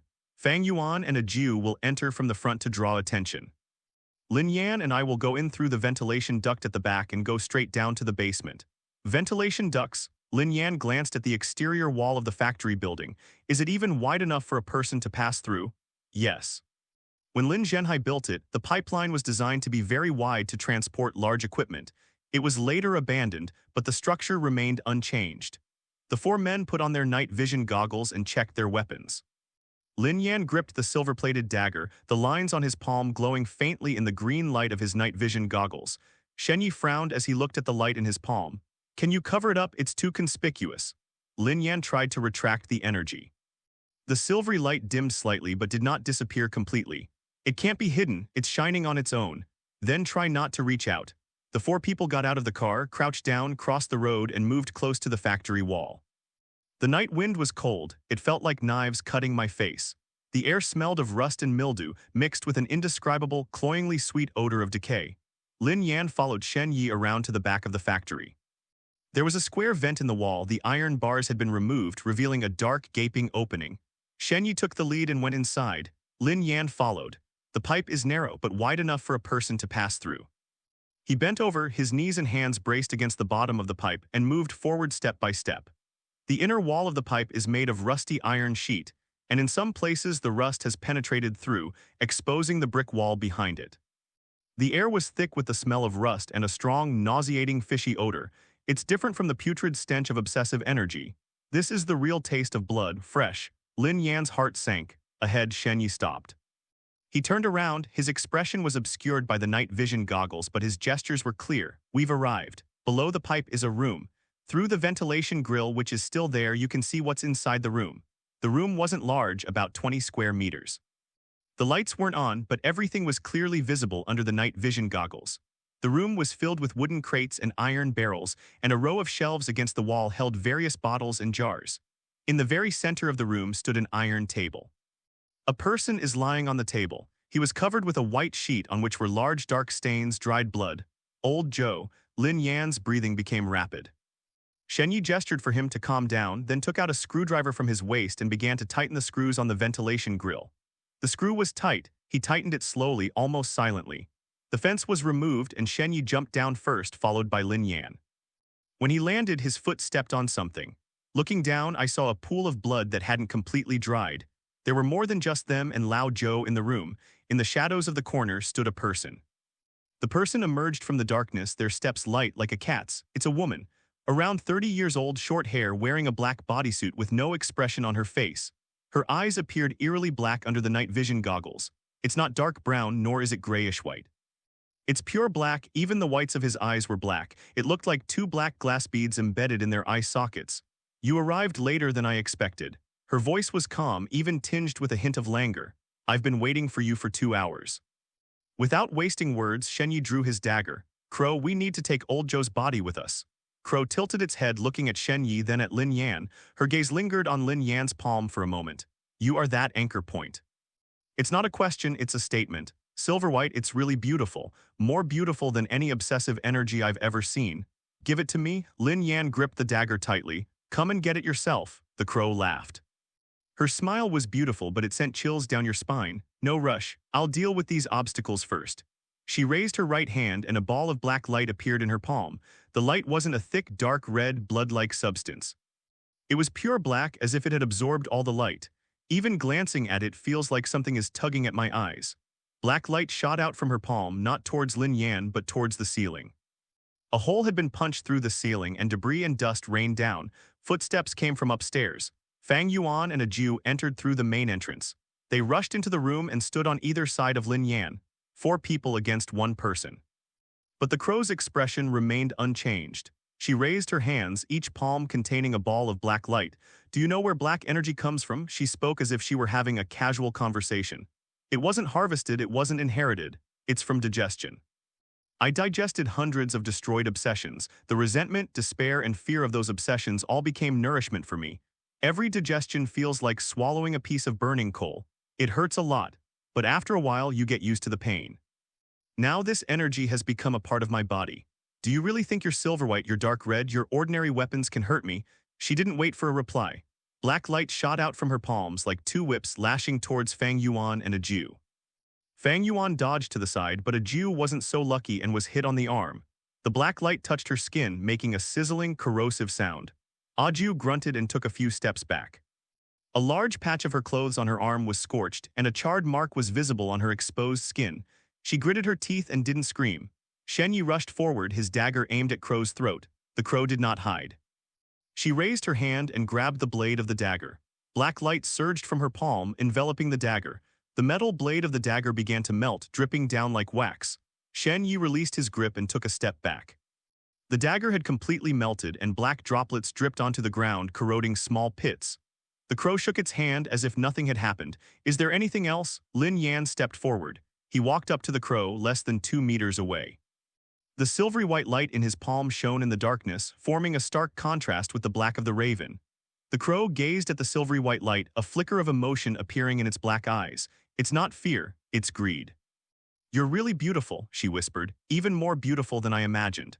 Lin Yan was not affected by her words. He raised the dagger to his chest, channeling silvery white energy into the blade. The blade lit up, its silvery white light gleaming like a lightsaber in the darkness.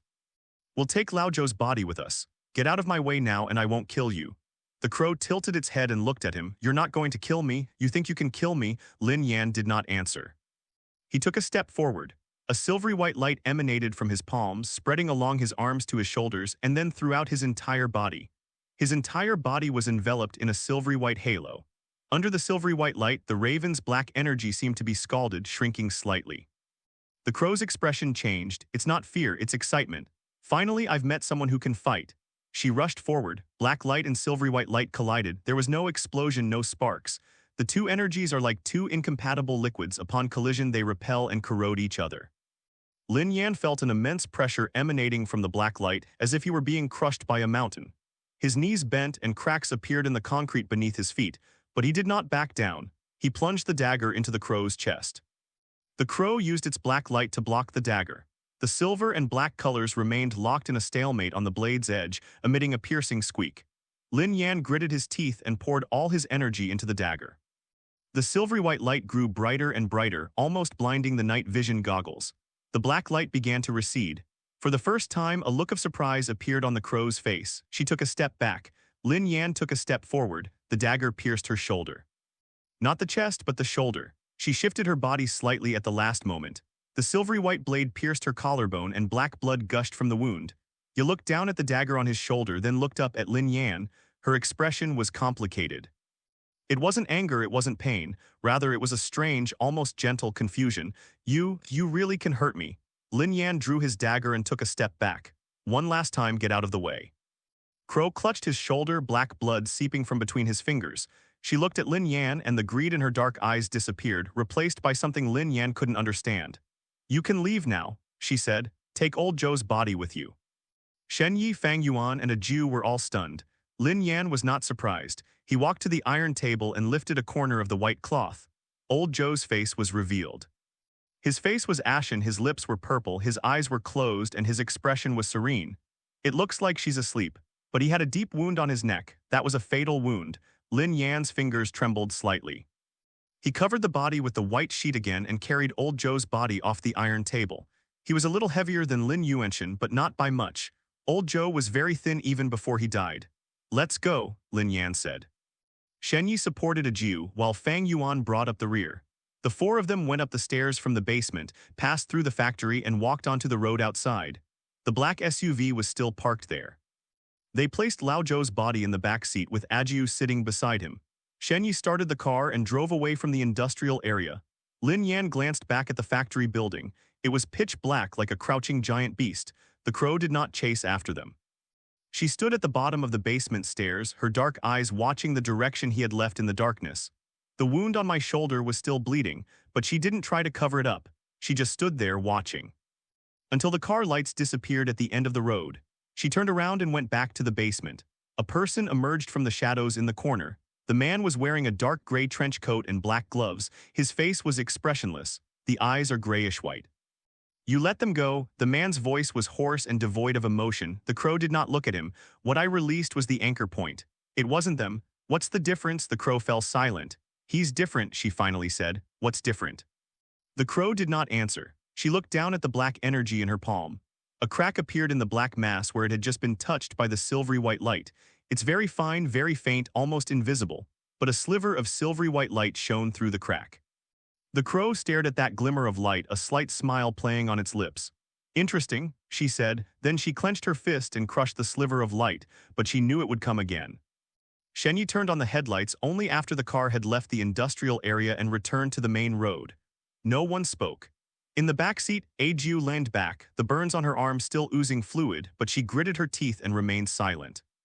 Fang Yuan rummaged through the storage box and pulled out a roll of gauze, handing it to her. She wrapped it around her arm several times with one hand, then held one end in her teeth and tied it tightly, her movements as practiced as if she had done it countless times. Lin Yan sat in the passenger seat and glanced back at the back seat. Beneath the white sheet, old Zhou's silhouette was so still it didn't seem like someone who had just died. As the car bumped along, the white sheet swayed slightly as if he were nodding. Lin Yan turned around and looked at the road ahead. Why did she let us go? He asked. Shen Yi gripped the steering wheel and remained silent for a few seconds. I don't know, she's not the kind of person who would show mercy. The people of Gixu never hold back. Perhaps she's wary of your silvery white energy, Fang Yuan said, leaning out from the passenger seat. She didn't seem wary. Lin Yan recalled Ye's eyes. It wasn't fear, it wasn't apprehension, it wasn't even an assessment. It was something he couldn't understand. Like a person who had been starving for a long time, seeing food but unwilling to eat it. Whatever her reason for letting us go, Shen Yi said, we're out. Old Zhou was brought out too, that's enough.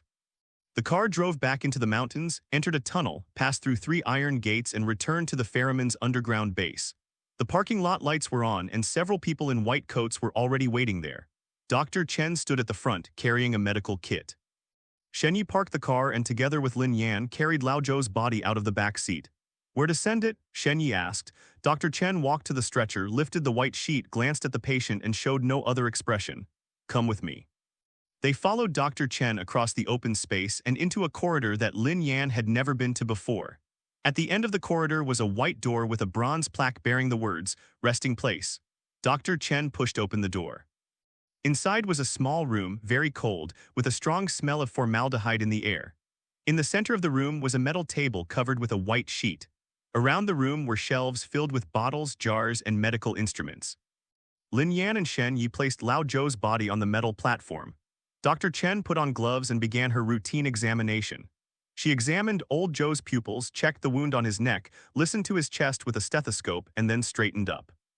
The time of death was approximately 30 hours ago. The neck wound was fatal, caused by a sharp instrument, severing the major artery and trachea in one strike. It was quick with almost no pain. Lin Yan's throat tightened. How long can his body be preserved? Here it can be preserved for a long time. We have low-temperature equipment and preservation measures. Dr. Chen looked at Lin Yan. When do you plan to bury him? Lin Yan remembered what Lao Zhou had said. Bury me with the distant mountains. When Lin Yuanchen is able to get out of bed, he said, he will personally take old Zhou. Dr. Chen nodded without asking any further questions. She pulled the white sheet up and covered old Zhou's face. Lin Yan stood before the metal platform, silent for a long time. Shen Yi stood behind him, saying nothing. The only sound in the mortuary was the low hum of the cooling equipment, like some ancient requiem. Lin Yan turned and walked out of the mortuary, through the corridor, and into the medical area. Lin Yuanchen was awake. He lay in bed, his eyes half open, staring at the ceiling. Hearing footsteps, he slowly turned his head and looked towards the door. You're back. His voice was still hoarse but clearer than before. Lin Yan walked to the bedside, pulled up a chair and sat down.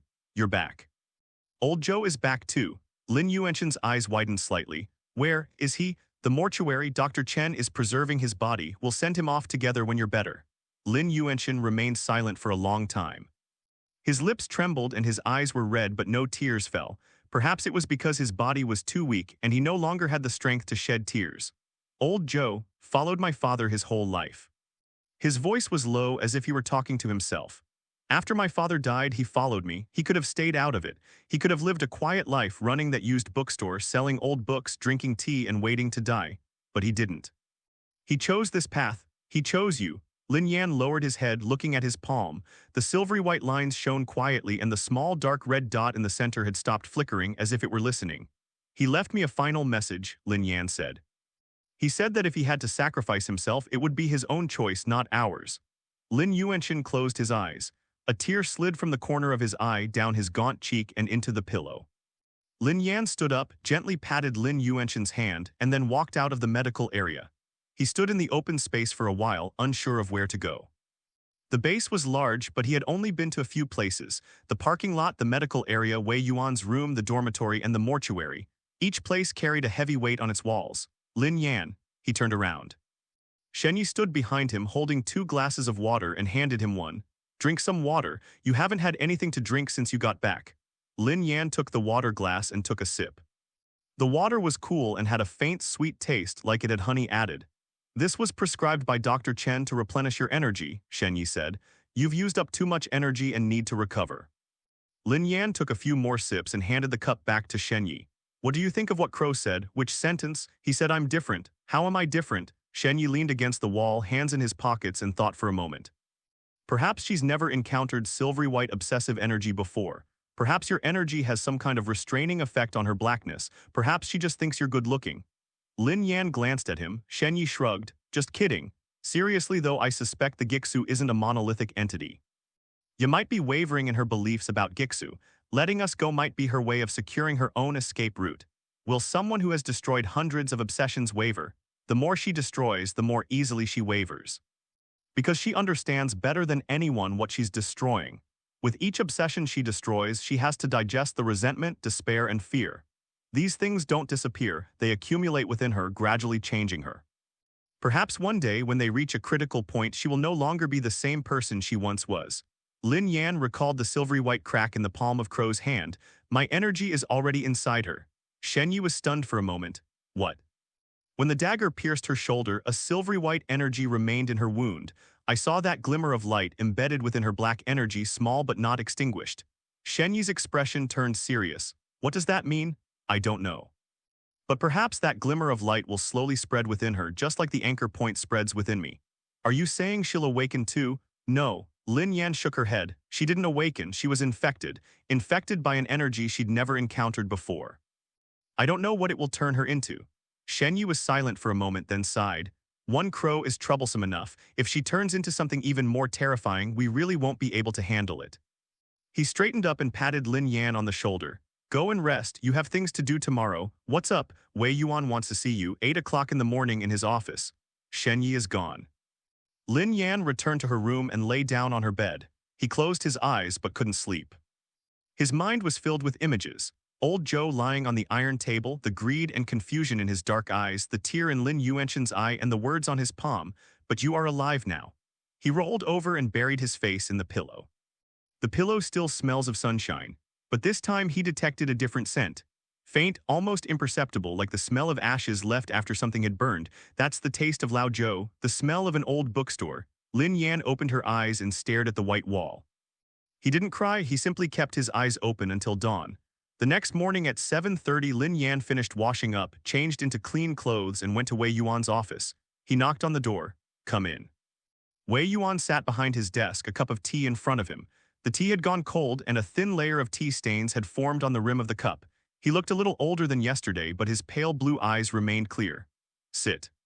Lin Yan sat down. Wei Yuan looked at him and remained silent for a few seconds. Shen Yi told me about last night. Are you hurt? No. Ajiu's arm will need 2 weeks to recover. Fang Yuan is fine. You did a great job. Lin Yan remained silent. Wei Yuan picked up his teacup, took a sip of the cold tea, frowned, and put the cup down. When do you plan to bury Lao Zhou's remains? Wait until Lin Yuanshan can get out of bed. Lin Yuanshan's recovery will take time. It will take at least 2 months. Then wait 2 months, Wei Yuan nodded. Okay, until then, old Zhou will remain in the mortuary. We will take good care of him. He leaned back in his chair, his hands clasped over his stomach. Next, I'm going to tell you something you might not want to hear, but you have to. About the origin and about you. Wei Yuan's voice turned low. It's no coincidence that the source's anchor point is attached to you. The source is searching for a vessel to contain it, an entity that can carry out its will on Earth. But what is the source's will? No one knows. Perhaps it simply wants to observe, perhaps it wants to intervene, perhaps it simply wants to find a place to slumber. You are the anchor point, but you are not the only anchor point. Throughout history, the source has projected anchor points many times, each time choosing different individuals. Some died, some went mad, and some disappeared. Only a very few survived and were not consumed by the source. How did they survive? They found their own obsession, Wei Yuan said. Not an obsession of their origin, not an obsession of others, but their own purest, unwavering obsession. This obsession, like an anchor, no, like a rope, tethers them to the world, preventing them from being dragged away by their origin. Lin Yan lowered his head and looked at the lines on his palm. What is my obsession? You know that yourself. Lin Yan fell silent. He knew it from day one. He wanted to live. He wasn't going to live a life of mere survival, but a life of dignity and meaning. He wanted to protect those he cared about, Lin Yuanshan, Lao Zhou even though he was dead, Shen Yi, and even every stranger in this stronghold who nodded and smiled at him. This obsession wasn't grand or heroic enough, but it was his. It wasn't given to him by anyone. I understand, Lin Yan said. Wei Yuan looked at him, a slight smile playing on his lips. That's good. There's one more thing.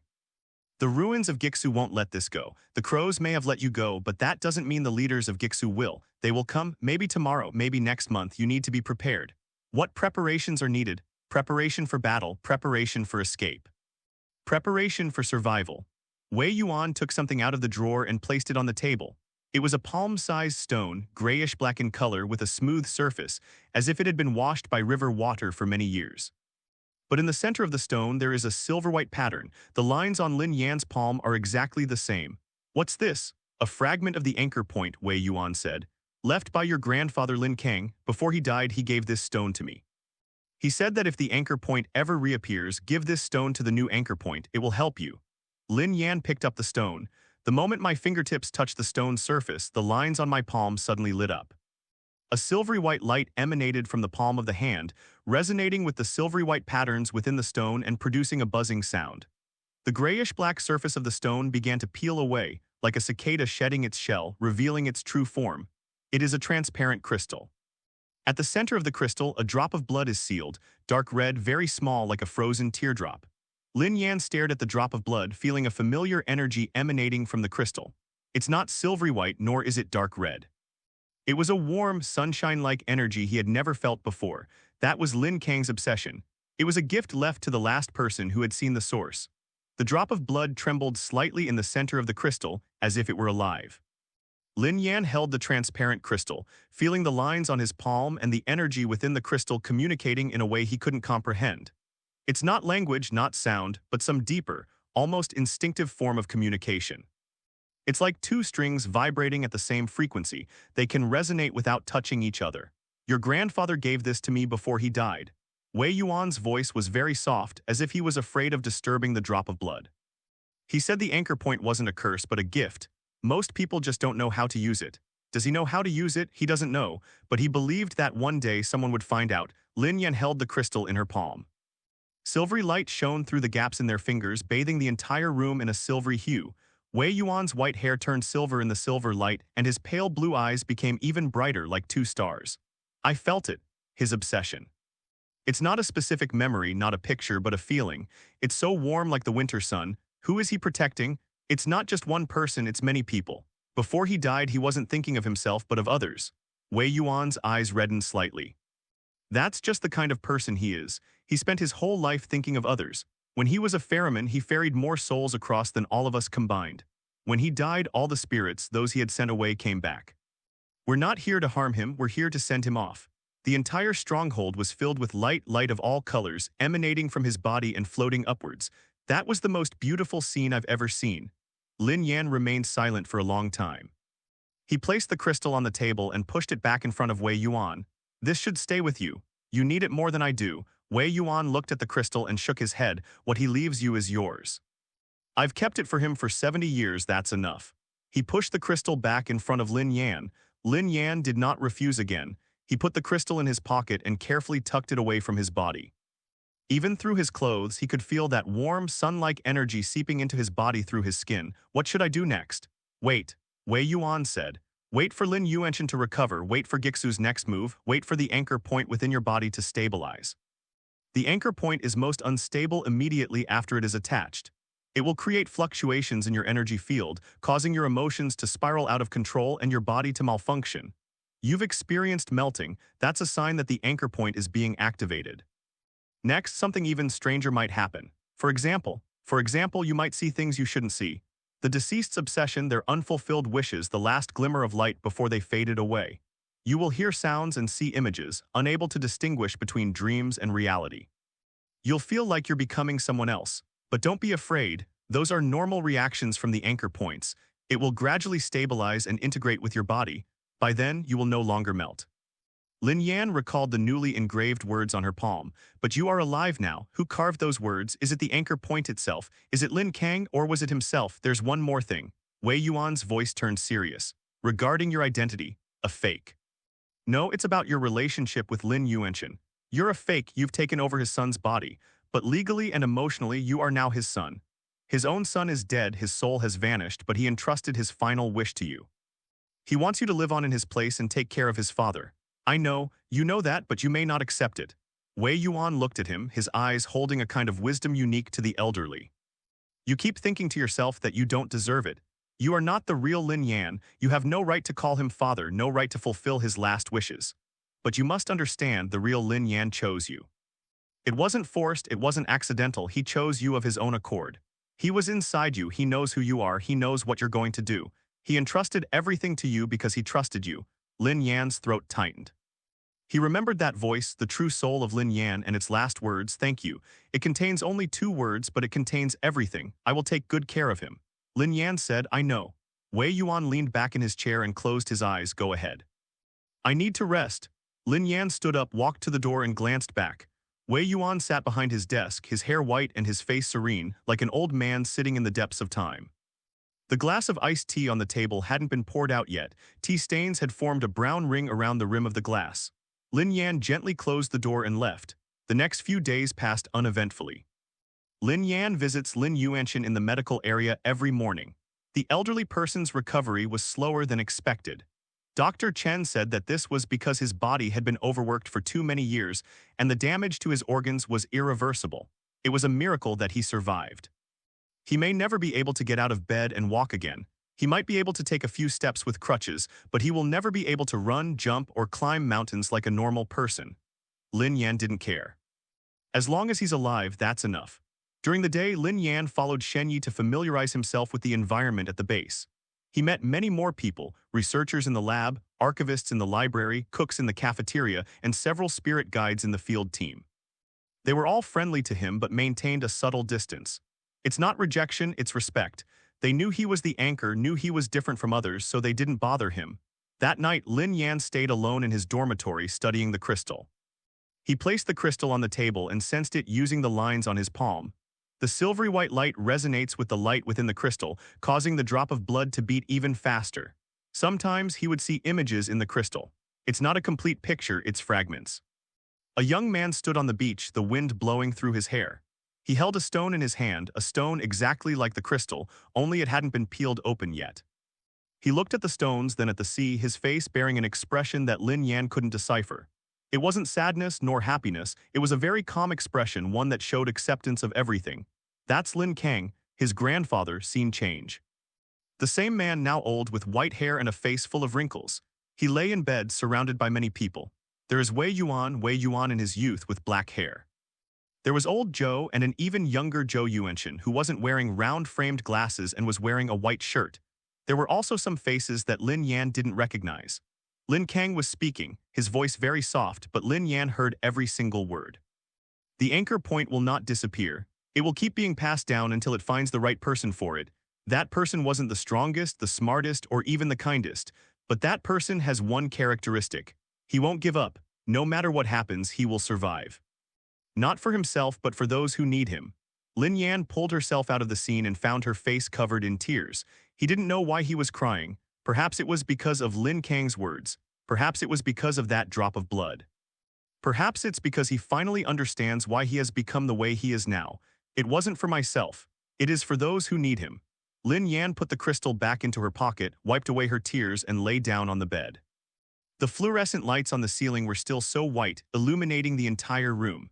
There was no dark red, no grayish white, only white. It's a different color from that drop of blood. The drop of blood was dark red, but its light was not dark red. It's a warm color like sunshine. Lin Yan closed her eyes and fell asleep in that warm light. That night, Lin Yan heard that voice for the first time. It wasn't the real soul of Lin Yan, it wasn't that I, it wasn't Wei Yuan, it wasn't anyone. It was a voice he had never heard before. It was very light, very distant, as if it came from the deepest depths of the earth or as if it fell from the highest heavens, unable to distinguish directions, distances, or even reality from illusion. You've arrived. There are only 3 words. Lin Yan suddenly sat up in bed and looked around. The room was empty, the door was closed, and the curtains were drawn tightly shut. The fluorescent lights were still on, their stark white light illuminating every corner. Nothing seemed amiss. Who? No one answered. Lin Yan looked down at his palm. The silvery white patterns remained still and the small dark red dot in the center stopped jumping. Everything is normal, but he heard that voice clearly. It wasn't something he heard with his ears, it resonated directly in his mind. It speaks in exactly the same way as the real Lin Yan's soul, but the sound is different. The real Lin Yan's voice is very similar to his own, only colder and deeper. This voice has no age, no gender, and no emotion. It sounded like a machine talking or like the sound of wind passing through hollow bones. Lin Yan lay back on the bed, staring at the ceiling. The voice did not reappear, but he knew it wasn't a hallucination. The next morning, Lin Yan went to the medical area to see Lin Yuanshan. The elderly man is in better condition than yesterday and is able to lift his right hand on his own. Although he only managed to lift himself for a few seconds before collapsing weakly back onto the bed, it was still a huge step forward. Dr. Chen said that at this rate, he would be able to sit up in a month, and perhaps stand for a while with crutches in 2 months. Lin Yan sat on the edge of the bed and peeled an apple for Lin Yuanshan.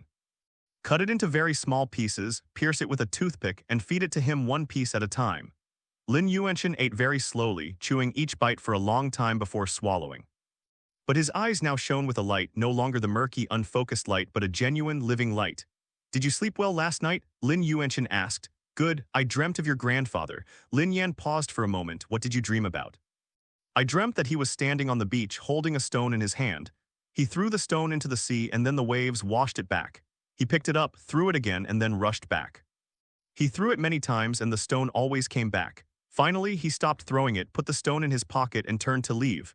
Lin Yan remained silent for a few seconds. What do you think that dream meant? Lin Yuanchen shook his head. I don't know. But I feel like he's telling me that some things can't be thrown away. The more you try to get rid of them, the more they come back. It's better to carry them with you and keep moving forward. Lin Yan fed Lin Yuanchen a piece of apple and then said nothing more. After leaving the medical area, Lin Yan encountered Shen Yi in the corridor. Shen Yi looked more energetic than a few days ago, his dark circles were lighter, and he had shaved. Wei Yuan is looking for you, Shen Yi said. Looking for me again? He said he had something important to do. Let's go. They arrived at Wei Yuan's office door. Shen Yi knocked on the door, then opened it to let Lin Yan in while he remained outside. Wei Yuan sat behind his desk, a fresh cup of tea in front of him still steaming. His expression was more serious than yesterday, his eyebrows slightly furrowed as if he were pondering some difficult problem. Sit. Lin Yan sat down. Did you hear any strange noises last night? Lin Yan's heart skipped a beat. How did you know? Wei Yuan didn't answer directly. He picked up his teacup, took a sip, and put it down. Because I heard it too. It wasn't just me, 3 other people in the base heard it too. They are all people sensitive to the energy of obsession. Lin Yan felt a chill run down her spine. What did that voice say? It said 3 words, you've come. Exactly the same as what I heard. What does it mean? Lin Yan asked. I have no idea, but according to the records left by the ferrymen, this phenomenon has occurred before. When the anchor point was last activated. 70 years ago, during the time your grandfather Lin King became the anchor point, many people heard similar sentiments. Some say it's the source speaking, some say it's resonance between anchor points, and some say it's just an illusion caused by energy fluctuations. Nobody knows the truth, but your grandfather left behind a message about this sound. Wei Yuan took a yellowed notebook out of the drawer, opened it, turned to a page, and pushed it to Lin Yan. The handwriting in the notebook was old, the ink had faded to brown, but every word was written neatly, stroke by stroke, as if carved on stone. Sound is not the source. Sound is the echo of our own obsessions. The anchor amplifies it, allowing us to hear things we wouldn't normally hear. Everyone hears a different sound because everyone's obsessions are different. What I hear is my deceased wife calling my name. What you hear might be something else. Don't be afraid, it's just yourself. Lin Yan stared at that passage and read it several times. Myself, yourself, Wei Yuan said. Your obsession, the voice deep within your heart. The anchor point amplifies it, making you think it's coming from the outside, but it's always been inside you. Lin Yan remembered the 3 words the voice had spoken last night. You've come. That was his own obsession speaking to him. You've arrived. You have arrived at this place in this state and with this identity. You transformed from a counterfeit into a living, breathing person with convictions and responsibilities. You've arrived. You've finally arrived. Lin Yan closed the notebook and pushed it back to Wei Yuan. I see. What did you understand? That voice wasn't warning me, it wasn't guiding me, it was simply confirming my presence. It's saying you're here, you're real, you're not an illusion. Wei Yuan looked at him, a slight smile playing on his lips. You grasped it faster than your grandfather, it took him a month to figure it out. Lin Yan stood up. Is there anything else? Wei Yuan's expression turned serious again. There's movement from the ruins of return. Lin Yan sat down again. What's that noise? After Crow was injured, the leader of Gixu personally intervened. His name is Su. No one knew his real name, no one had ever seen his face. He always wore a white mask with no design on it. His strength is 10 times that of a crow. He has left the Gixu stronghold and is heading in this direction. He wants to see you. Lin Yan's fingers clenched tightly. When will he arrive? I don't know, maybe tomorrow, maybe the day after, maybe it's already on its way. Isn't the base secure? Didn't you say it had 3 layers of protection and that no one could get in without your authorization? That's for ordinary spirit mediums. Wei Yuan's voice lowered. Su is no ordinary spirit guide. He is the closest to the source in the absence of an anchor. His dark energy wasn't derived from his obsessions, it was extracted directly from the void. He needs no obsession, no dead, no intermediaries. He himself is the source of energy. Lin Yan's palm lines suddenly felt hot. Then why is he looking for me? He's already the source of energy, because he is not satisfied with just the source. He wants to become the source itself, and you are the anchor point of the origin. By killing you and devouring your anchor, he can replace you and become the sole projection of the origin on Earth. Lin Yan's breathing became rapid. And what about you? What will you do? Ferrymen, we will die. All ferrymen who rely on the energy of obsession to survive will die. Because their origin has been polluted, the balance of obsession energy will be completely broken. At that time, not only ferrymen but even the ordinary dead, those souls waiting to be ferried, will dissipate together. Wei Yuan's voice was calm, as if he were stating a fact he had already accepted.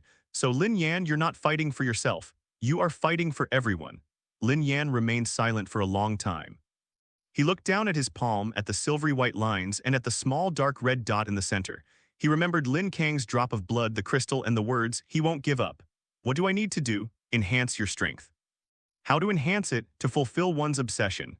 Whose obsession is it? The deceased's obsession. Wei Yuan stood up, walked to the bookshelf, took out a thick file and placed it on the table. This is a record of unfinished obsessions collected by the ferryman over many years. Each entry represents a dying wish that the deceased was unable to fulfill. As the anchor point, you have the ability to perceive these obsessions, and you also have the ability to fulfill them. With each completion, your silver-white energy will increase by 1 point. When your energy is strong enough to rival the ruins, you'll have a chance to win. Lin Yan opened the file. The first page contains a name, Zhao Xiaoman. Attached is a photo of a young girl, around 20 years old, with long hair, smiling brightly. Obsession: to find her missing younger brother. Lin Yan closed the file. Starting today, one at a time. Zhao Xiaoman's photo was tucked on the first page of the file. Long hair, white dress, standing under a ginkgo tree, smiling to reveal 2 small tiger teeth. The photo is in color, but over time the colors have faded and turned yellowish, as if it's been filtered through a layer of old-time filter. Lin Yan brought the file back to her dormitory, sat on her bed, and flipped through it page by page. Zhao Xiaoman, 22 years old, disappeared 3 years ago. It wasn't her who went missing, it was her brother. My younger brother's name was Zhao Xiaozhu. He was 19 years old at the time and a senior in high school. One evening after self-study, he didn't go home. Zhao Xiaoman searched for her younger brother for 6 months without success. In the 7th month, she was in a car accident and died. Before she died, her last thought was, "Where is her brother?" This thought was so strong that it became an obsession after death, remaining in the world and unable to dissipate. The ferryman recorded her obsession but could not complete it because her soul had already dissipated, leaving only a wisp of her obsession energy drifting in some corner of the city. Lin Yan closed the file and shut her eyes. My palms started to feel warm. A silvery white light emanated from the patterns. It wasn't a dazzling brightness but a soft, moonlight-like light. A halo of light gathered above the palms, slowly forming a picture. It's not a complete picture, it's fragments. A road with dim streetlights flanked by walls and construction sites. A boy was carrying a school bag, walking with his head down, his pace quick as if he were in a hurry. A white sedan drove up from behind, its headlights blinding. The boy glanced back, then raised his hand to shield his eyes. The video cut out. Another screen appears. A girl with long hair and a white dress stood in front of a police station, holding a missing person poster in her hand. She was crying, her shoulders shaking, but she didn't make a sound. She pasted the missing person poster on the wall, taped it securely, and then turned and left. He took a few steps, glanced back, and then continued walking. The video cut out again. Lin Yan opened his eyes and the light in his palm went out. He saw Zhao Xiaoman, he saw Zhao Xiaozhu, he saw the road, and he saw the white car. But he didn't see the ending. Where did my younger brother go? What is that white sedan? Lin Yan put the file into her backpack, left the dormitory, and went to find Shen Yi. Shen Yi was wiping down a car in the parking lot when he saw Lin Yan approaching, so he put down the rag. "What's wrong?" "I want to go out." "Where to?" "Go find a man named Zhao Xiaozhu. He disappeared 3 years ago. His sister died and his obsession remained unfulfilled." Shen Yi glanced at him, didn't ask why, and took out his car keys from his pocket. "I'll go with you." "No need, I'll go alone." "You wait for me at the base." "Do you know where to start looking?" Lin Yan thought for a moment. The last place he was seen, west of the city, on that road with walls and a construction site. Shen Yi was silent for a few seconds, then nodded. "Be careful, keep your walkie-talkie with you, contact us immediately if anything happens."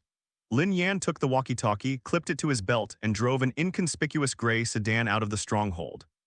The tunnel closed behind us, the iron gates shut one by one with a dull thud. The car drove onto the highway and merged into the daytime traffic. The sun was shining brightly, and the bustling city outside the car window contrasted sharply with the quietness inside the outpost. Lin Yan drove for 40 minutes and arrived at the west side of the city. The road is called Liolin Street on the map, and there are indeed walls and construction sites on both sides. But 3 years later, the construction site has been transformed into a new residential community. The walls have been demolished and replaced by neat shops and sidewalks. Lin Yan parked the car on the side of the road and got out. He stood on the sidewalk and looked around. Everything has changed. When Zhao Xiaoju walked this road 3 years ago, it was still a desolate place. Now there are people everywhere, cars everywhere, and the air is thick with the scent of life. He walked to a bus stop, pretended to wait for the bus, and closed his eyes. My palms felt warm and a silvery white light shone in my pocket, invisible to outsiders. The image reappeared. It's clearer now. The boy walked along this road, his pace slowing down more and more. He was looking at his phone, the screen's light illuminating his face. His expression was tense, his brows were furrowed, and his lips were pressed into a thin line. A text message appeared on the phone screen. Lin Yan leaned closer to look. No, not leaned closer to look, but the anchor point brought the image closer. The text message reads, "Your sister is in my hands. If you want to rescue her, come to this place. Don't call the police. Address, abandoned factory at the end of Liolin Street." Lin Yan suddenly opened his eyes. It's not that my younger brother is missing. The younger brother was threatened with his older sister's safety and went to a certain place on his own. The older sister was unaware of this. She thought her younger brother was missing and had been searching for him, and the younger brother is probably dead too. Lin Yan's heart sank. He got back into his car and drove west along Liolin Street. At the end of the road, there were no abandoned factory buildings. It's a park now. People are walking their dogs, jogging, and children are flying kites on the grass. The abandoned factory buildings from 3 years ago have been demolished and replaced with a park. Lin Yan parked the car in the park's parking lot and got out. He stood on the grass, watching the laughing people, and felt it was utterly absurd. 3 years ago, something terrible might have happened here, and now people play, run, and kiss on this land. Nobody knows. Lin Yan closed his eyes and sensed his obsession once more. This time, the picture is clearer. The abandoned factory building had a rusty corrugated iron roof and windows boarded up. The boy stood at the door, hesitated for a long time, and then pushed the door open and went inside. It was dark inside, and there was a musty and rusty smell in the air. "I'm here, where's my sister?" No one answered. A man emerged from the darkness wearing a black jacket and black gloves with a scar on his face. "Your sister isn't here. You're lying to me." "I'm not lying to you. How did you end up here?" The boy turned to run, but another person was already standing at the door, blocking his way. Lin Yan's heart skipped a beat. He recognized the man with the scar on his face. "I've seen the photos in Chen Mo's notebook." Lin Zhenhai's subordinate, a spirit guide known as Old Scar, specializing in creating accidents. Zhao Xiaoju didn't disappear. He was taken away by the spirit ferryman. Why? What connection does an ordinary high school senior have with the Seoul Ferryman organization? Lin Yan continued watching the screen. The boy was pinned to the ground, and Old Scar squatted down, pinching his chin and forcing him to raise his head. "Your father owed us a great debt. He's dead. Now it's your turn to repay it." "What does my father owe you?" "He stole something from us. Something very valuable. He doesn't know where he hid it, but you probably do." I don't know anything." Old Scar sighed and stood up. "Then there's nothing we can do." He raised his hand and a dark red light appeared in his palm. The light reflected in the boy's eyes was filled with fear. The video cut out. Lin Yan opened her eyes, feeling a chill run through her body. Zhao Xiaoju was killed by the spirit ferryman. It wasn't an accident, it wasn't a disappearance, it was murder. His obsession wasn't to survive, but to tell his sister the truth. But he no longer had the chance. Lin Yan squatted on the grass and pressed his palms to the ground. A silvery white light emanated from his palm and seeped into the soil. He sensed a faint energy responding to him from deep underground. It wasn't Zhao Xiaoju's soul, his soul had already dissipated. It's the lingering obsession of Zhao Xiaoju. It has been trapped here for 3 years, waiting for someone to come and listen. Lin Yan closed his eyes and pressed his ear to the ground. It's not about listening with your ears, it's about listening with anchor points. A young voice, very soft and weak like a spider's web in the wind. "Sister, I'm sorry, I shouldn't have trusted that person. I went to that factory and I'll never come back. I know you've been looking for me, don't look anymore. I'm not coming back, you have to live on. Also, Dad didn't steal anything." Lin Zhenhai framed him. "The thing Dad hid is under the stove in the old house. Go find it and then hand it over to the police." The sound disappeared. Lin Yan stood up, his knees covered in grass, juice, and mud. He took out his phone from his pocket, opened the map, and searched for the location of Zhao Xiaoman's hometown. In another city more than 200 kilometers away from here. Lin Yan started the car and got on the highway. He drove very fast. The silvery white energy made his reaction speed far exceed that of ordinary people. Every lane change and every overtaking maneuver was as precise as a machine. 2 hours later, he arrived at that small county town. Zhao Xiaoman's old house is in a village on the outskirts of the city. The road is dirt. with wheat fields on both sides and high-voltage power line towers gleaming in the setting sun in the distance. Lin Yan parked the car at the village entrance and walked into the village. The house was an old brick and tile structure, with the courtyard gate locked with an iron chain which was covered in rust. Lin Yan climbed over the wall and went inside. The courtyard was overgrown with grass and the door to the main room was ajar. Pushing it open, a musty smell wafted out. The stove was in the corner of the main room, an old-fashioned brick stove with a rusty iron pot on it. Lin Yan squatted down and put his hand into the stove. The ashes were thick. He brushed them aside and felt a brick at the bottom of the stove. The bricks are loose. He pulled the brick out and there was a small hole behind it. There was an oil paper package inside the cave. Lin Yan took out the oil paper package and opened it. Inside were a stack of documents and several photos. The document is an accounting record of Lin Zhenhai's organization, detailing the amount, time, and location of their harvesting of obsessive energy. The photo is a picture of Lin Zhenhai and Lao Ba, with the date and location written on the back. Zhao Xiaoju's father was once an accountant in Lin Zhenhai's organization. He stole the evidence, hid it, and was then silenced by Lin Zhenhai. Lin Yan put the oil paper package into her backpack and stood up. He walked out of the main room and stood in the courtyard. The setting sun bathed the entire village in an orange-red hue, while the distant wheat fields rippled in the wind, resembling a golden sea. Lin Yan took out her phone and snapped a picture of the courtyard. Then he opened Zhao Xiaoman's file and wrote a line on the last blank page. "Your brother has been found and the truth has been found. You can rest in peace now." After I finished writing, a bright silver-white light flashed in my palm, brighter and warmer than before. He felt an energy surging from where Zhao Xiaoju's obsession lingered, passing through the earth, through the air, through his skin, and into the lines of his palm. A faint hint of gold appeared in the silvery white light. Lin Yan looked down at his palm. The golden hue flowed within the silvery white like a small river. "It's done, the first obsession." He turned and walked out of the courtyard, climbed over the wall, and returned to the village entrance. Before getting on the bus, he glanced back at the old house.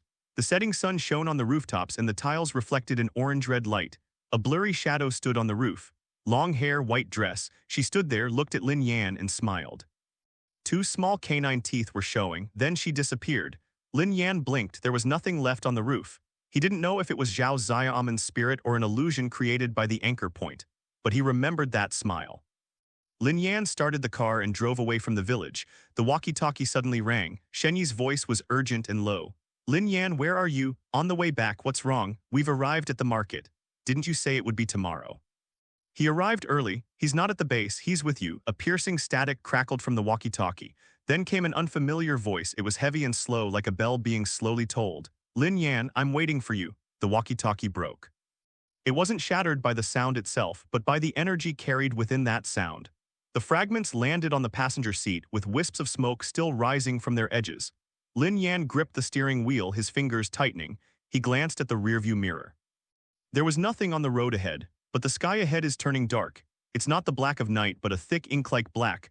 Rising from the horizon, it slowly spread in his direction.